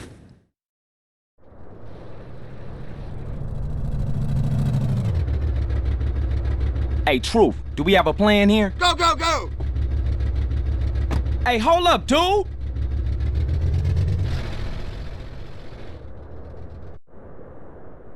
CJ breaks inside Area 69, kills the guards and steals the jetpack, then escapes with it. This is a code red. All personnel adopt intruder protocols. All towers are cleared to use lethal force. Repeat, lethal force. Lockdown protocols initiated. Blast doors and security tower isolated.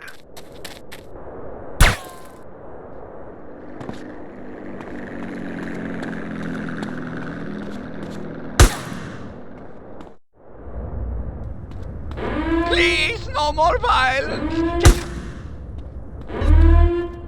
Code red.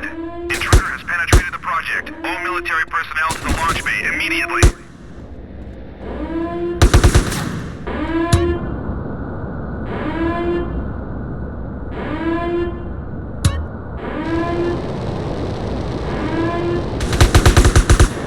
Intruder is stealing the jetpack. All military personnel outside and fire at will. Take him out! That's a $60 million project. Get the General Mills on the line. Carl, dude, man! Hey, here you go. You better stash it somewhere fast. Far out, have a nice trip, dude. Hey, wait was it too much to ask to get a lift into town? In the next mission, the Truth gives a task to CJ where he has to use the jetpack and steal the green goo, which is a government project, and CJ does it. When he comes back and asks the Truth about it, he says it is year 0. I have mentioned this before, but this is most likely what caused the era separation in the Grand Theft Auto universe, because that happens right after this game. Damn, where is this fool? Whoa, shit! Hey, man, look out! Oh. The new age begins here. Say what? Not all fantastic things are lies, Carl. Today we'll know everything. Oh, I can hardly wait. I hear knowledge is truly sacred in this part of the world. Man, I've tried, but I can't fight for shit. You better do it. Land on the train, kill the guards, get in and steal the stuff. Oh, yeah? What stuff? I don't know yet. Oh, you don't know yet. I was starting to think you was a lunatic. What you mean you don't know yet? You'll be stealing the answer. Look, fly the jetpack, land on the train, and steal whatever they least want us to get. Shh. Listen. They're coming. We better go. Peace on Earth, dude.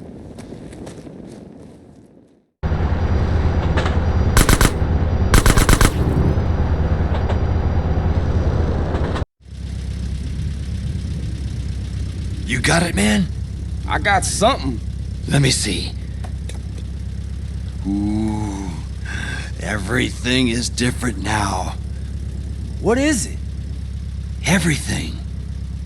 They will call this Year 0. I'll be in touch. Wait! What is... Yeah, see you around.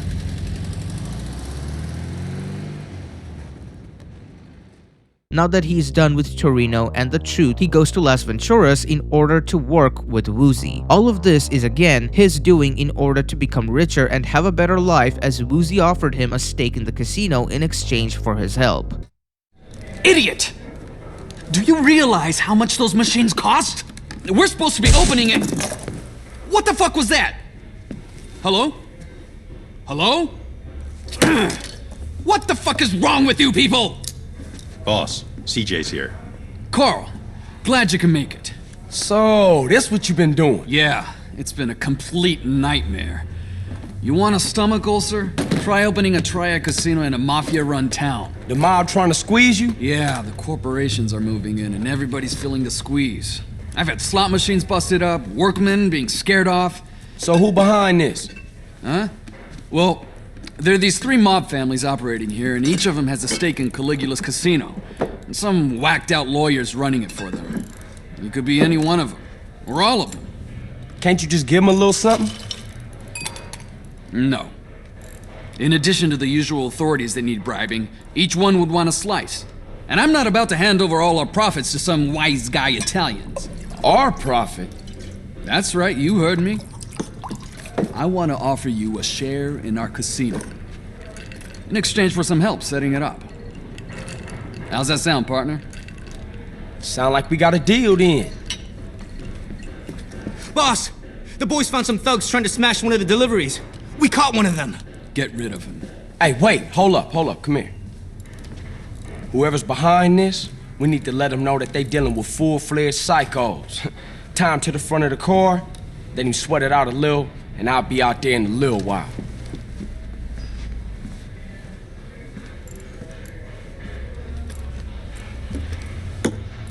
See if we can make this guy squeal. That's my call.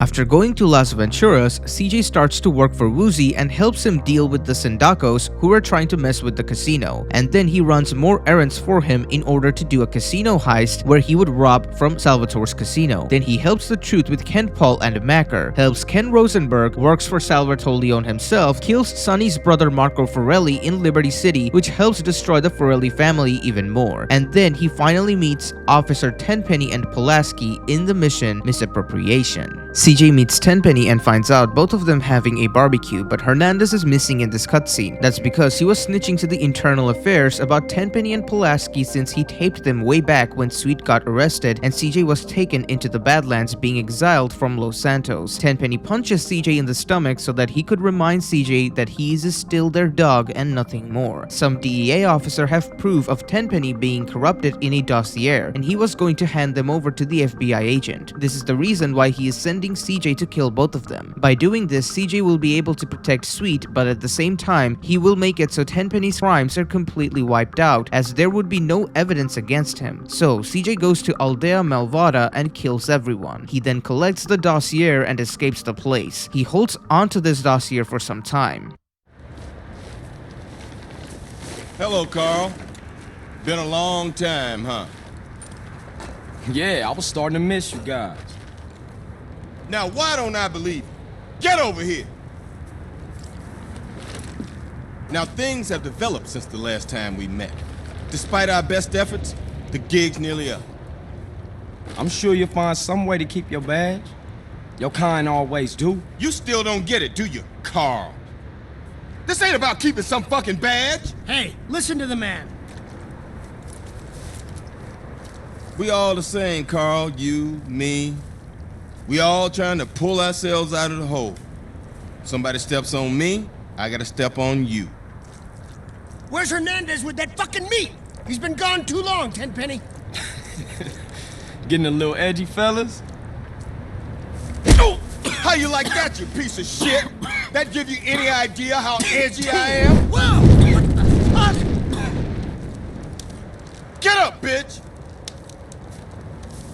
You paying attention?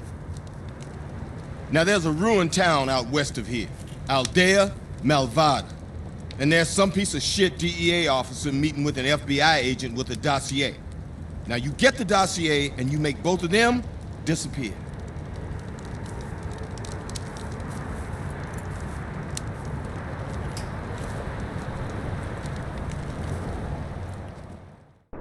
You know what this is, huh?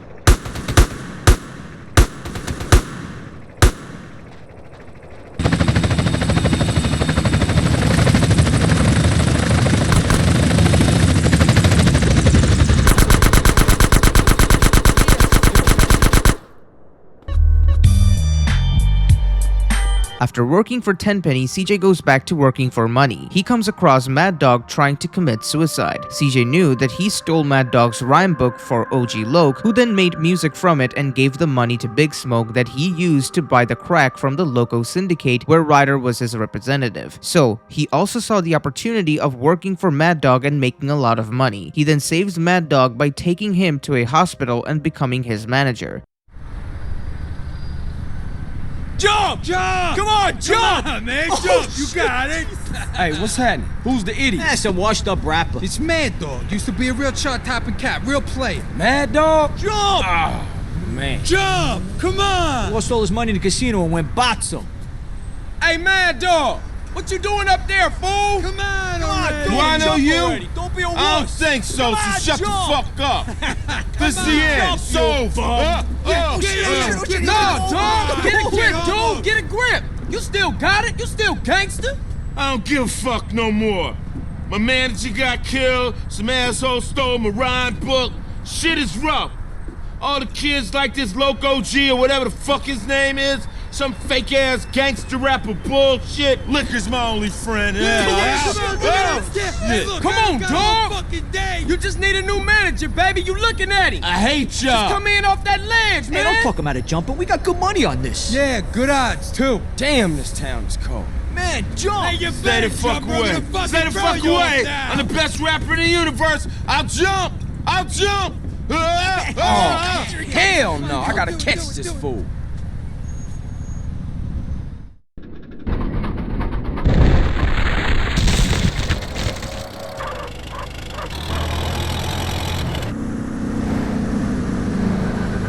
Hey, get yourself straightened out, then we can get you back in the studio.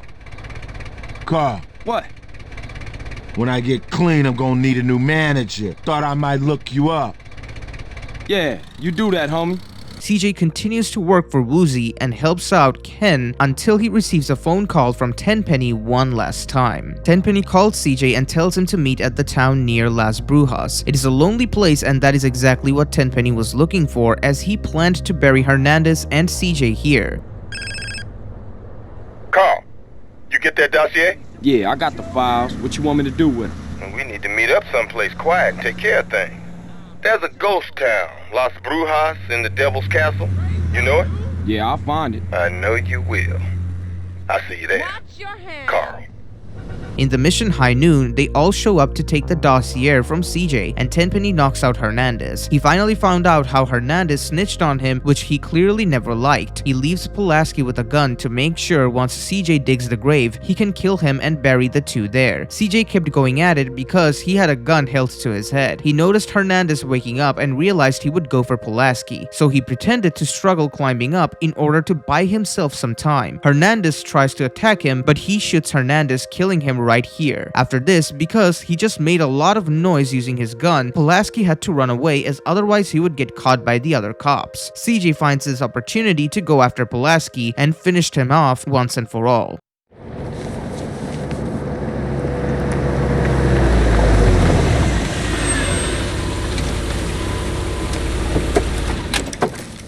Carl! Hope we didn't keep you waiting, Holmes. Nah, I was just chilling. I bet you were. At the dossier? Hand it over. Hey, everything cool now? I don't know, Carl. Eddie?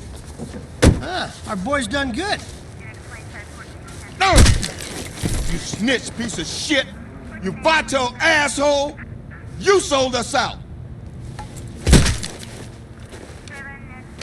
Time to dig, Carl. You take care of things. Huh? Where are you going? To get drunk and get laid. You got a problem with that? No, Frank, relax. Good. I'll see you back at the precinct. And I'll see you in the next life, Carl.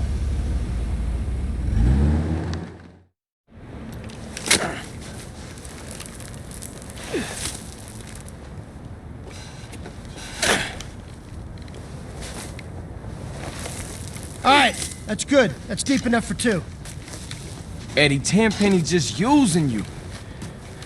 He's using all of us.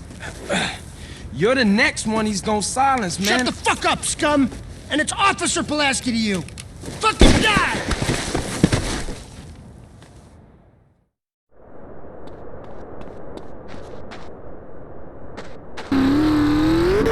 Hey, Eddie, you know Tenpenny gonna rub you out too. Carl, you got it all wrong, pal. Tenpenny was the one saving your ass. Every time I wanted to get rid of you, he'd find some excuse to keep you alive. Well, now it's up to me, and I ain't such a fucking soft touch. So how's your sister? I always had a thing for her. Tenpenny and I got some great shots of her and her burial boyfriend going at it like a couple of horny chihuahuas. Man, you see, put out like a pro. Screw you, Pulaski. I know what you're trying to do, and you ain't gonna crawl inside my head. I ain't kidding. It's the best stakeout I ever done. Carl, you should have seen your mom before she was buried. She was a real mess. Most of her face was hanging off. Don't fucking talk about my moms. The boys, you know, they fooled around with her at the scene. You know, touching her, joking around and shit. Fuck you, Pulaski. Fuck you. You hit me.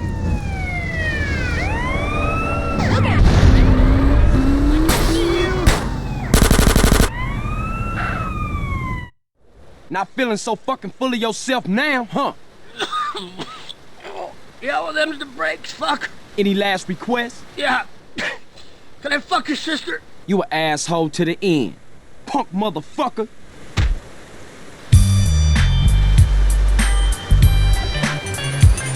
Come on in, but don't get fresh.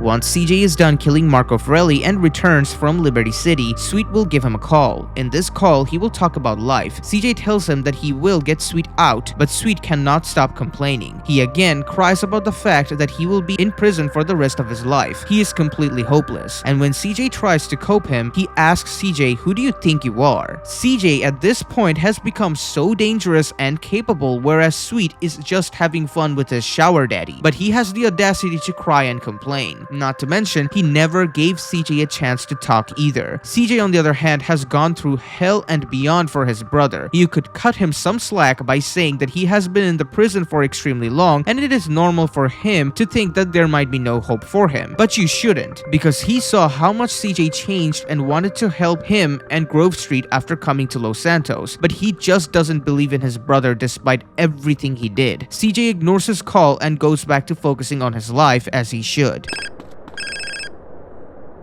Carl, what's up? It's your brother. Hey, what's up, man? You okay? Not really. I'm stuck in a cell between two lunatics. And people keep trying to jump me. This shit ain't cool, partner. You looking after Kendall? Nah, she looking after me. Right. That's cool. I'ma get you out of there, though, man. No, you ain't, nigga. Who do you think you are? I'm here for life. I guess I've grown used to it now. No, you not, man. I'm working shit out. Whatever it takes. That's a negative. I'm through hoping. Have a nice life, brother. Hold on, man. I'm getting shit worked out for you. Just hang in there. Sweet. Shit. CJ finds out Mad Dog gave his house to a crack dealer named Big Papa, and this makes him very angry because of the fact that it was given to a drug dealer. That's the influence Sweet has on CJ. So CJ, along with Woozy's boys, takes this house back for themselves by killing off all the Vagos and finishing Big Papa. Now that he took the mansion back, he receives a call from Ken and wants to hire him as the accountant and Ken Paul as the sound engineer, and went back to rob the Caligula casino owned by Salvatore. Once he is done with all that, Toreno comes back. In the mission Vertical Bird, Toreno asks CJ to meet outside in the car. He promises CJ that if he pulls this one last job for him, he would free Sweet this week. So CJ had to do this last job. However, it is kind of a huge one. Toreno asks CJ to steal a military jet from an assault ship and then use it to blow up a couple of spy ships. CJ was hesitant, but knowing that this might free his brother, he had to take the chance. He silently enters the ship, kills the enemy, shuts the defenses down, and steals a Hydra. After that, he heads over to the flotilla and destroys the ships like Toreno intended, while dodging and killing the other jets. After that, CJ gets extremely angry at Toreno, but he gets paid $50,000, which is very good, and receives the Hydra as a permanent vehicle to fly from the airstrip. Will you please leave yourself alone? Come on. Oh, fuck. Oh, you mongrel. Oh, sorry.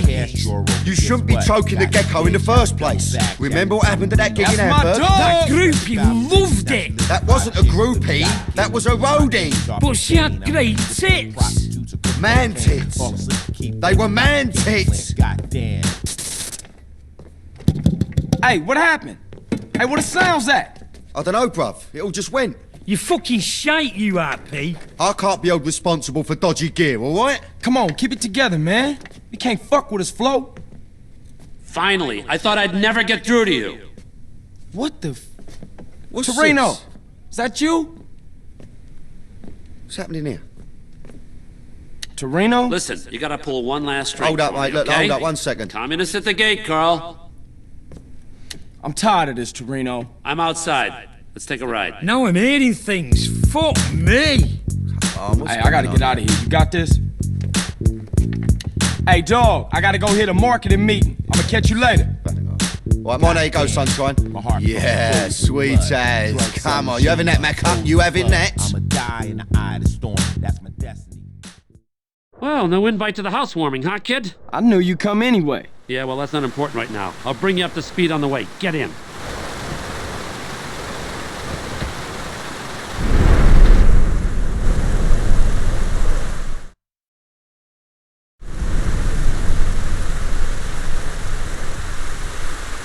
How long is this gonna take? I got my own shit to worry about. Would you like to see your brother this week?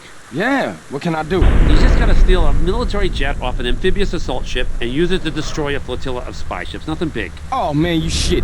Would I shit you, Carl? There's a boat. All the gear you'll need is on board. I'll keep you briefed as you go. I ain't coming back from this one, am I? Yes, you are. Don't be ridiculous. Here, take this earpiece. Trust me, do as I say. You'll be home for a blowjob and a bologna sandwich.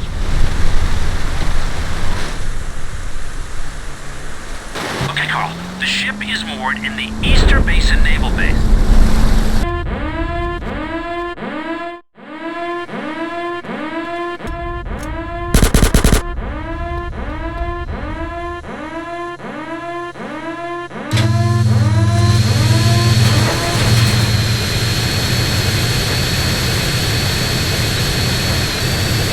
You see, what did I tell you? It was a snap. Stolen aircraft, prepare to be vaporized. Did you hear that? Prepare to be vaporized. They're a bunch of bullshit. Ignore them. They shoot at you with an international incident. You're not a British tank. You should be fine. For real? Yeah, well, probably. Now make your way to the flotilla and sink the fuckers.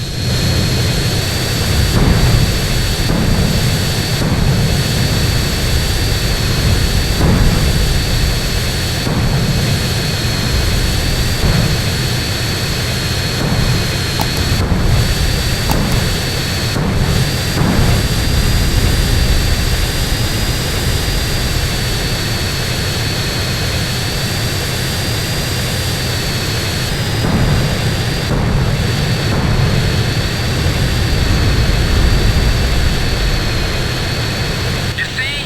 Child's play. Fuck you, Toreno! I never want to go through this again. I think I'm a Earl. Oh, what a big wine. You want them cheese with that wine? Hey, you were spectacular. You know what? I'm beginning to think my little Carl's a double agent.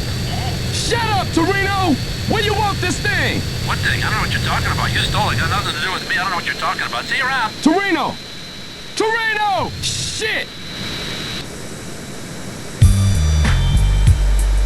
In the next mission, Homecoming, Toreno comes to the studio for the last time, but this time he's going to keep his promise. CJ initially thought he had to work for Toreno again, but Toreno told him that he freed his brother. The reason CJ got angry was an impulse reaction as he felt frustrated, but I believe he wasn't going to kill Toreno in this moment anyway. Not to mention, killing him would create a lot of problems and mess up the gear in the studio. And I have reasons to believe this, because the moment he answers the call from Sweet and learns he's free, CJ realized Toreno kept his promise and it made him happy hearing the fact that Sweet is free, which is why he was ready to work for Toreno and asked him what was the job right away. But Toreno had nothing else, so sent CJ to pick up Sweet. I don't care how, I care when. As in now, you hear me? Hey man, what the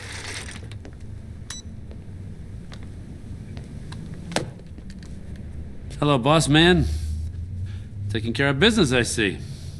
Toreno, fuck you. Almost lost my life out there for you. I got just one tiny little thing for you to do, and then I'm out of your life forever. You know what? I'm tired of your fucking little jobs. Ah, will you stop? This is pathetic. Come on, you're embarrassing yourself. Come on, put it down. Don't be ridiculous, okay? Hey, I got a little surprise for you here. You ready for this? Huh? Answer it.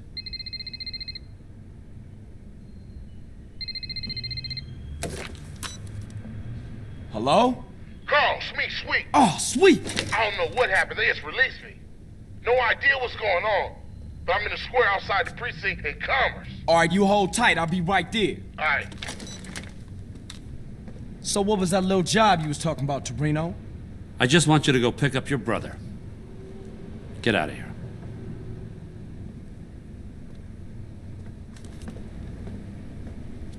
And now, we're finally at the pivotal moment of the game where everyone started to realize just how much of a complete garbage this guy is. So, CJ waits for Sweet to exit the building, and once they meet, he lets him know everything that is going on. He's doing this because CJ wanted to show Sweet that he was capable and he wanted Sweet's approval. But what CJ did not realize is that Sweet never wants to move on from the hood. Keep in mind, CJ just got Sweet out of prison and he could take credit for it by saying that it was him who did it. And he can lay out everything he did in order to save Sweet. But he doesn't say that because he did it out of the kindness of his heart. Because in his opinion, he simply saved his family and there should be no other reason behind saving family other than the fact that they are family. But Sweet completely lashes out. The truth is, Sweet wants to hold CJ down just like him. For Sweet, hood matters more than anything and he is so blind to its loyalty that no matter what, he will never leave the hood. He even goes as far as to say that CJ did nothing for Grove. This is just a blatant lie. CJ did more for Grove Street after coming back 5 years later than Sweet did in those 5 years. Sweet couldn't even tell that Big Smoke was betraying him, but he has the high ground to lecture CJ. CJ on the other hand refutes and just speaks facts. He straight up calls out Sweet and tells him that the hood did absolutely nothing but destroy their lives. Not to mention, everyone wants to leave the hood and he is also right about that. But if it all wasn't enough, Sweet says CJ sounds exactly like Big Smoke. The reason he says this is because Big Smoke did not care about Grove Street and only cared about profits and opportunities. But the problem with this accusation is that CJ wanted to live a legit life being outside of the hood. Going into the rap game and owning casino and other properties are being legit, whereas Big Smoke wanted to make money selling crack. So no, CJ does not sound like Big Smoke. But according to Sweet, because of the fact that it sounds anti-Grove, CJ is wrong. This is how blindly loyal he is to Grove Street. But the problem with Sweet is that if he is so high and almighty, why did he call up CJ to save his sorry ass when he went to have sex with a girl in enemy turfs? CJ never said anything to him about it at all because of the fact that he respected Sweet, but Sweet acts like he is perfect and better than everyone else. He doesn't even bother asking CJ about how he got out of prison. Not to mention, CJ told him earlier that he was doing everything to get Sweet out of prison, which means Sweet had full reasons to believe that it was CJ's actions that got him out. This is how much of a bastard Sweet is. His name is Sweet, but his actions are completely opposite of it. CJ thinks that by showing Sweet what has happened to Grove will change his perspective, but it wouldn't.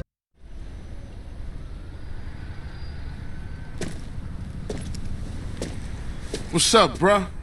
Hey, what's up, man? How you doing, bruh? I'm alright, man. Hey, man, we off to our new spot. We got a mansion, Sweet.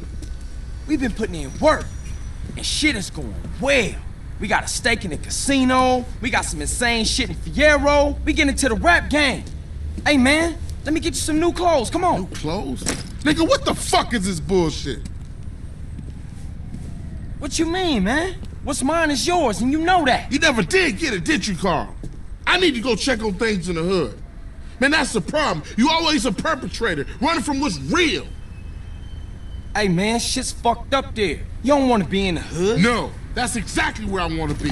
What you done for our hood? Man, what the hood done for me? Always dragging me down. Ever since I got out the hood, shit been cracking. That's everybody's dream to get out the hood. Man, you sound just like Smoke right now.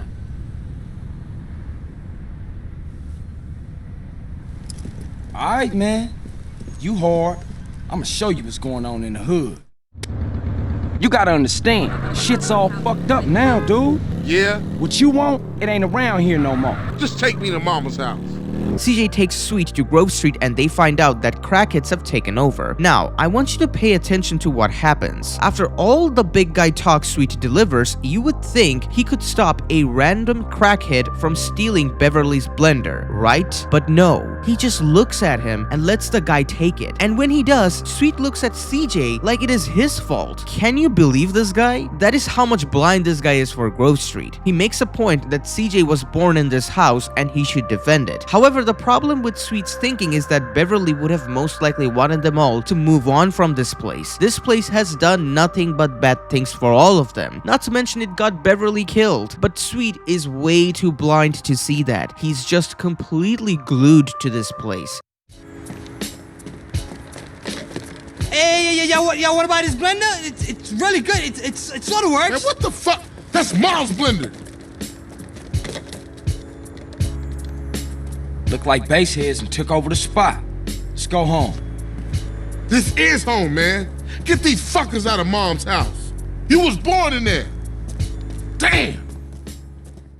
If that wasn't bad enough, in this mission, CJ and Sweet is supposed to take out all the crackheads to free up the hood. However, it is only CJ that kills these crackheads while Sweet does absolutely nothing but wait for CJ to clear them. If that wasn't bad enough, sometimes, or should I say most of the time, he would block your aim. This is just how insufferable this character is. If anything, Sweet is just a liability for this mission because he can die and the mission can be failed. Once CJ, and I mean CJ, not Sweet, clears them all out, he asks Sweet to meet Kendall. Sweet, however, wants Kendall to come here because he is never going to leave Grove. His blind loyalty to this place has gotten so bad that he would rather have his sister be in a dangerous place, always full of crackheads and the Ballas, instead of leaving. That's exactly why CJ says, "My brother can be a real pain." When the main protagonist says that, you know you have an insufferable character. Not to mention, CJ has dealt with Catalina and didn't even call her that.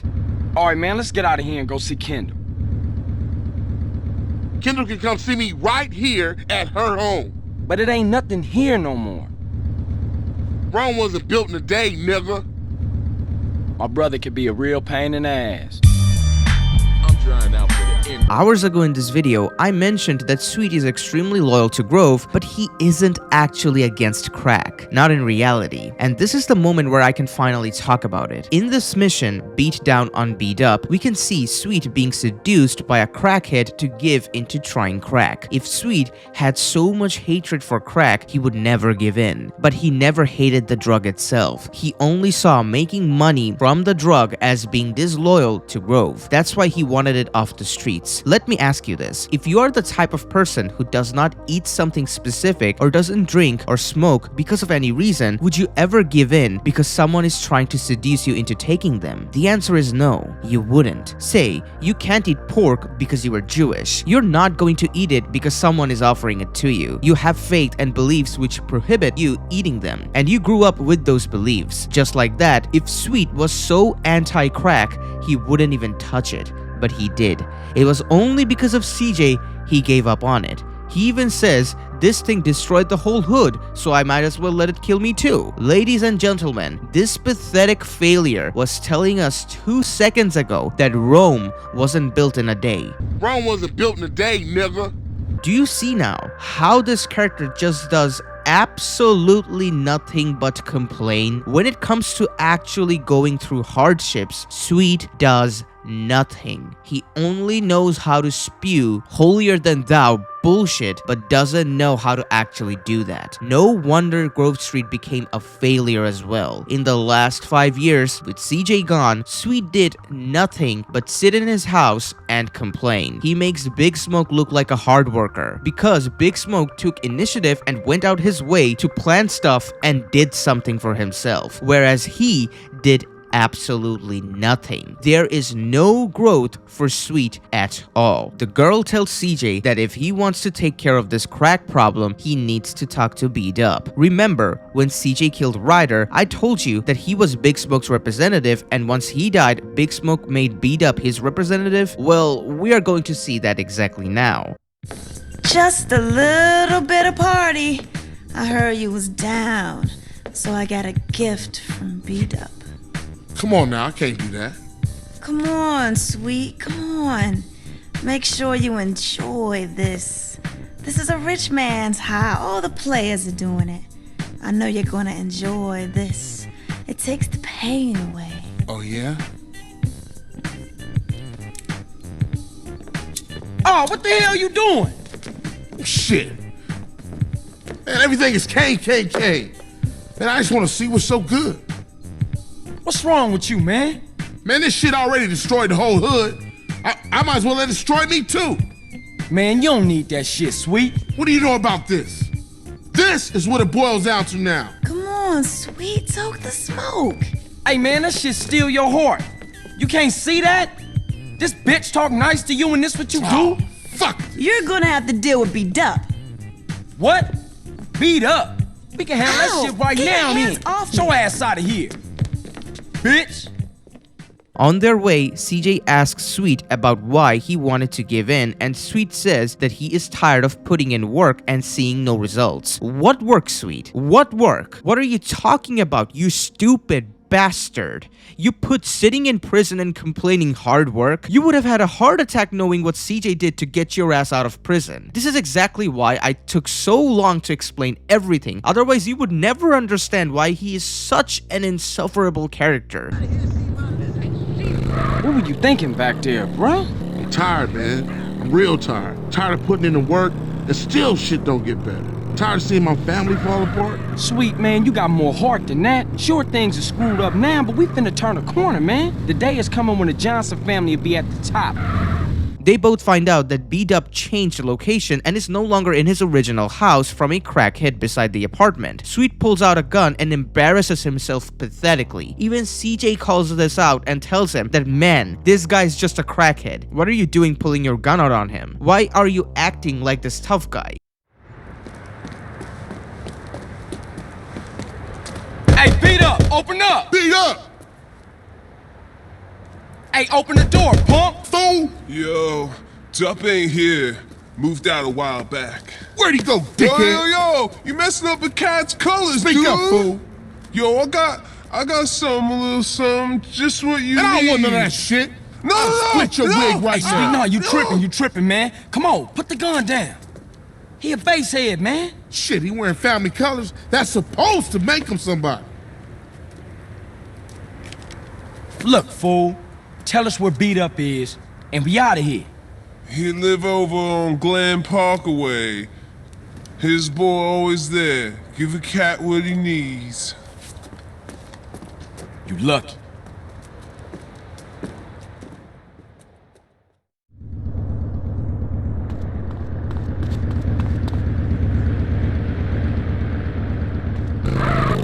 Oh, man, Glen Park. Heart of Kilo Trades country. Fuck it, I'm down. And that fool had it coming too long. We'll take the whole neighborhood apart. Yeah, let's roll. So, they both take Glen Park for the Grove Street and kills the Ballas outside B-Dub's house. The reason they are here is because Big Smoke placed them to keep an eye on B-Dub. And unlike Ryder, he couldn't trust B-Dub like that since they never grew up together. After that, Sweet finally does something that is truly honorable. He interrogates B-Dub, which makes Big Bear to come out. Once he comes out, Sweet helps him out by taking him to rehab. This is by far one of the best things he has ever done. Also probably the only one. Say something! Hey, nah, I ain't had no choice. I was threatened. Shit came from the boss, homie. What? Pop this motherfucker, man. I'm tired of hearing this bullshit. Nah, man, I'm sorry, dog. Huh? Smoke's fucking crazy. He paranoid. Just sit in the house thinking other fools want his business. Where's Smoke? I can't tell you that. Then I'll snatch your fucking tongue out. I ain't saying nothing, homie, because I don't know. Only his lieutenants know where he at. I'd have wet your shirt anyway. Bear! Hey, Bear, get the fuck out here. What's up, your lordship? Kill these motherfuckers, and I'll give you a whole quarter sack. Now handle that. Shoot him. The fuck is wrong with you?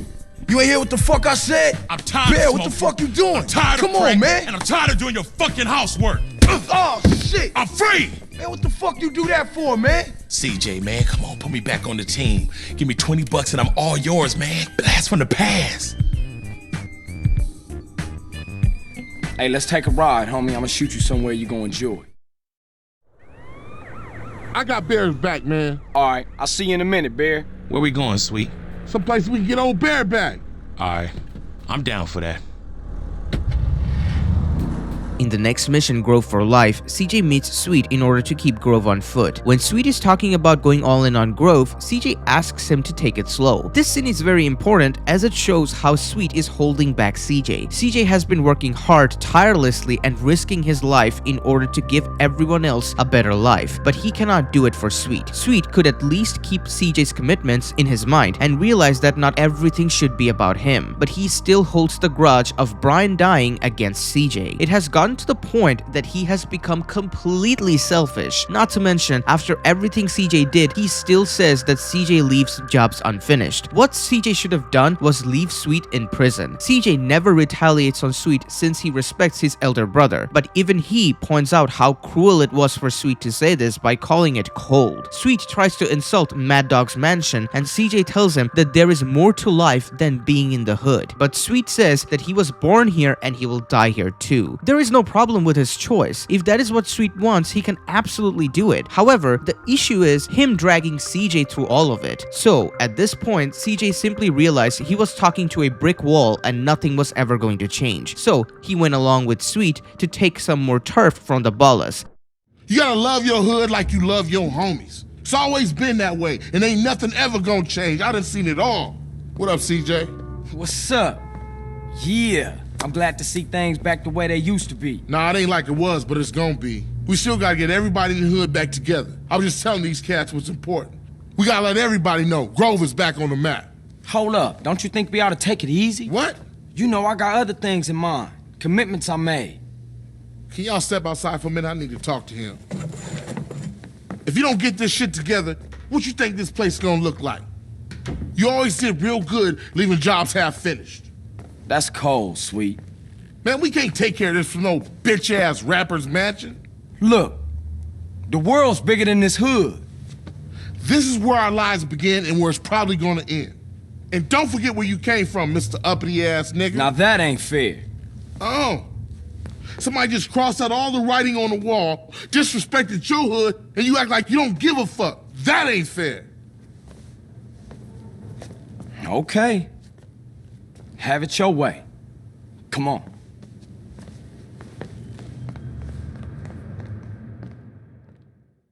So you got a plan? Yeah, I got a plan. We gonna roll in the Ballas' hood and take it back for the Grove. Okay, let's get those motherfuckers. Sweet is so horrible that he even hurts the gameplay. Prior to freeing him from the prison, this game gave us some of the most unique missions out there. But after freeing Sweet, it becomes a massive grind where you kill Ballas and Vagos, then take turfs from them. However, Sweet is so useless that if CJ looks away from him for 1 second, he dies by an ambulance. Like, you have to babysit this guy and make sure he can cross the road safely. Murder them fools.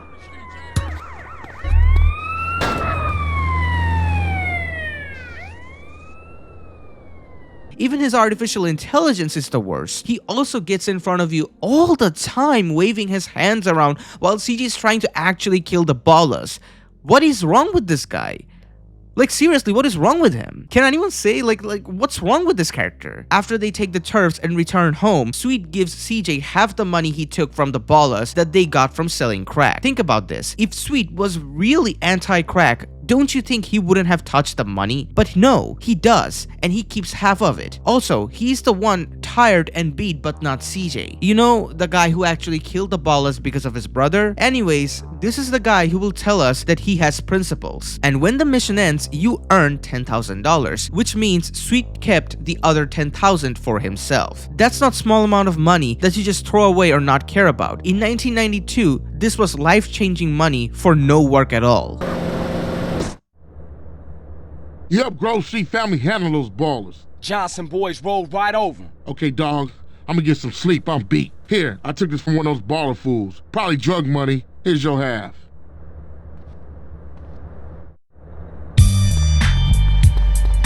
After taking some turf from the Ballas, CJ finally shuts up Sweet for a while. In the meantime, he works for himself and helps out Mad Dogg by chasing down OG Loco and taking back the rhyme book from him. OG Loco took the money he made and betrayed both CJ and Sweet by funding Big Smoke's crack empire. That's why Big Smoke was able to do everything he did, as he had OG Loco's money to blame on everything and using it as a front. So CJ shuts up OG Loco and Mad Dogg finally takes his book back from him.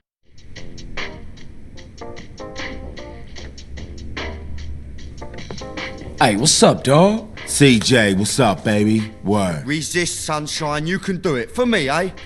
Fucking Northerners. No, Macca. Fight the urge. Think of Thatcher.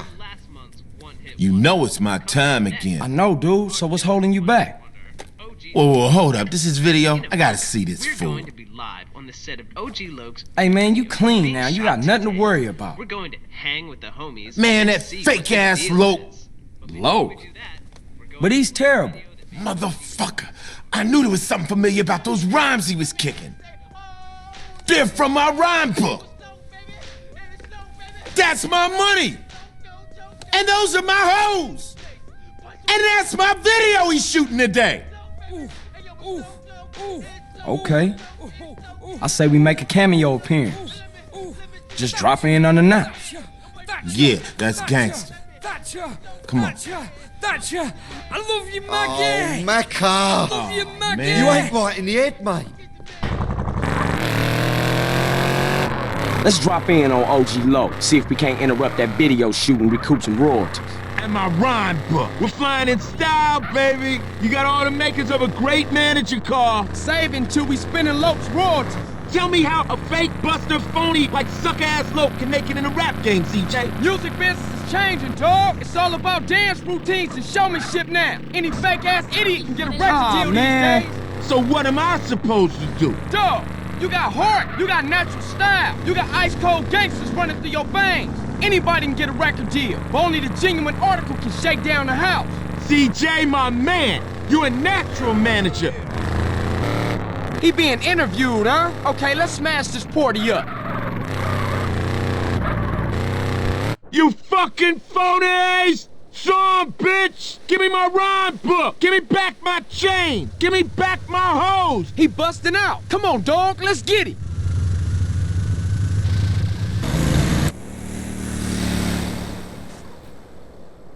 You phony! Man, you can't prove nothing. Hey, Jeffrey, you a buster. Straight bitch. You stabbed me and my brother in the back. Man, I'm an artist. We all make mistakes. Ain't that right, Alki? You ain't no artist. You's a buster. You's a fake. Man, I was gonna give you credit on the next album. Man, royalties? Take that. I got more bitch, too. I should smack dog shit out your ass. Just don't break hit your me. face Yeah, right here, you motherfucker. phony. Mr. Dogg, Jimmy Silverman, blasting Fools Records. Hold up, I'm the manager. You wanna talk? Talk to me. Oh, okay. Pleasure, gentlemen. Let's talk, all right? Bust your ass. I need hits. I mean hits. Now what about this guy? This, phony? I've got a good mind to sue his ass into next year. Man, get off me, you drunk. Hey, Lo, go get us some lunch. You get lunch. Excuse me, gangster. I don't think so. Man, get out of here. Don't be pushing me. Don't be pushing me.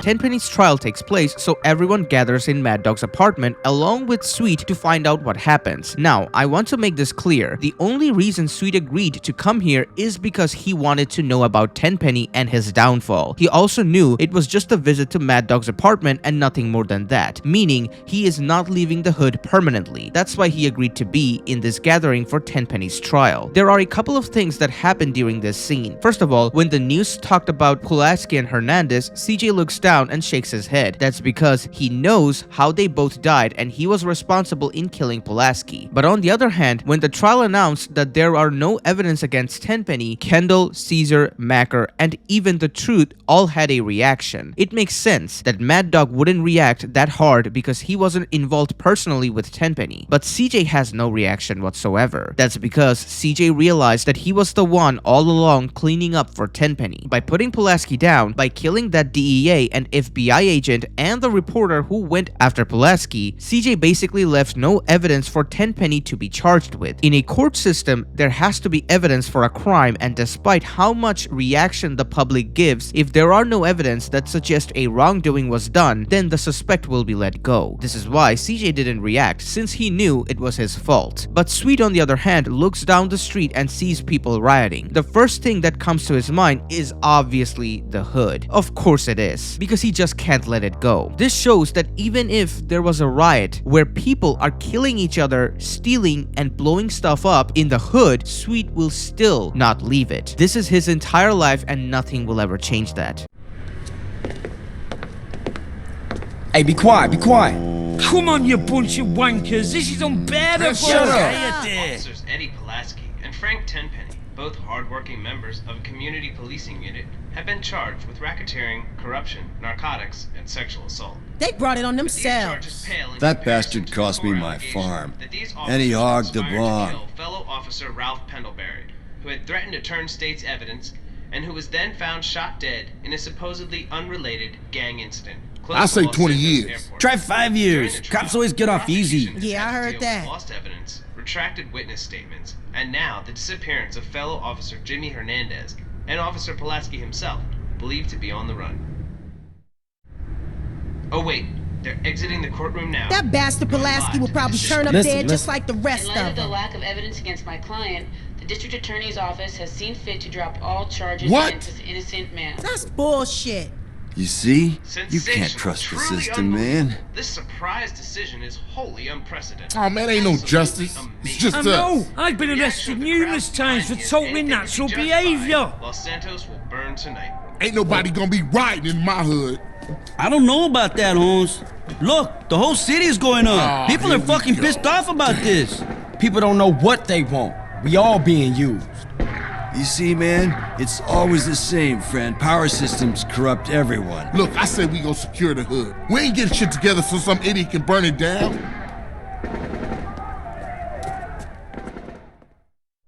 Shit's real fucked up, man. Yeah, but we gonna handle this ourselves.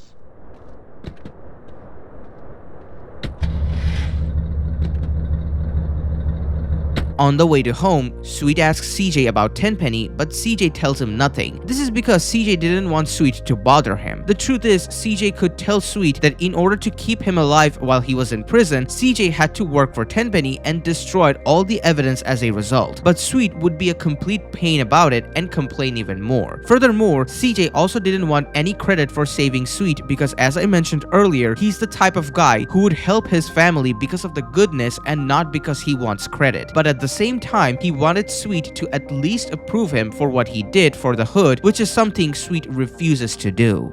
There ain't no justice, man. How does scum like Tenpenny stay on the streets? Man, I don't know. Just the way shit's stacked, I guess. Man, this is fucked up. We should take that bastard down ourselves. And we will, Sweet.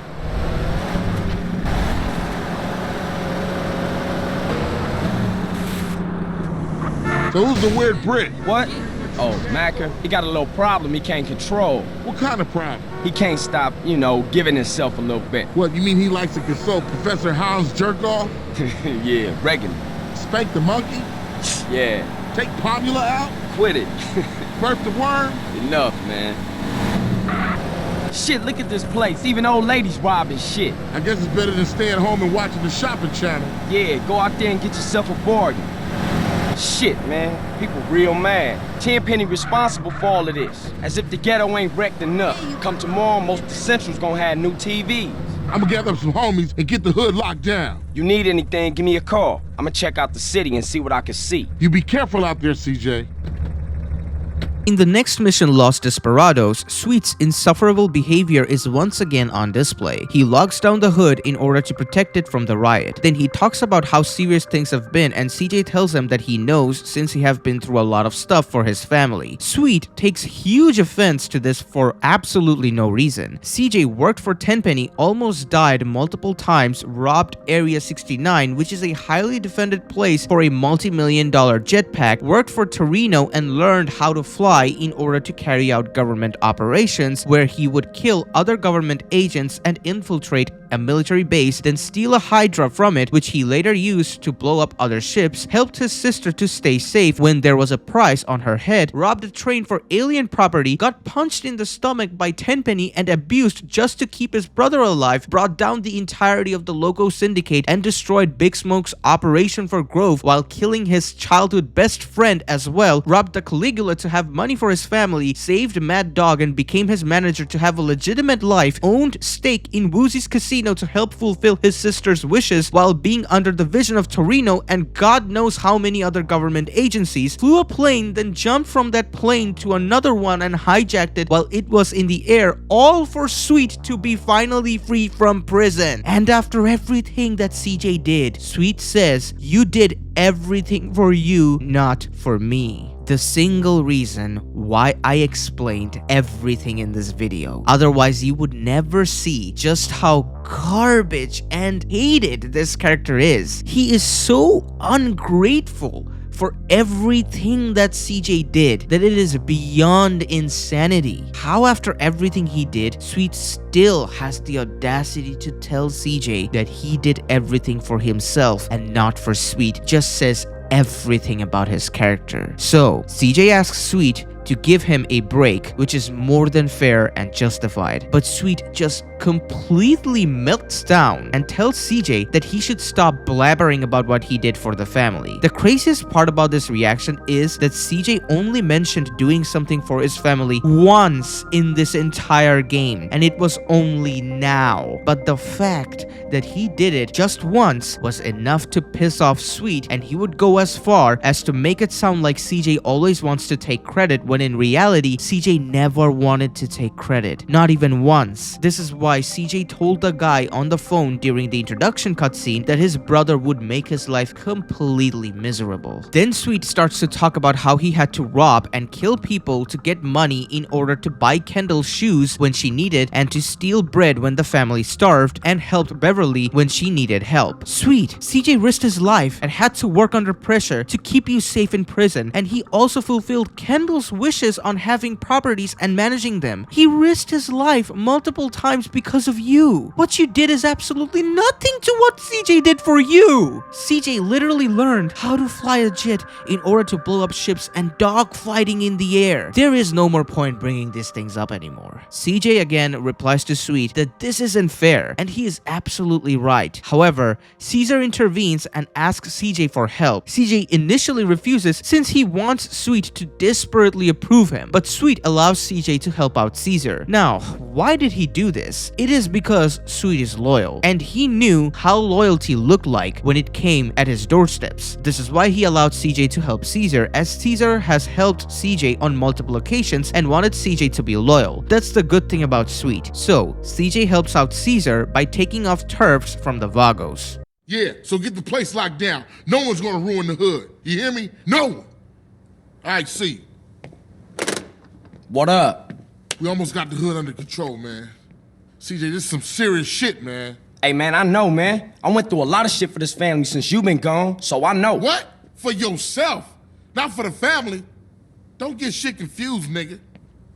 Man, when you gonna give me a break? When you stop acting like you the man. You keep yapping on what you done did, let me tell you what I done did. When Kendall needed shoes, I went out and got the money. When Mom's needed an operation, I robbed people for the bread. While you off in Liberty City thinking about your own shit. For 5 years, come on, man. Now you do something you wanna fucking pray? Nigga, please. That ain't fair, man. Carl!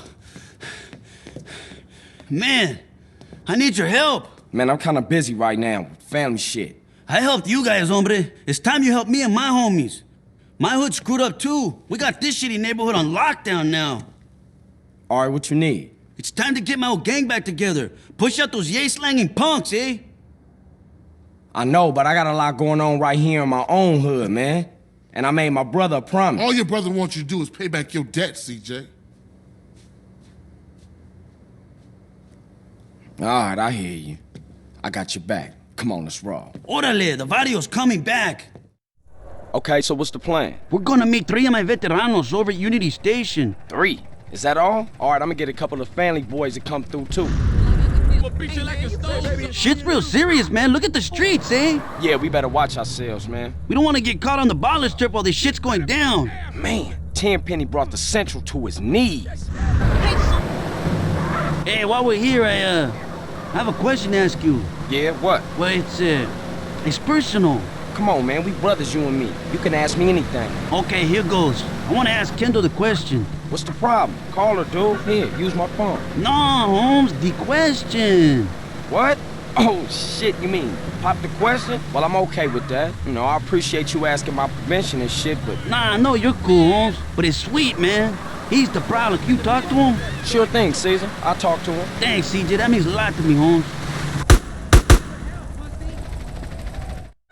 All right, that's the last of them. How's Hazer? We need to get him to a hospital. Hey, I'll take him. CJ, you done more than enough, Holmes. You should get back to the Grove. All right, S.A. I'll see you after all this is settled down. Thanks, CJ, and good luck, my friend. Once CJ is done with helping Caesar, Sweet calls him and talks about how as long as Grove Street isn't strong, Big Smoke's money will have more power over them since the Ballas are working for him. Then CJ asks, so what do you have in mind? To which Sweet says to take every single territory from the Ballas and Vagos for Grove, as this will ultimately flush out Big Smoke and they can finally take him out. CJ agrees with this as he also realized that it was finally time to finish this once and for all. However, instead of going with CJ, Sweet decides to chill in his house all day while CJ goes out and kills the Ballas and Vagos in order to take their turfs.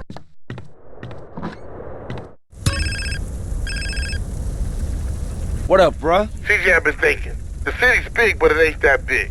Some fools know where Smoke's hiding.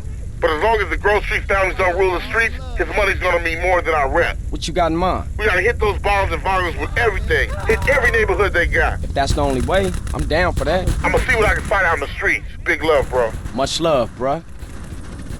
Hey, come on, man. I thought we was banging. After all the talking and constant whining and complaining, you would think Sweet would join CJ for the turf wars at least, not to mention he supposedly hated the Ballas with all his might, right? Well, apparently not, because he is going to sit inside his house all day while his brother risks his life during a riot and kill a bunch of Ballas and Vagos. This is how useless of a leader Sweet is. Luckily, CJ only needs to take 35% of the territory, which puts Grove at the top. After everything is taken care of, Sweet will call CJ telling him that he found out Big Smoke's location and where he was hiding was in Los Flores or East Los Santos, which unlocks the final story mission, End of the Line. CJ meets Sweet and they both agree to take out Big Smoke and finish this. Sweet agrees immediately because it would mean helping out the hood. Otherwise, he wouldn't have gone with CJ even though they are taking revenge on Big Smoke. Hey, Sweet! What's up? It's time for smoke. All right, let's roll. The Johnson brothers finna take that fat fool down. You about to get beat by a bitch. Chief is driving me nuts. CJ roasts Sweet for buying the same car despite having money, to which Sweet replies, if it ain't broke, don't fix it. This is the very definition of his character. That's exactly why he never left the hood. Because if it ain't broke, don't fix it mentality. Sure he in East Los Santos. Yeah, right on the edge of Los Flores. Some old apartments and a warehouse. He as good as dead then. I can't believe you bought that same bucket-ass car, man. Hey, if it ain't broke, don't fix it.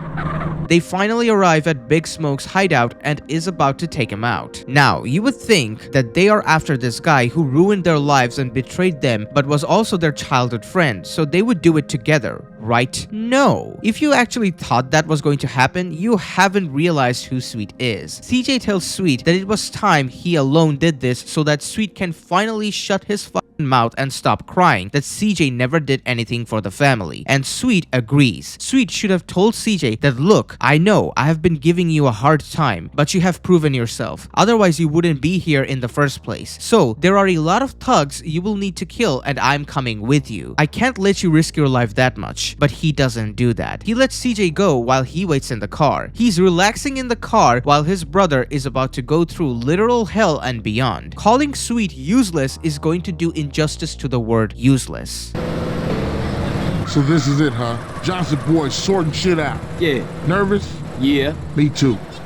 Me too.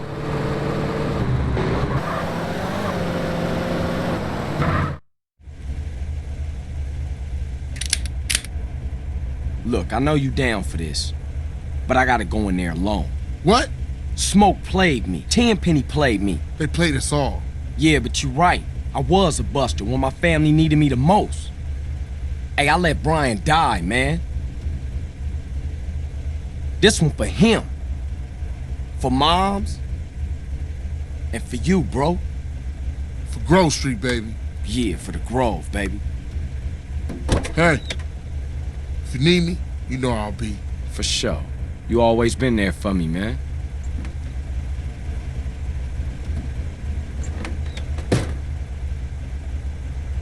So, just to throw shades at Sweet one last time, let's talk about what CJ does in this mission. Keep in mind, this is the single longest story mission of the entire game as everything is coming to an end. Carl steals a SWAT tank from the SWAT, which he uses to break through the building where Big Smoke was hiding.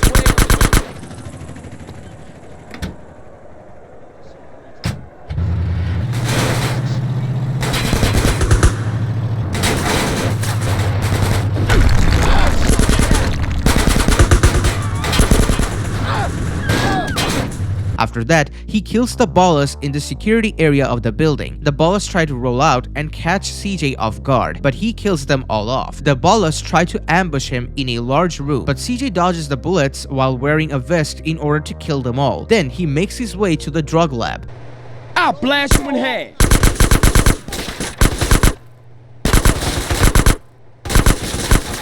Check it, I don't give a fuck!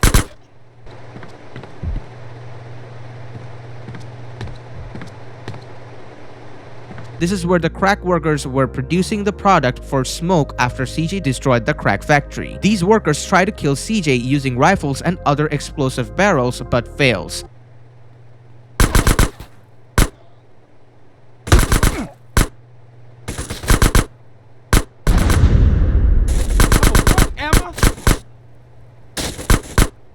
Talk louder, motherfucker!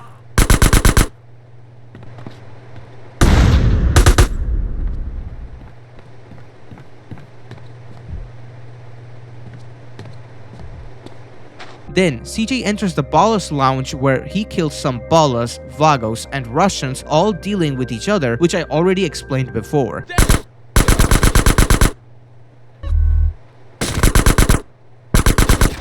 It's my paper now! I'm a lunatic!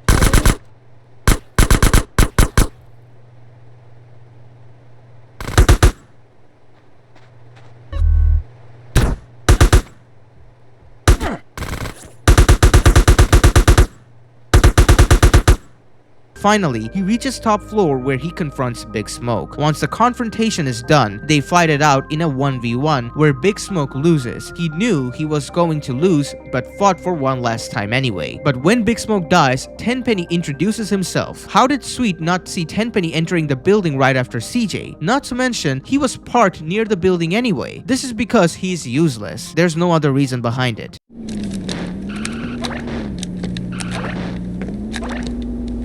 Hey, Smoke! Hey, CJ, I was wondering when you would show up. How'd you know it was me? Knew it was my old dog, CJ. Knew you was coming and I don't give a shit. I'm here to take care of your fat ass. Then I'm gonna take care of your friends in the police department. Where they at? Man, fuck this shit.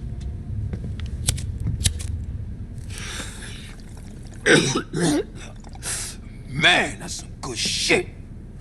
Man, you and Tenpenny. Man, fuck Tenpenny and fuck his Polish lapdog and fuck the police, man. Oh, that's old shit. Look at you, you got the whole world. I ain't got no regrets, man. Smoke, you had... I made it, CJ. I'm a success. I can't be touched. I don't give a fuck. Fuck the whole world. What happened to you, man? Man, what the fuck do you care? I guess we better do this shit then.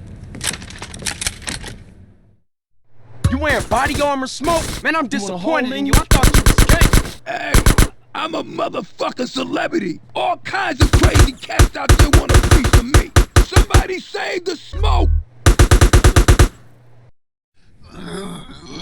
Hey, Smoke, what made you flip out like that, man? Was it the drugs or what? I got caught up in the money, the power. I don't give a shit. Oh, fuck, man. Why you just didn't quit, man? We was like family, homie. I had no choice. I had to do it. I just see the opportunity. Oh, when I'm gone, everyone gonna remember my name. Big Smoke.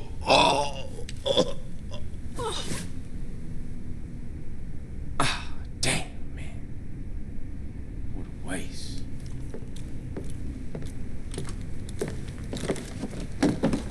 Carl Johnson, my man. I need you to do me another favor.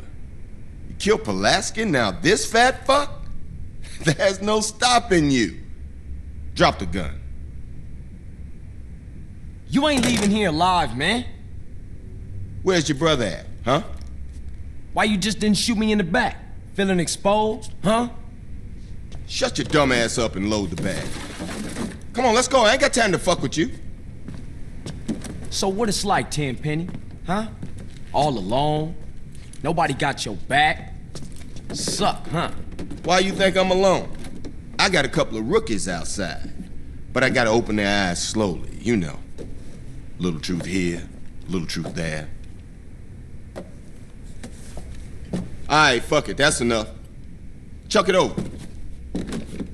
I got a fire truck to catch. You crazy, man. Lost. You gone. Half the city's looking for cops to kill, Carl. And I ain't about to get dragged out of a patrol car and get beat to death by some angry mob. No, not tonight. What you catching? A plane? Ding, ding, ding, ding, ding! Good answer, Carl! You know, you're gonna thank me one day for opening your fucking eyes. Oh, I almost forgot, Carl. Time to die. Sweet! What?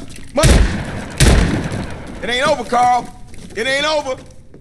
After Tenpenny gives his monologue, CJ sees the opportunity and calls for Sweet. Tenpenny didn't know where Sweet was, so he gets shaken by this and had to back down. He then rigs the entire building and CJ is forced to go through fire and shoot his way out of the building before it comes crumbling down. Meanwhile, Sweet is still in his car outside doing absolutely nothing. What a shame. So, CJ kills off the stragglers trying to protect Tenpenny while also extinguishing the fires on his path. And it is also dark, so he needs to use a night vision goggle. Just imagine how much heat CJ was handling, literally and figuratively. He finally manages to barely make it out alive from the building, but what happens next is one of the most insanely idiotic thing ever imaginable. Dang it, I don't give a fuck.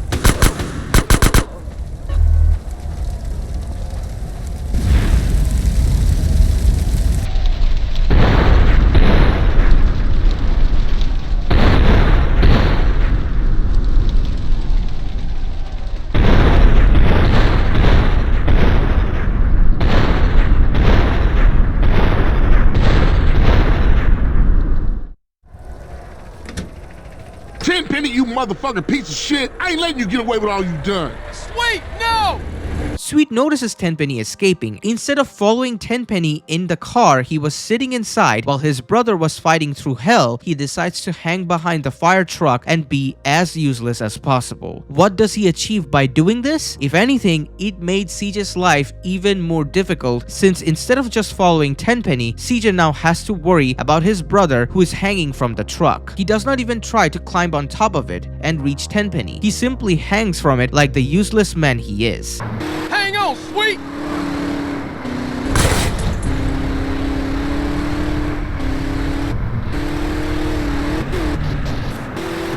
I'ma piss on your corpse, Tenpenny. I ain't losing this fool. Oh, shit!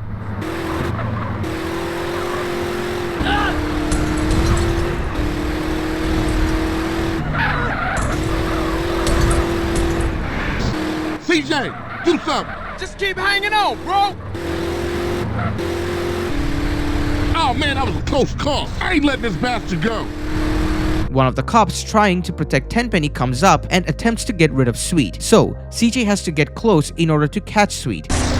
Let go, you dumb bastard! Fuck you, pig! Ah, my fingers!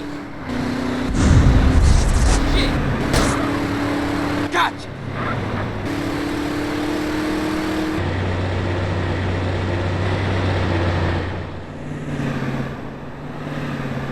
Take the wheel, it's payback time. Motherfucker, take that big bastard down.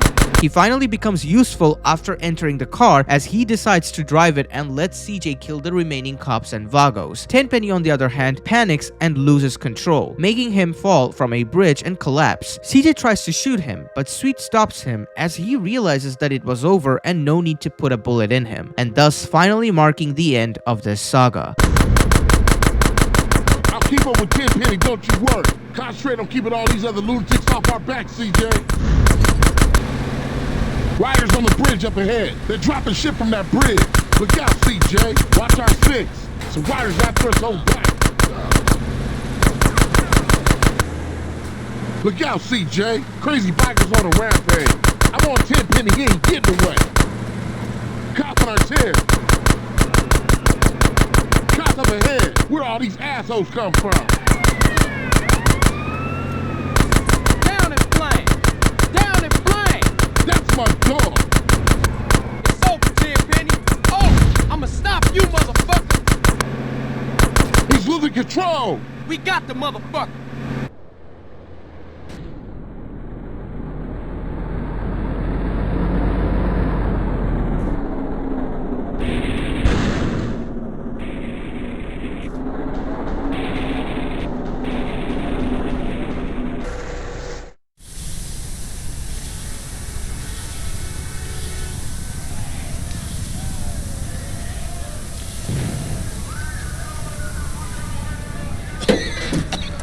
Come on, assholes!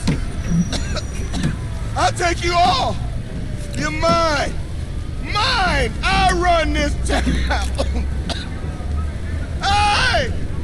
Over here! Hey! Officer down, come on! Hey!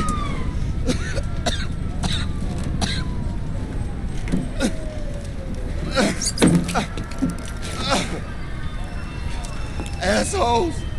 You never understood what I did. 50 of me, and this town would be okay. I took the trash out. I did. And I do it all again. Don't do it, man. He's gone.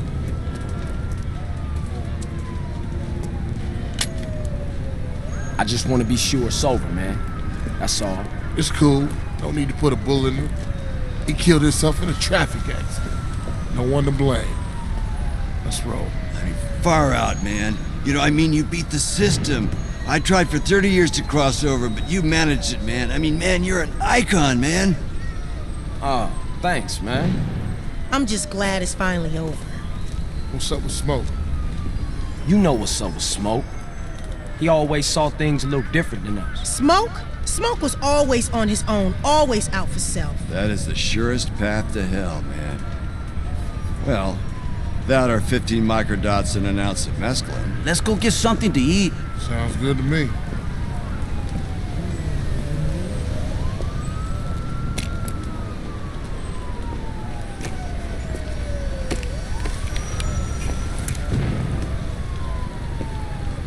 See you around, officer.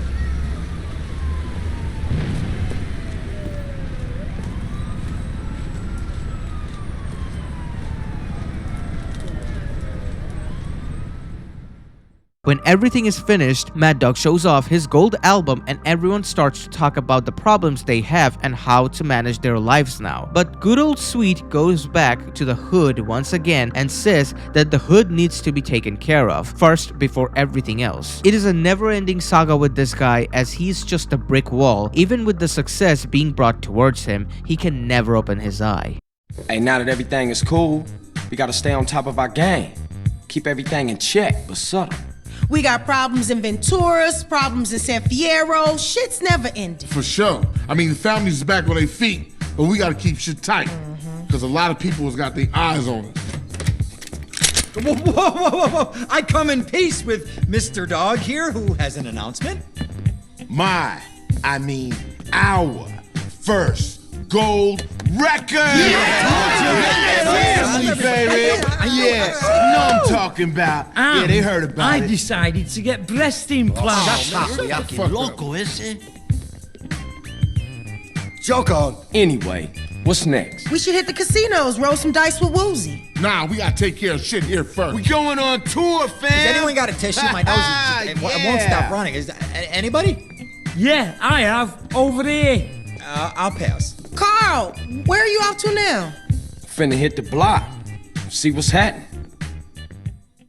So let's summarize the entire arc of Sweet, or lack thereof. He is always loyal to Grove Street, but at the same time he won't really do anything he needs in order to get it back up to speed. Meanwhile, CJ comes back from Liberty City and proves that he is worthy and capable of handling Grove's matters. Not only that, he works hard to get Sweet's approval, almost dies just to keep Sweet safe, also to get him out of prison. All of this just for him to cry and constantly complain. And in the end, Sweet is never justified and still looks at CJ as if he is someone who runs away from things instead of facing them. In the meantime, he does absolutely nothing and holds back CJ from having a better life. CJ wanted to get out of the hood because it is nothing but a net negative to everyone's life, instead focusing on other things and growing up since it is his choice. But Sweet never wants to grow. He still wants to live a life of crime and do nothing with the time he has. He does not want to strive for a better life, nor he wants CJ to do better in that regard. If anything, he judges CJ in every single decision he makes for himself. And by the end of the game, he is still complaining and whining and is completely miserable. What the fuck is this bullshit? So there you have it. That's why Sweet is by far the most insufferable character of Grand Theft Auto. He's much more annoying than Catalina and Lance. Those two at least brought something to the table, like Lance helping Tommy and Catalina revealing Claude's name and making the two protagonists participate in a race and also becoming the villain of Grand Theft Auto 3. But Sweet is none of that. He is an ally to the protagonist who absolutely does nothing but ruin his life and makes it completely miserable. Over 70% of the game takes place to get him out of prison, and he shows absolutely no appreciation to CJ even though he risked his life and was abused by corrupted cops for it. And that is exactly why almost every GTA fan has complete hatred towards Sweet. What the fuck is this bullshit? Thank you for watching this video. Please become a member of my channel for more GTA content and lore videos. You will also get early access to my videos for supporting me. With that being said, Perfect Enrager